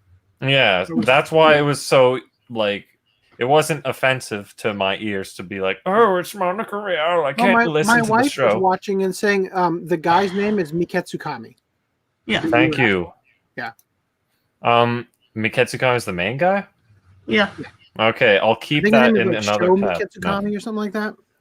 So so basically you have that, and then you have the Miketsukami. Oh my god, that's a mouthful. Miketsukami who is trying to who's all, oh my god, I'm your loyal servant. Oh yes. By the way, did you have a problem with the way his face looked? Not in the way you did, apparently, but his face looks like, to me, like I imagine a junior high typical shoujo anime fan schoolgirl drawing fan art draws anime faces. It was like way too narrow from certain angles and just looks so fucking weird. I don't know. I didn't really notice it particularly. At least she doesn't have yaoi hands. So anyway, you have fucking gloves. The gloves looked like, are these guys like trying to be metrosexuals or something? Like, I don't know, man. But so we have then we have Mr. Guy who's all, I'm your obedient servant, blah blah blah. All the fangirls swooning, and like I thought some of the moments, like how I said before, like he had this very detailed, specific like memory of all of her habits and stuff. Like that character archetype is kind of like, in some cases, it's not special, but the way it was done here, I kind of liked it sometimes with some things like that. But other than that, my only it didn't have any much of a motivation. She did eventually like mildly break out, but that was only really near the end. So the payoff is the relationship between what's her face and Mikitsukami. And the thing is, okay, can someone clear this up for me? Because I had my attention divided the last like 3 episodes. So essentially, when we find out his dark side, so was he banging all those girls to get up to the corporate ladder of sorts to get what he wanted? Probably. Oh yeah. What the fuck, man? That came out of nowhere and What the fuck for that completely moment? ruined. It showed everything it that showed was- that like foreshadowing with him like Yeah, with like the naked whatever. like on a bed with the girl behind him. Yeah. You saw that. That's what got me worried. I'm like, okay, but that seems kind of like out of nowhere if that's a thing. And then it's like, oh yeah, my dark side, blah blah blah, and it's like that completely erased everything, like all of the goodwill that I built up with that character. I don't care about him being with her anymore. I don't want him to. Yeah, and then you still get her exactly. being like, I love you. In the end, and I'm like, that would have felt good if you like edited out the part where it's like my dark side. And also, I made this comment in the Discord out of nowhere in episode 10. After the credits, you see those Mitsukami or whatever, and the other guy, and they're dropping F-bombs out of nowhere. I'm like, what? Throughout the entire show. In the dub, in the sub they bleep it out, but in the dub he calls him his fuck toy or something. Tard. Boy, like, Isn't yeah, it he Tard? drops that. Kagero calls Miketsukami that at one point. It was so funny. Yeah, and then Miketsukami uses the F-bomb. Yeah. Both of them doing that same scene. Just and I'm in like, that one scene. What? In that one scene, and it comes out of fucking nowhere. It's like in Chio's School Road. I mean, they do say a lot more swearing later on, but it doesn't get too explicit. But in like the third episode or something, she's online and you see the C word just plain in English. Like it's probably one of those things where in Japanese they don't understand it, so they can put it in. But it's like that confuses the rating for me. I don't know what to rate. Is it like G or is it M for mature? Let me just real quick wait. Also, it was funny seeing these trans jokes jabs that they made back in 2013. Calling the guy a tranny. When nowadays it probably would not fly. Was she con that guy the Trannypedia in the dub? It wasn't. He was done by the guy who dated that or married that 16-year-old who was in the Vic case that was compared to him. The guy that has that accent. Illick Gordia. Yeah, it's him. Yeah. So where are we going with this? So let me address some comments real quick. So Random 11 said regarding the thing we talked about in the last article. It sounds like he took photos of normal clothed children and rendered bodies for them in the same pose as the photo. Yeah. Maybe that I don't know. I have no idea. I'm pretty sure. It said it was taken out of photo albums. So yeah, that could be it. I don't know. That doesn't sound like harmful explicitly. If they're like not being harmed, they're using their same facial features. And seems odd though. I think using a person's actual likeness in the way that remember when they made The Last of Us and it was very clearly Ellen Page, and then they had to change the character because Ellen Page was in another video game where they were actually using her likeness. Beyond Two Souls or whatever it is. Yeah, you can't just use somebody's likeness without their permission, right? They have a right to their likeness. So I get it on that ground, but if you just made a fictionally, like an amalgamation of different kids' faces and stuff, and you couldn't prove that it was an actual person, does that negate the claim that it's child porn? See, I don't know how I feel about this. If it's not an actual child, that child didn't get put into a room, forced to get naked and have a photo taken of them or have anything sexual happen to them. If it's based on photos, it's like them doujinshi of real nothing life. fucking happened to them. It's like a doujinshi of real life. I would consider it not child porn in that regard. However, I would say that it is pornographic and that the child would have rights as to their likeness and if they wanted to pursue legal damages or whatever on that ground. Not that it's quote unquote child porn, but that it is porn that features the likeness of the child. You know what I mean? Like it would be a completely separate thing that he would be not tried on a criminal case of possession of child porn, but tried on the case of you using likeness kind of thing. You know what I mean? Mm-hmm. All right. And then also, Random 11 says, yes, you should thank me. Having to listen to the tinfoil table drum being played the entire time. LMAO.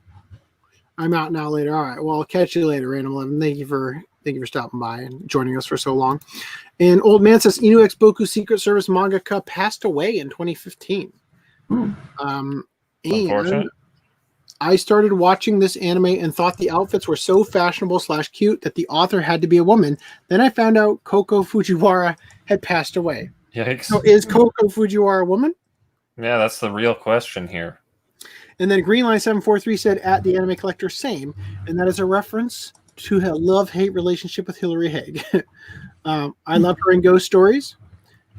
And my wife says it was implied he was an old lady banger. That doesn't help it. He also says, much. hello, my bitch, when he sees the main character. She was 31 when she passed away. You know what? In Being a mangaka years, fan, that's like what, 50? That's like 100, yeah. Right. So, actually, no, that is only like 50. You're right, because, you know. Anyway, all right, so let me address some of the tweets. Just go through them real quick. Here we go. Would you pay Aniplex price for this show? I would not. I would No. not. I bought it because it was going out of print when I got it. So you got the Yep. Sentai price. Yep, I got it for the great price. All right, so I shared this image. Watanuki's delinquent shirt in episode 4 says Tenjo Tenge. All right, this, as I said, this means heaven and earth. Symbol for heaven, symbol for above, symbol for heaven, symbol for below. Same exact logo that they use in the anime Tenjo Tenge. Soon to come to the Stealth Weeb store.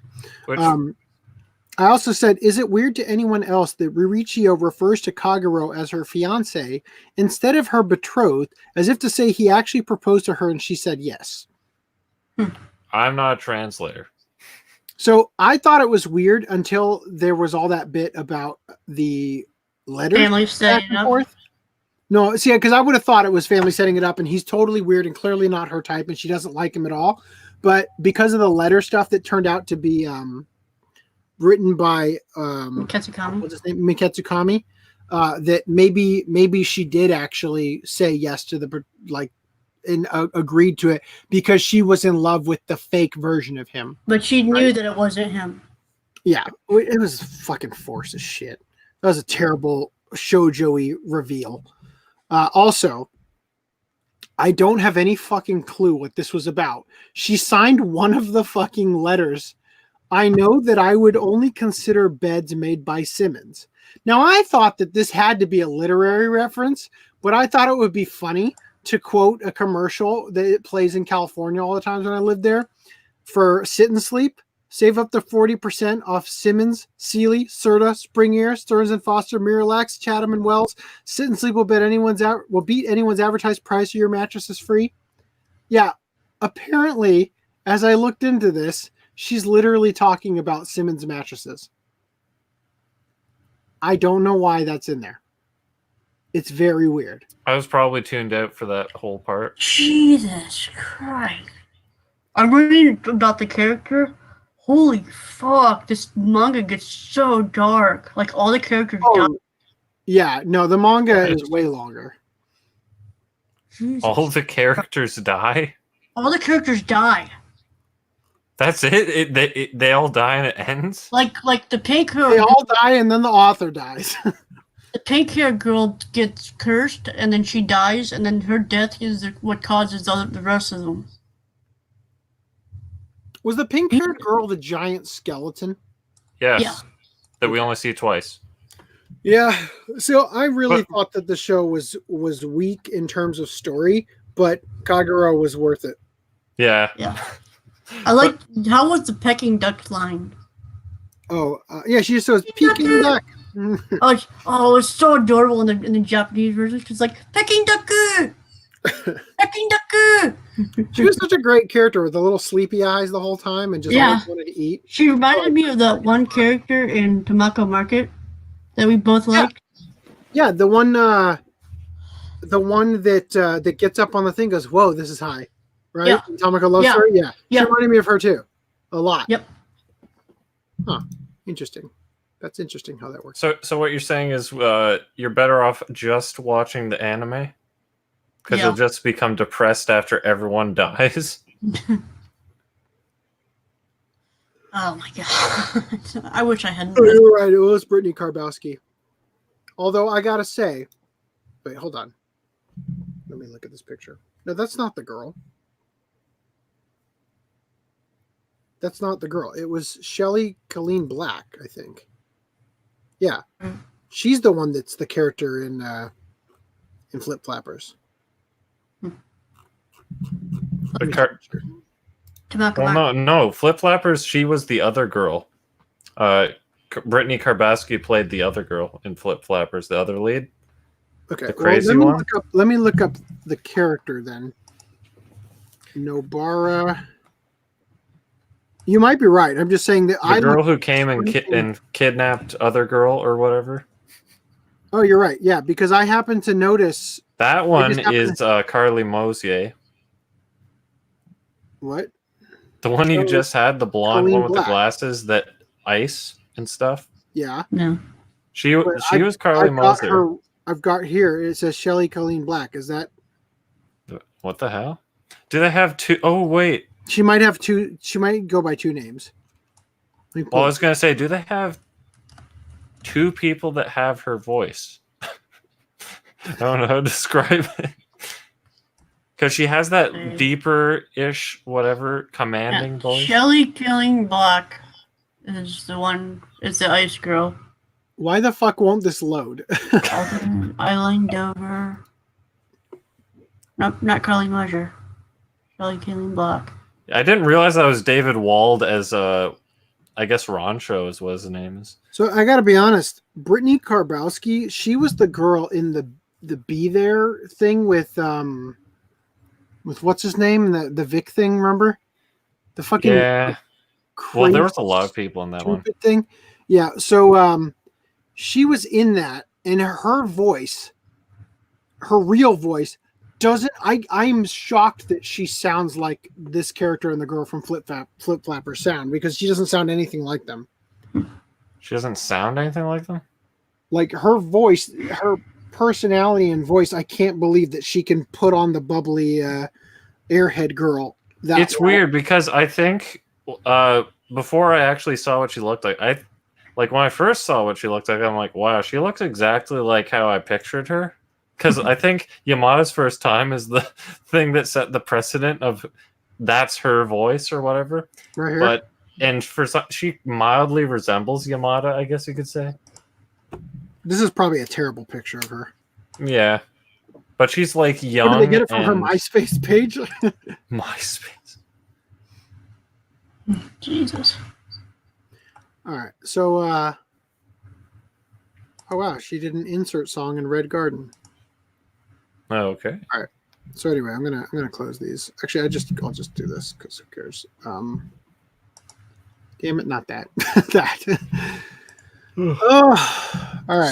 So your wife is the one who suggested this. So I'm assuming she liked it. Yeah, she had seen it already. She watched the Japanese one, and years ago she showed me the S&M stuff.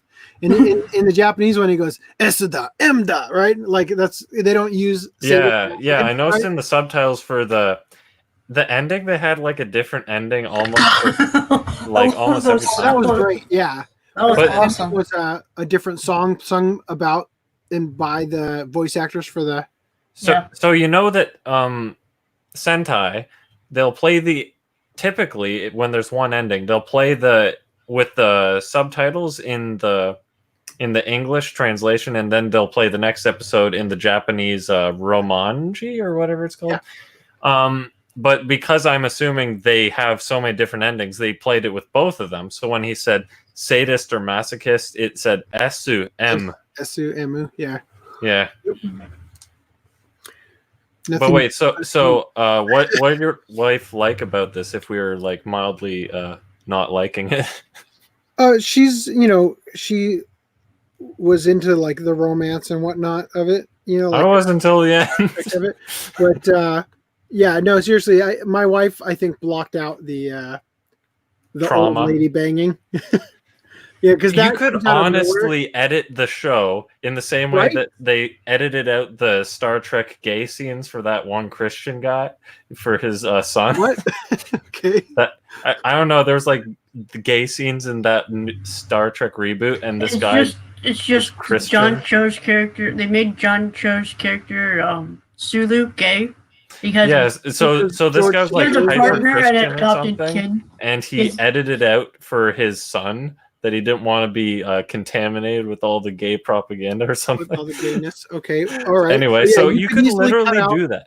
You could literally you do could that easily with this dubbed show. it too to make it less suggestive And not lose that any he's banging integrity old of it. ladies. Yeah, like it was just weird, and it totally makes this guy who's kind of a creep the entire time anyway, because he's An got actual creep. because he's got this extremely weird infatuation with this girl who is very young looking. She's Right. like not even 16. She's only 15 in the series. Yeah. Right, she's Wasn't she a extremely freshman? young, and he's like Yeah. 22 or something like that. Yeah. And he's like sucking on her toes and like kissing her feet and shit. Right, it's very weird. Well, he's And then doing it's all like, of the things also, that I baits bang all of old the ladies. fangirls. Yeah. He's doing all the things that make the fangirls swoon. So I'm not gonna be like, oh, I feel like the series was pandering to the Black Butler crowd. A oh, little bit, yeah. yeah. When you put it that we've way, I got totally the, see it now. We've got except for Black Butler is about pederastic Fujoshi bait. So there's the. So kids one. if you go You to the got that in cover, there too. if you show us the cover, like when I see that, I see two people that are like relatively close the entire show, which is something I was expecting that he'd be like the protector, which he is. But it's more a one-sided creep thing rather than she actually like relies on. I mean, I guess she relies on him for sometimes, but that's so rare. I don't know. I expected something different from the show based on the cover. That's all I'm saying. Kagero were descendants of the same demon.